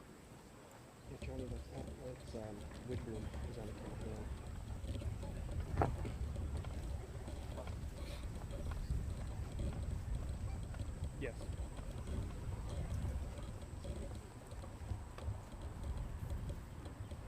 Though I'm not out on the course, someone had possibly clarified that may have even been Ellen Widboom out working the camera, which is funny because as we panned across with our somewhat lower resolution, that was actually my guess, is that person looks kind of like Ellen, and someone's stated that that is in fact the case. So Ellen, who's obviously out there competing in the FPO division, she is one to never sit still. She's always trying to lend a helping hand in one way or another. I think back to Utah, where we were talking about possibly having her involved with the FPO commentary. Sounds like a few lines of communication got crossed, and next thing you know, she wasn't around. Thought, well, maybe she just forgot, or she flaked on us. No, she had grabbed an extra card and went out and scored for UDisc. So Ellen Widboom just always out there at it, helping out in whatever way she can, all while competing herself. Yeah, and actually, I know she was trying to, or her and Corey had talked about her helping out at Idlewild, but then when everything got messed up with the weather and the rounds on top of each other, it didn't end up working out. So part of the problems that you're seeing with this hole is not only that the shots are landing in bad spots, it's that we're going to that new pin position. So, I mean, our card here is really struggling with this hole. I don't know if I have enough fingers and toes to count the amount of strokes that have happened so far. Well, and as I was just posting out on our board, it does become more difficult to follow along with every single throw, and then all of our players that seem to be somewhat scattered, and remembering not only what throw they're on, but if they went OB once or twice, or maybe even more times as we're moving down the fairway here on hole number 13. What I did want to look at is where our scorers are at. A little while ago, we left with Cameron Colglazer saying that he was waiting on hole 18. He has completed hole 18, and he did it in just 3 strokes. Jeez. So Cameron Colglazer moving up 16 spots today. So the second 10 under today. Wow. Yeah, shooting that 10 under, and now sits at 13 under par. Nate Sexton with 3 holes left to play. Sexton is sitting at 11 under par overall, just 4 under for the day. At most, you're looking at probably a 6 or a 7 if he has a really strong finish. Chris Dickerson, and then Michael Joe, Chris Dickerson, and Nico LaCastro all in a tie for 4th. And we refer to them as the Nico arrows. Right. Nico LaCastro has, at this point, moved himself up 34 positions today, which is incredible. So Nico LaCastro in a tie for 4th, moved up 34 positions. He's, again, at 10 under par. And just one blemish on his scorecard today. Hole number 8, he took the bogey. Yeah, well, I mean, that's getting a bogey on hole 8 is not, that happens. That's not that big of a deal. Now, when you finish a round and you only have 1 bogey, then you start thinking, that one stinking hole. But when you play it, sometimes you're like, okay, I got a bogey there. But when you get to the end of the day, I mean, right now we're seeing a lot of different people really attack this course and do it and not really get punishing. I mean, Cam Colglazer, 8 down on the back 9. Yesterday, AJ was 7 down on the back 9, and we thought that was great. And Cam said, here, hold my beer. I'm gonna go get you one better. Well, it's been very impressive. We have to keep our eye out on someone like Ricky Wysocki, who has dipped 1 position, as Ricky Wysocki has moved himself to 8 under overall. He sits at 3 under for the round. He's completed through hole 16, so he has 17 and 18 to finish out, but sits in a what looks to be 10th place at the moment. Double G has dipped down to 10th place as well. And then we look at rounding out the top 12. As it's shifting on us momentarily, Matt Dollar sits at 7 under, just a 1 under for him today. And Kevin Jones, who had that incredible start, has hit a roadblock and I think officially run into, well, it looks like he, on this hot and muggy day, found himself a snowman. Kevin Jones with the 8 on hole number 13. Holy cow, the very hole that we're on right now. Yeah. He took a triple bogey and has an 8. He followed it up with a par and then another bogey on 15. So all of those strokes that he put in his basket on the front 9, he's just kind of dishing them back out as we move through the back. 5 under on the front 5, and he's over par right now for the round. Oh my gosh. Really rough round for Kevin. So, I mean, and that goes to show you on this hole, pure power, who cares? Now, you might be wondering, why are we watching Terry and Dixon sit around and talk? Why wouldn't we be? Well, several reasons. This is why they tune in. The money makers right here. Yeah, that's not so much. So, okay. So it's the same problem that we had yesterday, right on this hole, with the signal dropping out on us, and it's causing all sorts of problems for our system. So what we're going to try to do is to help tell you guys what's going on. And this is not an intentional plug for UDisc, but if you don't have UDisc, here's how you figure out what's going on right now. Is just you'll follow along on the scores on there and hope that it's getting updated in a timely fashion. Actually, yesterday we didn't see anybody play hole 15 because everything dumped out right here. Hole 15. So hopefully it comes back pretty soon. Well, what we can tell you as they're wrapping up on hole 13, we see that AJ Risley ultimately puts in for the bogey on hole number 13. So he's going to go down to just a 1-stroke advantage. He has 1 stroke over Cameron Colglazer. He sits at -6 on the round and 14 under overall. And Barsby with the double on this hole, on hole 13 with a 7. Dickerson with a 7 also, and Double G with a 6. So wow, our card went bogey, bogey, double, double on this par 5. If they could get like an 8 cut if they were playing cribbage, that might be worth it. That 6-6-7-7 combo. That is quite the reference for all of the high stakes cribbage gamblers that are watching right now. Believe it or not, I've attended a cribbage tournament or 2 in my day. I have no doubt. That doesn't surprise me. For when this disc golf broadcasting thing doesn't exactly pan out. You're going to be the high stakes cribbage commentator? Oh, no, I'm going to be a player first, just like disc golf. I'll be a player first. And it looks like he's moving his peg 9 spots. Can you believe it, Terry? 9 spots. No, you can't, because Terry doesn't count his cribbage pegs very well, and I really probably had like 12 to get, but I only claimed 9 of them. Not smart play. I was just making stuff up. I played cribbage like twice 20 years ago. I'm not really sure. All right. Well, it looks like our cameras are trying to get back into position. I also want to take a quick look over at the FPO field. We had them, of course, at the top of the show, where we had Paige Bjerkaas with just a really solid finish today. She had a slow start. She was 2 over through the first 4 holes, but then turned it on in the back.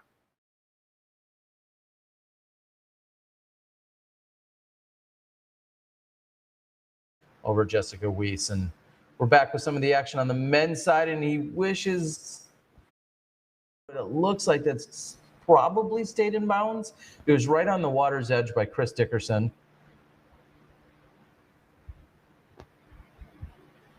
There's Greg Barsby.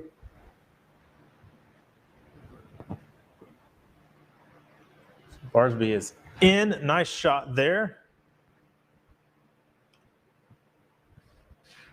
So I'm going to guess that they were the last 2 to go since they had doubled.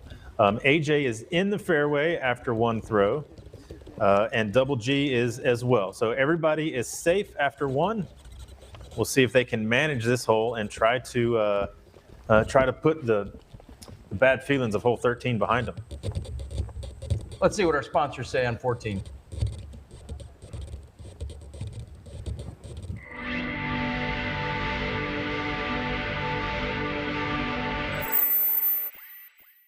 Disc Golf Nerd review of the Discraft Zone. The Zone is an absolute modern classic. It is the original flat-topped, small diameter, overstable putt and approach disc. This type of disc has become incredibly popular with disc golfers over the years, and for good reason.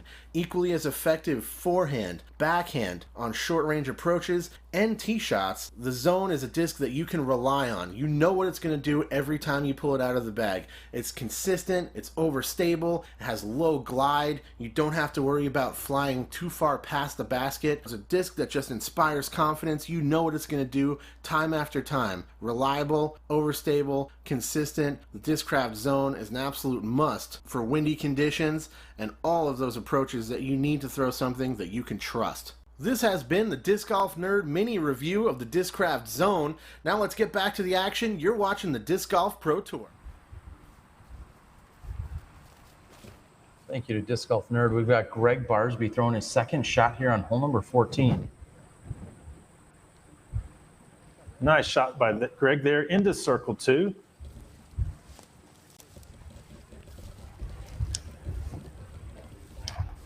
So, it sounds like we didn't miss a whole lot on 13. A lot of bad throws.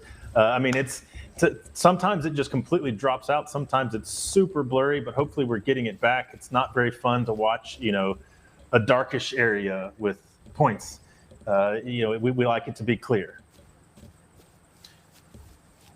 And just to be clear, if you do need to find all of the shots that we missed, the handful of them, make sure you check in with CCDG. They will be bringing you exclusive Hole 13 coverage the next 2 days while we skip it, besides maybe the tee shots.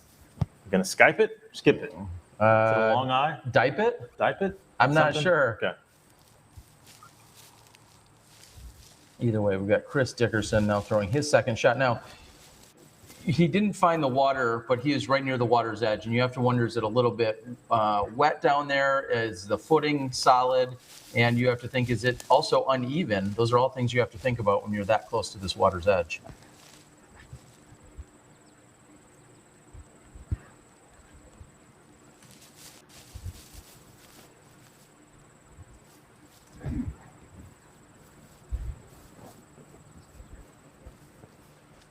And yeah, that's just the safe shot. Just make sure you get in bounds.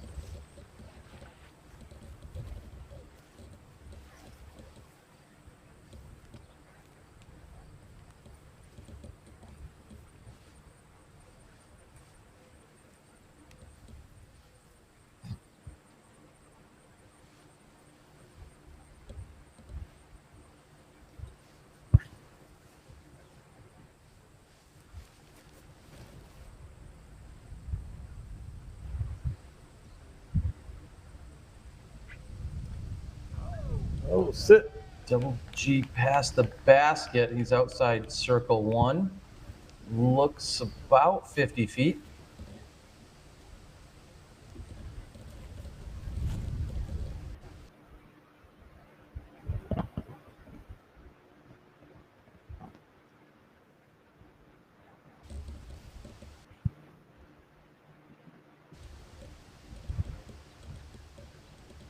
So AJ trying to get back onto it here.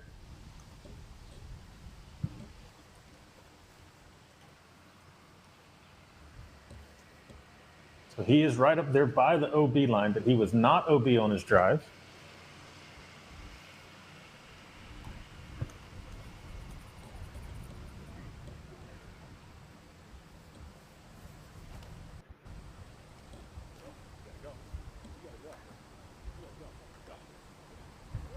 And look at that.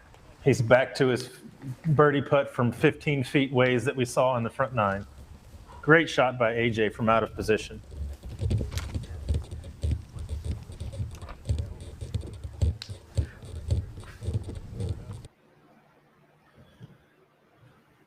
So we've got hole 14.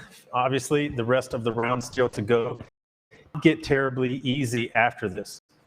Hole 15 is an uphill hole that's playing super easy, but there's OB all over the place.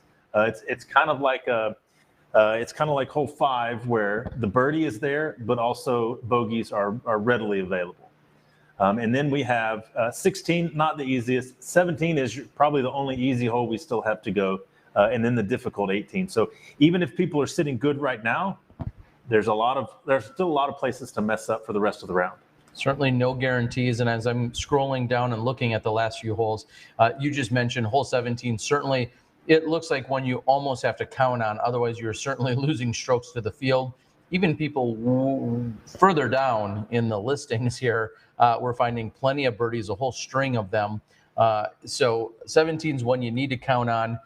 18, it looks like a lot of people are playing for the par, but you certainly can find plenty of trouble. We saw that huge drive by Anton yesterday, and then really not good positioning when it was all said and done. Well, and I mean, yesterday, Chris and Barsby, they had fantastic rounds going through about 13 or 14, and they both struggled towards the end of the round with all of their birdies having matching bogeys.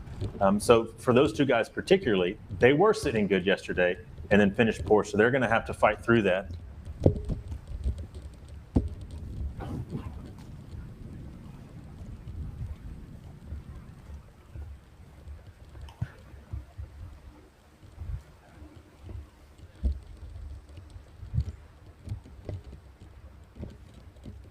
Barsby checking his hand. Maybe it was a humidity issue with his release there.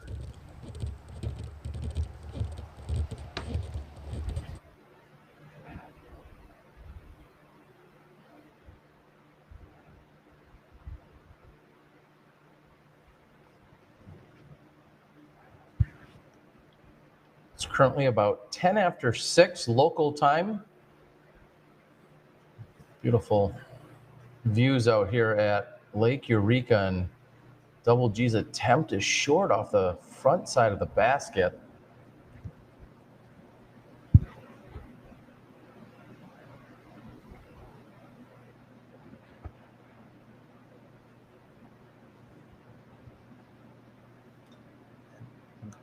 Barsby in, and then AJ's going to step up for his tiny little birdie putt.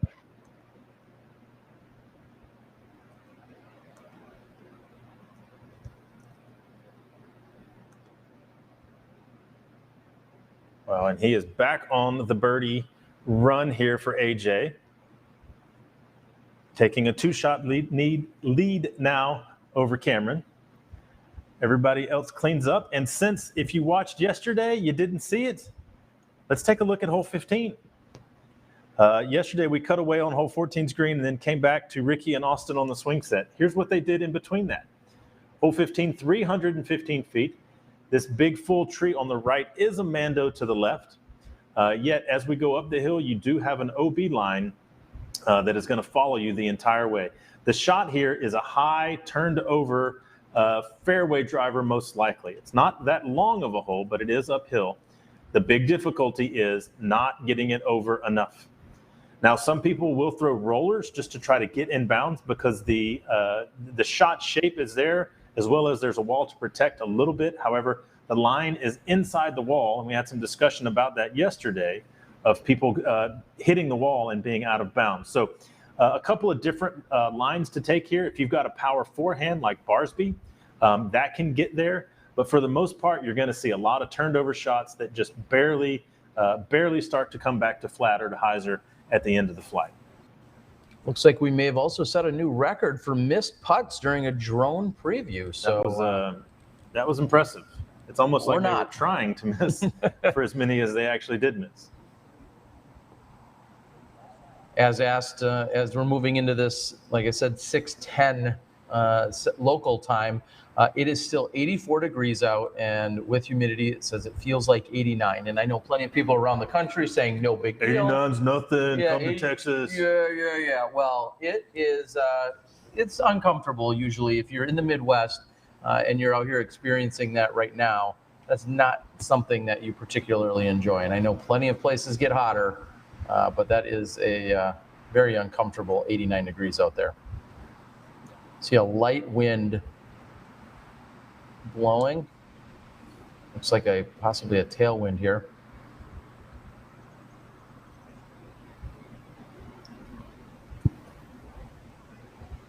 AJ won to use all 29 seconds of his 30 seconds allotted.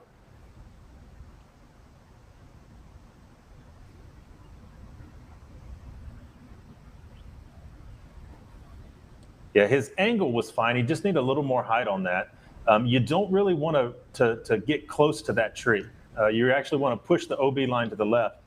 We're going to see actually Double G go with the forehand here. That's a little bit surprising because of his spin rate. Maybe he's not going for it. His spin rate, he can take some sort of mid-range and put enough rip on it to get it to hold that ante the whole way. And I've got to ask, why wouldn't someone? Oh, is there a Mando? There is a Mando on that tree. I was going to say, why wouldn't someone clearly just take the Mando? Someone like Double G, that is. If someone was paying attention a couple of minutes ago, you would know why they wouldn't do that. If someone thought you were going to say that, yeah, that's the shot I figured Double G was going for. He just needs a little bit of pan out.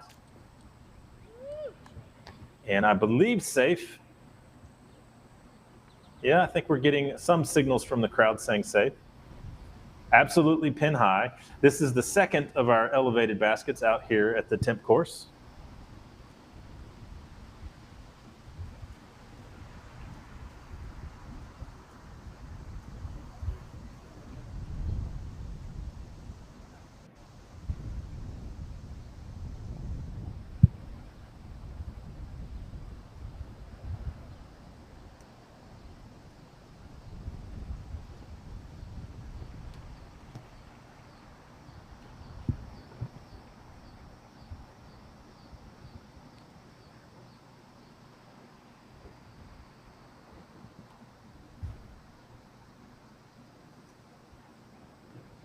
And that is turned over a little too much, but that's the mistake to make on this hole.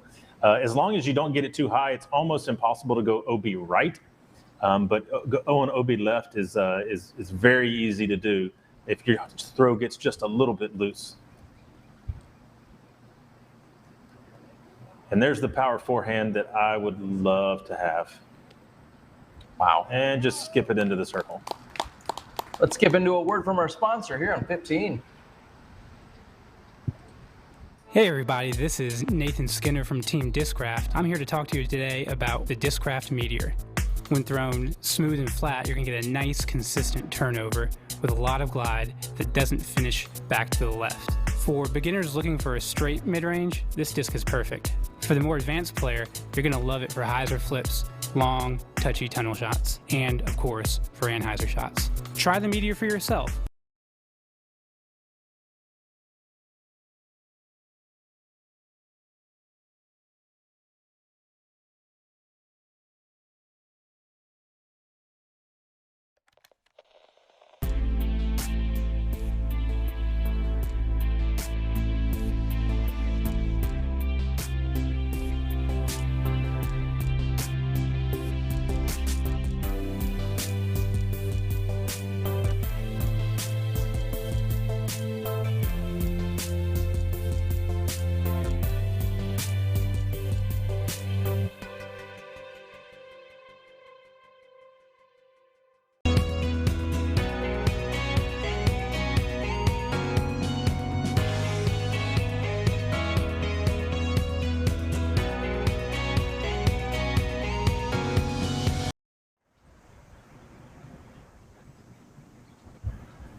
Dickerson from long range catches the bottom of the barrel.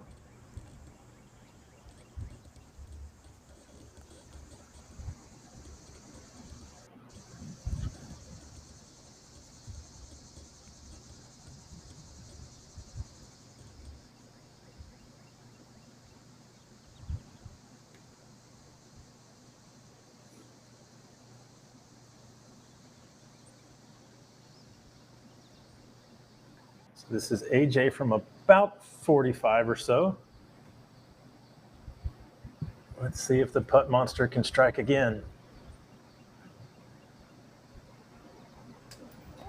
Oh, just off the chains.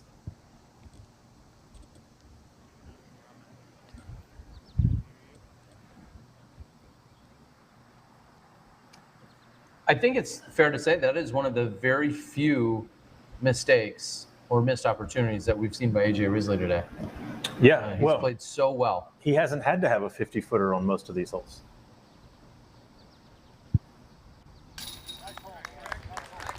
There's Barsby with the nice birdie. I mean, go look at all of AJ's birdie putts. 16 feet, 5, 5, 16, 16, 16, 16, 5, 16. That's the way to do it.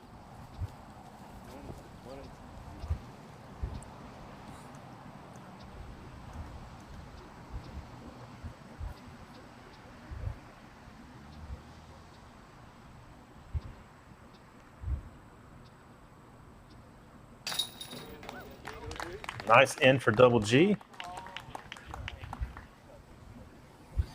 The only bad thing about AJ shooting such a good round is that he tends to get a little more serious, and we don't get to have the kind of normal, jokey, goofy AJ that we all know and love.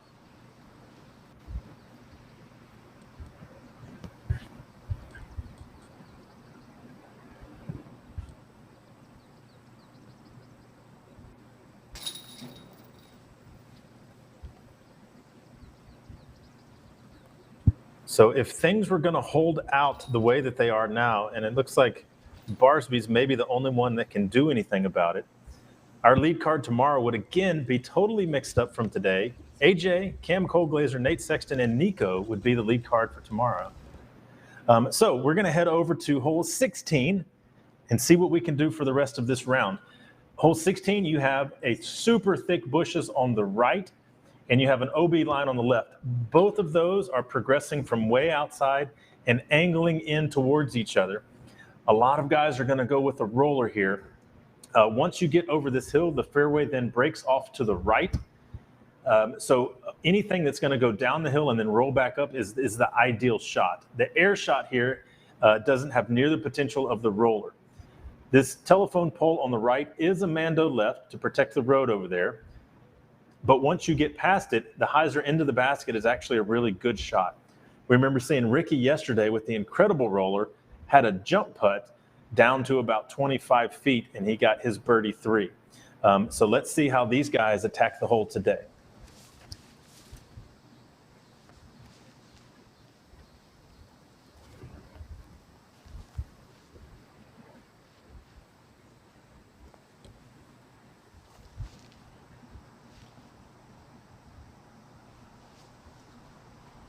Well, G looks to be lining up a roller here. It seems like his last couple of rollers, though, has come out very high, and that's the one thing you can't do on this hole. You got to get it down quick.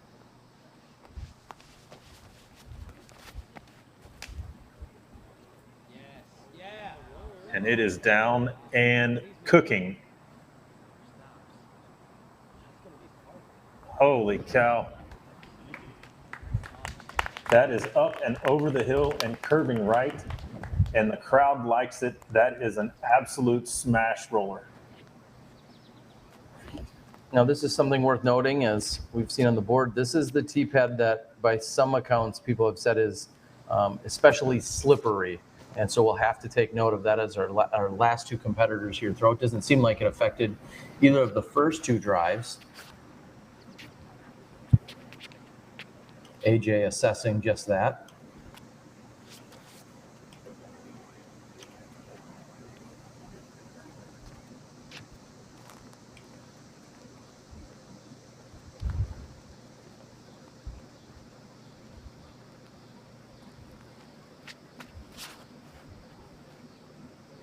Huh. AJ just going with kind of a smooth backhand shot here. Yeah, and it looks like it was a little bit high. It's not really going to put him out of position, but he's got a lot more work to do to get up and down for birdie. Yeah, because that the Mando pole is now in his way a little bit. It's gonna affect his shot. He can't just go straight hyzer. Like, the distance isn't the issue. I mean, he's probably around 300 feet into the basket, but you want to be able to approach this thing right to left because it's up over a hill and under branches right at the end. So if you can come in high, that's what you want to do, and AJ's going to have a tough time doing that. If he might have to flex something around that pole. And Chris going with a forehand as well. I have to wonder if Chris altered his game plan based on that tee pad and that run-up, or if that was his plan all along. Either way, here's a word from our sponsor on 16.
Who needs it? All right, we have just confirmed from our catch camera that the roller that Double G threw actually went past the pin. So, I mean, that's ridiculous, number one. Number two, there's actually an OB behind the pin. You would have made a lot of money betting that somebody could go OB deep on their drive on this hole, if that's it. Well, depending on how far he went behind the basket.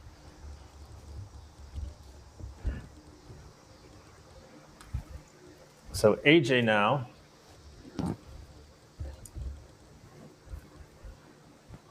So the difficult part is right at the end of this throw.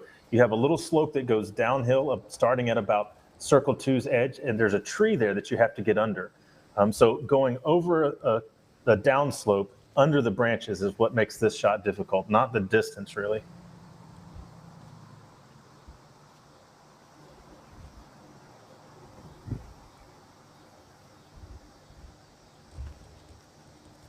Oh, little balk there.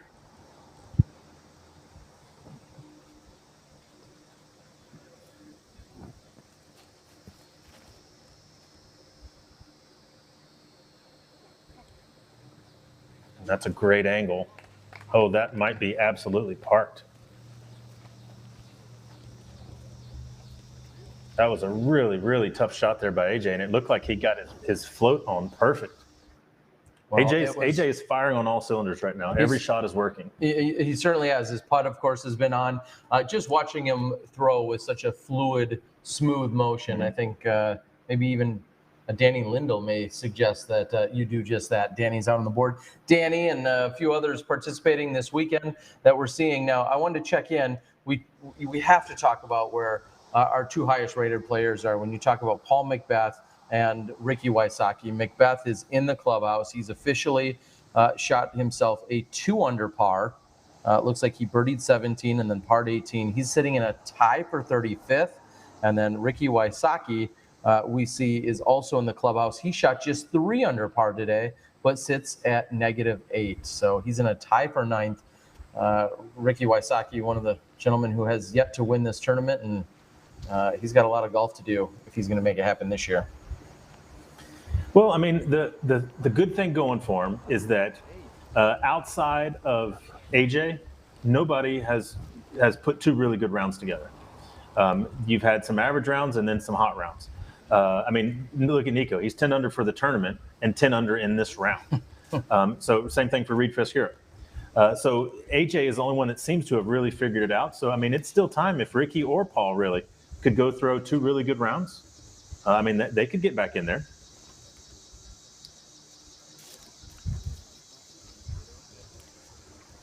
So Barsby just flicking up there.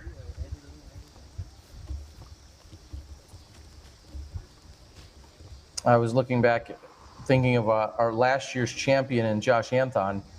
He shot just 2 under as well today, and he really just had the hiccup on hole number 5. He took a quadruple bogey 7 on hole number 5 today. That is the one with the fence, the ball field. Clearly a struggle there. He ultimately finished with 6 birdies in his remaining 10 holes to push him back to 2 under par. But okay, so here's Double G, his drive on this hole. Okay, folks, 606 feet. And he is outside the circle, deep and right. Oh, please hit the eagle.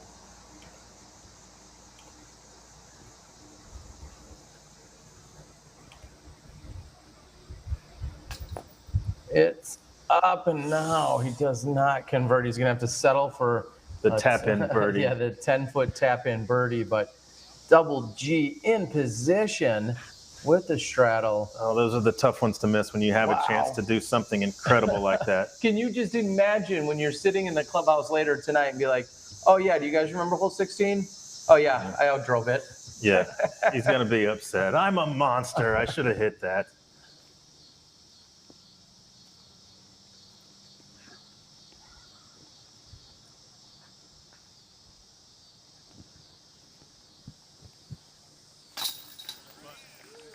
Nice putt there by Chris.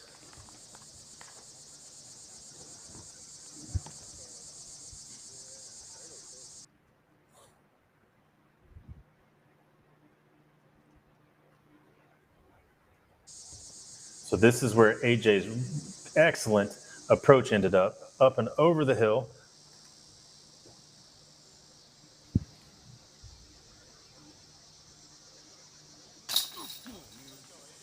There it is, AJ Risley in. Another birdie there by AJ. So he is up to a 3-shot lead in second place, Cam Colglazer.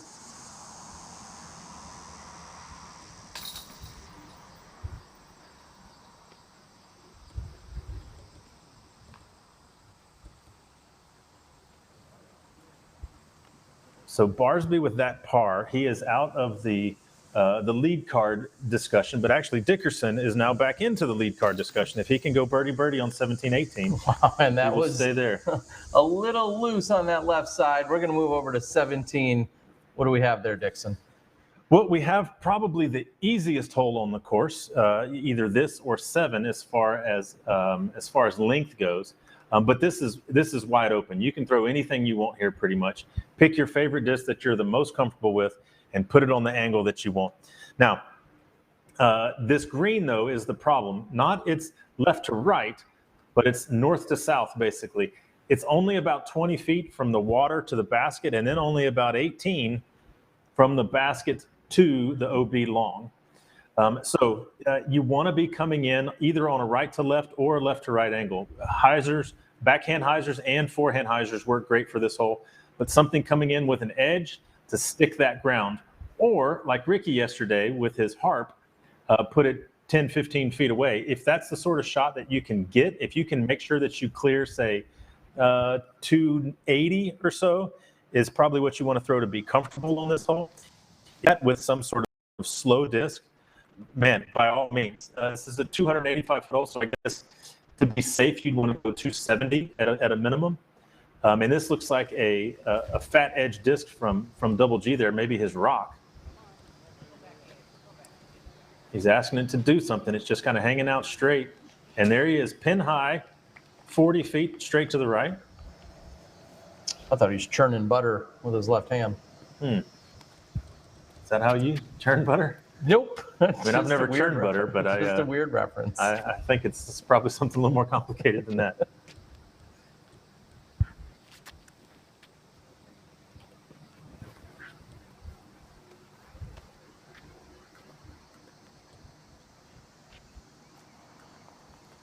So no cars today, right, on this one? I believe that is the case, that the hole-in-one contest for the new car was just yesterday during competition.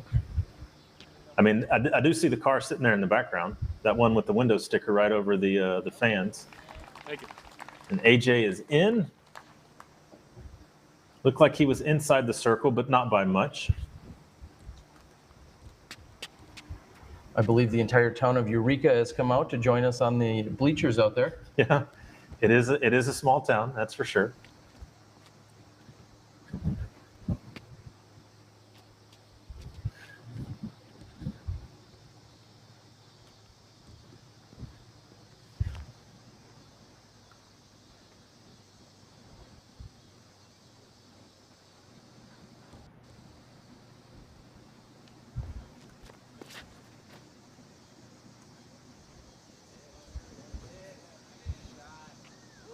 Chris Dickerson's tracking right to the pin. That's going to be easy. Oh, I love the walrus wide clap there. Yeah, the wide walrus clap. I like it.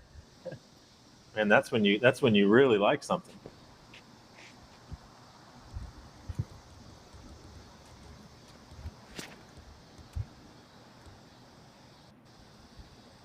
Barsby with the forehand.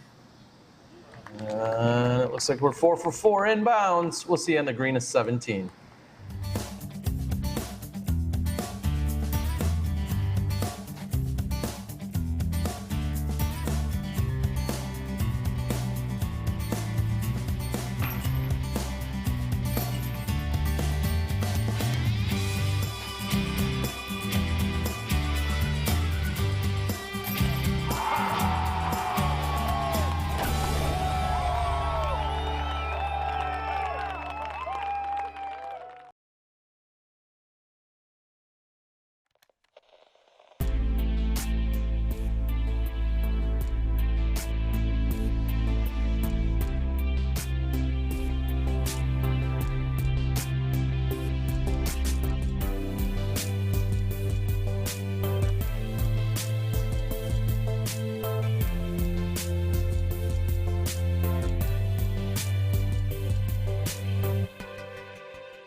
Poison ivy ruins the best day outdoors. Honey, careful.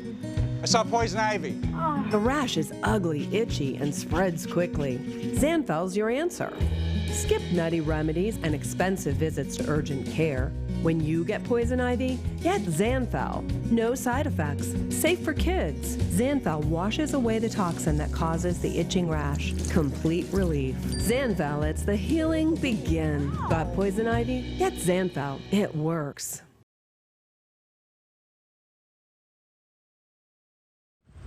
I was actually reading the comments the other day on our Pro Tour Talk.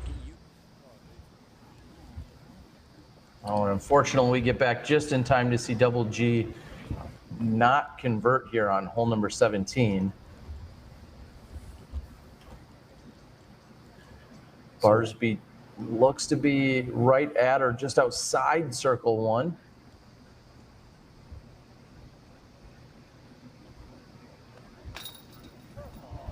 Oh, no. Come on, give it to him.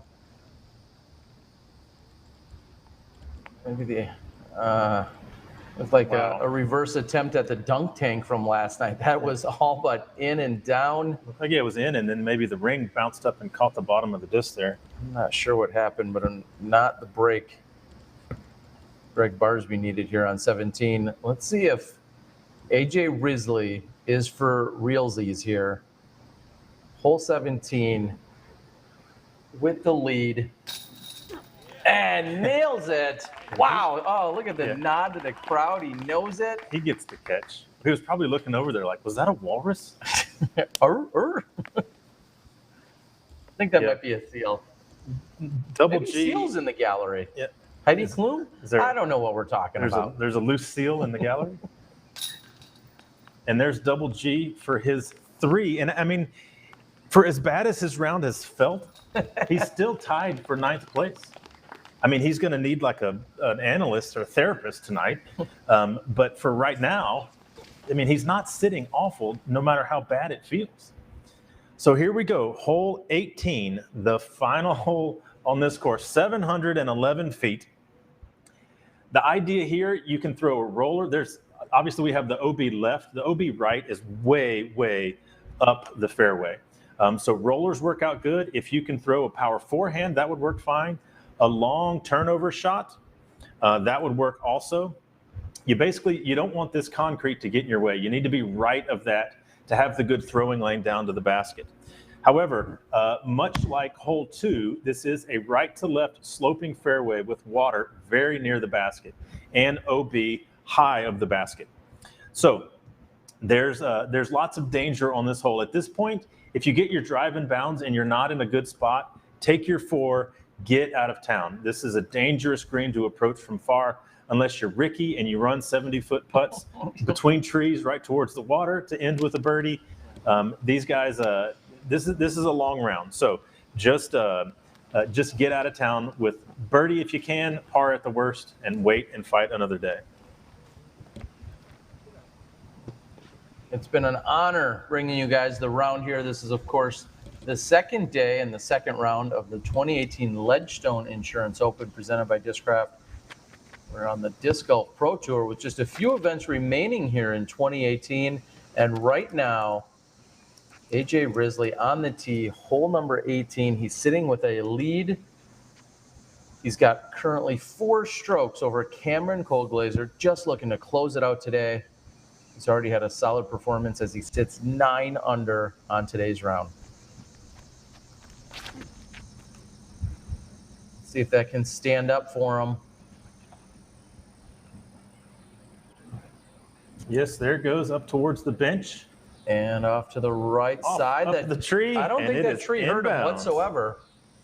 He was going to stay in bounds regardless, but that may have put him on the good side of the fairway.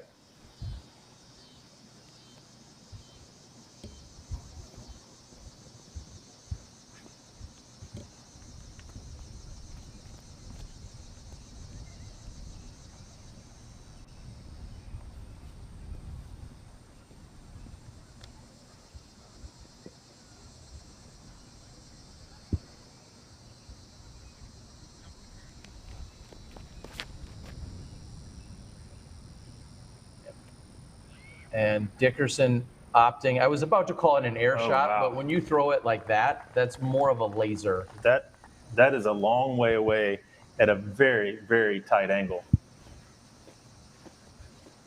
Double G would love to improve on that. Already great throw just tossed by Dickerson.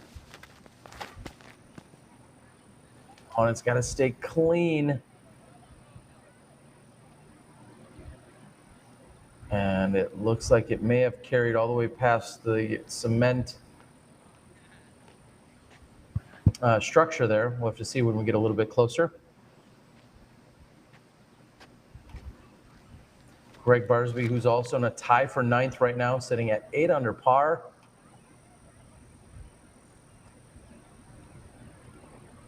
And that roller is pushing up to that right side. We'll see if it stables up. And what a shot by Greg Barsby. Holy cow, we've got a long walk down 18. Here's a word from one of our great supporters.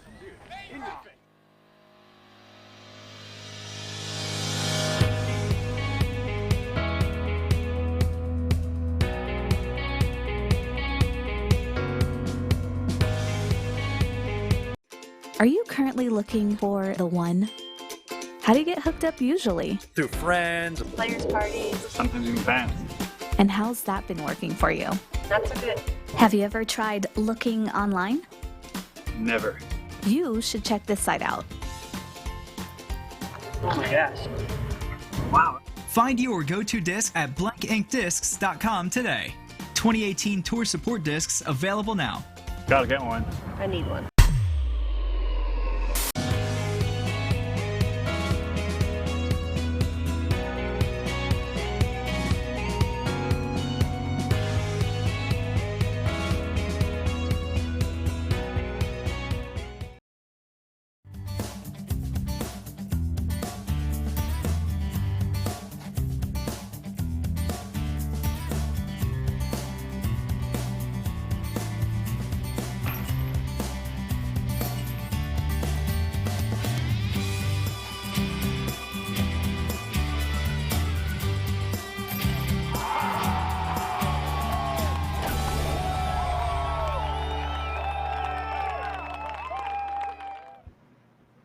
Welcome back, everyone. Terry Miller, the Disc Golf Guy, along with Dixon Jowers, and we're watching our lead card move down hole number 18. I successfully stayed clear of all the jinxes, I believe, that I could have thrown out there. I talked about the weather. I talked about the flow of play.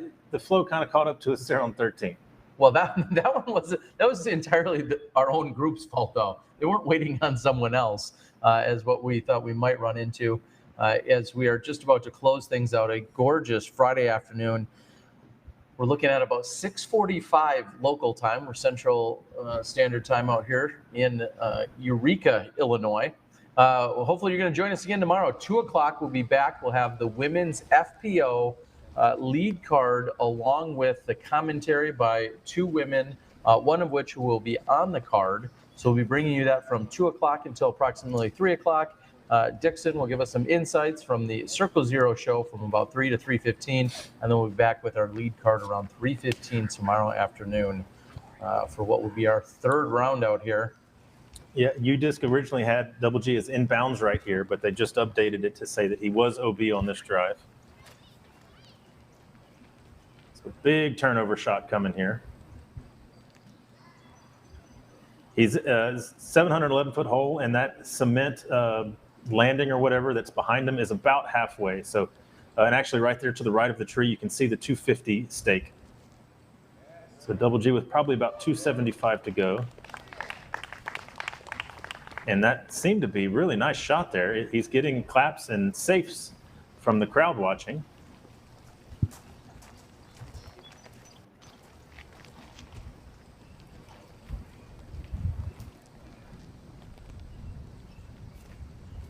And rarely do you see an air shot get all the way past the cement structure here, especially one that looked to be no higher than 10 or 12 feet off the ground the entire way. It's that's a raw power. Really tight shot.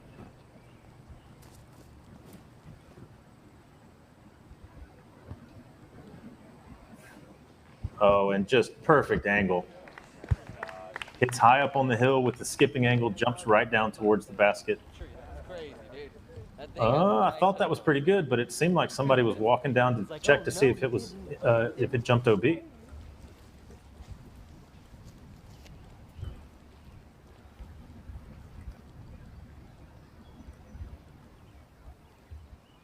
So even though AJ had just a smash roller right here, he might have a really bad angle. There's enough trees that that there's always alleys, but there's also enough trees that you can get in the wrong spot and have almost nothing. Right now, as we're looking at AJ prepare, he has a 4-stroke advantage as of right now. If he can birdie this, I'll do some quick math for everyone at home. That would give him a 5-stroke advantage. Wow, good work there, Terry. I know. I've been really working on my announcer game. Yeah. We're excited to see how this finishes out and if that will carry all the way to the pin. Close enough. A great-looking shot by AJ. Looked like his speed was right. I hear the crowd clapping. And it appears that he's about 20 long of the basket. So regardless, either way, AJ's going into the halfway point of this tournament with a lead. You can't call it really a comfortable lead, no. Or can you? No. I mean, you'd rather have a 4 or 5 stroke lead than just 1 or 2, of course. Sure. I mean, that's some more simple math for you. But it's not comfortable because of the difficulty of the course. Well, it is something that wow, yeah. Let's see if Barsby, about the same distance, I'm guessing, from that AJ had just landed.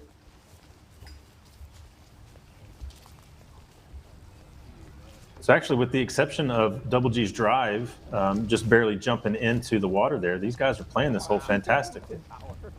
Oh, and there we see Robert jumping in the frame again, talking to Corey.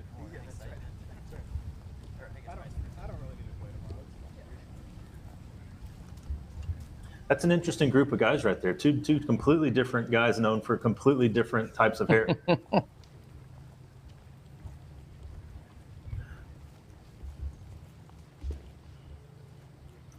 So even though, it's same thing with Double G and for Dickerson, that it doesn't seem like their round has gone good.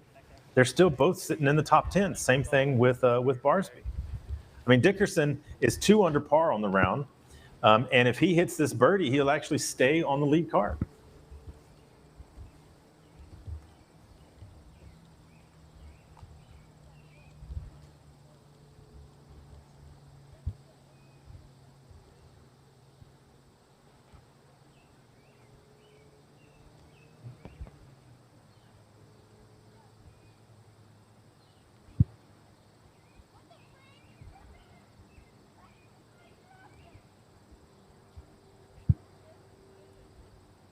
Dickerson for birdie. Cans it in. Nice putt there by Chris. to jump up into that tie for third place with Nate Sexton. He has secured his spot on tomorrow's lead card.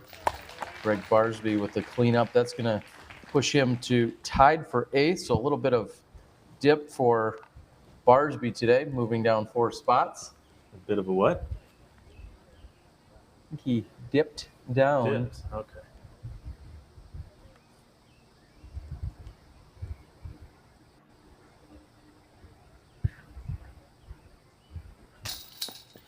Oh, and it looked like he pulled that and a rough finish here for double G. Immediately out of his hands, it looked like he just held onto it a little bit too long. High right side chain, doesn't pull it in. So here's AJ. Take a deep breath, finish off your round.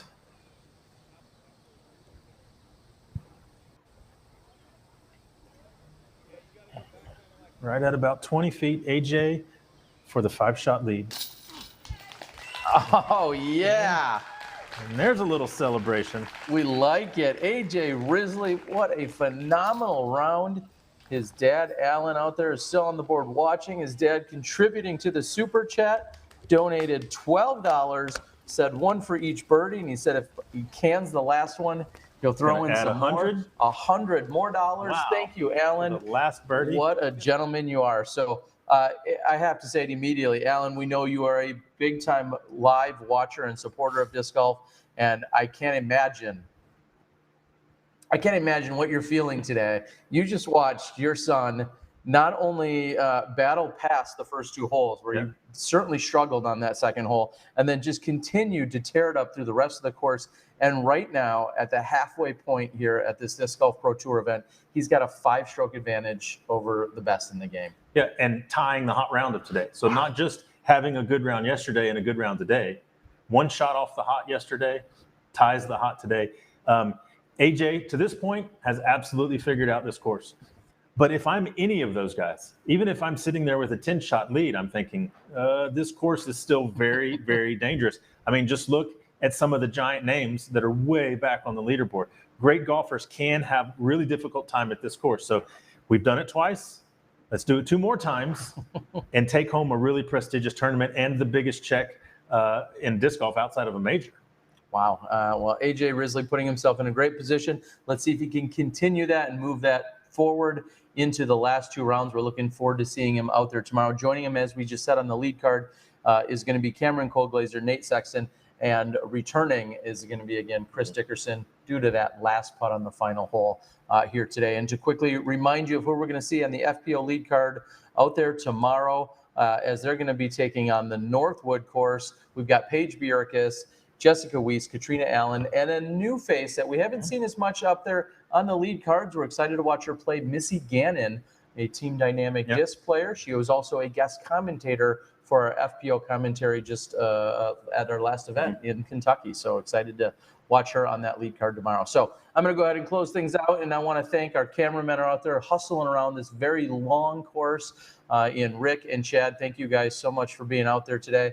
Danielle, who is running all the FPO cards back and forth. I didn't know if you were going to sub in maybe tomorrow, run those cards? No? Okay. So Danielle will continue to run the FPO cards back and forth so we can get those edited for you. Steve Dodge, along with Patrick, along with Safra out there hustling around. Of course, all the Ledgestone Insurance Open staff, Nate Heinold, your TD, along with the massive staff and collection of people that he's put together to pull off such a tremendous event. We hope we'll see some of you at the Disc Golf Pro Tour Festival of Flying Discs tonight. For Dixon Jowers, Terry Miller, the Disc Golf Guy, along with Gary to the O and Johnny V back in the Milwaukee studios. Thank you guys for joining us. We'll see you tomorrow for our live broadcast of the 3rd round at the Ledgestone Insurance Open. Stay tuned. We got some highlights from today. Again, congrats to AJ Risley. We'll see you tomorrow. No sunglasses?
Oh, yeah.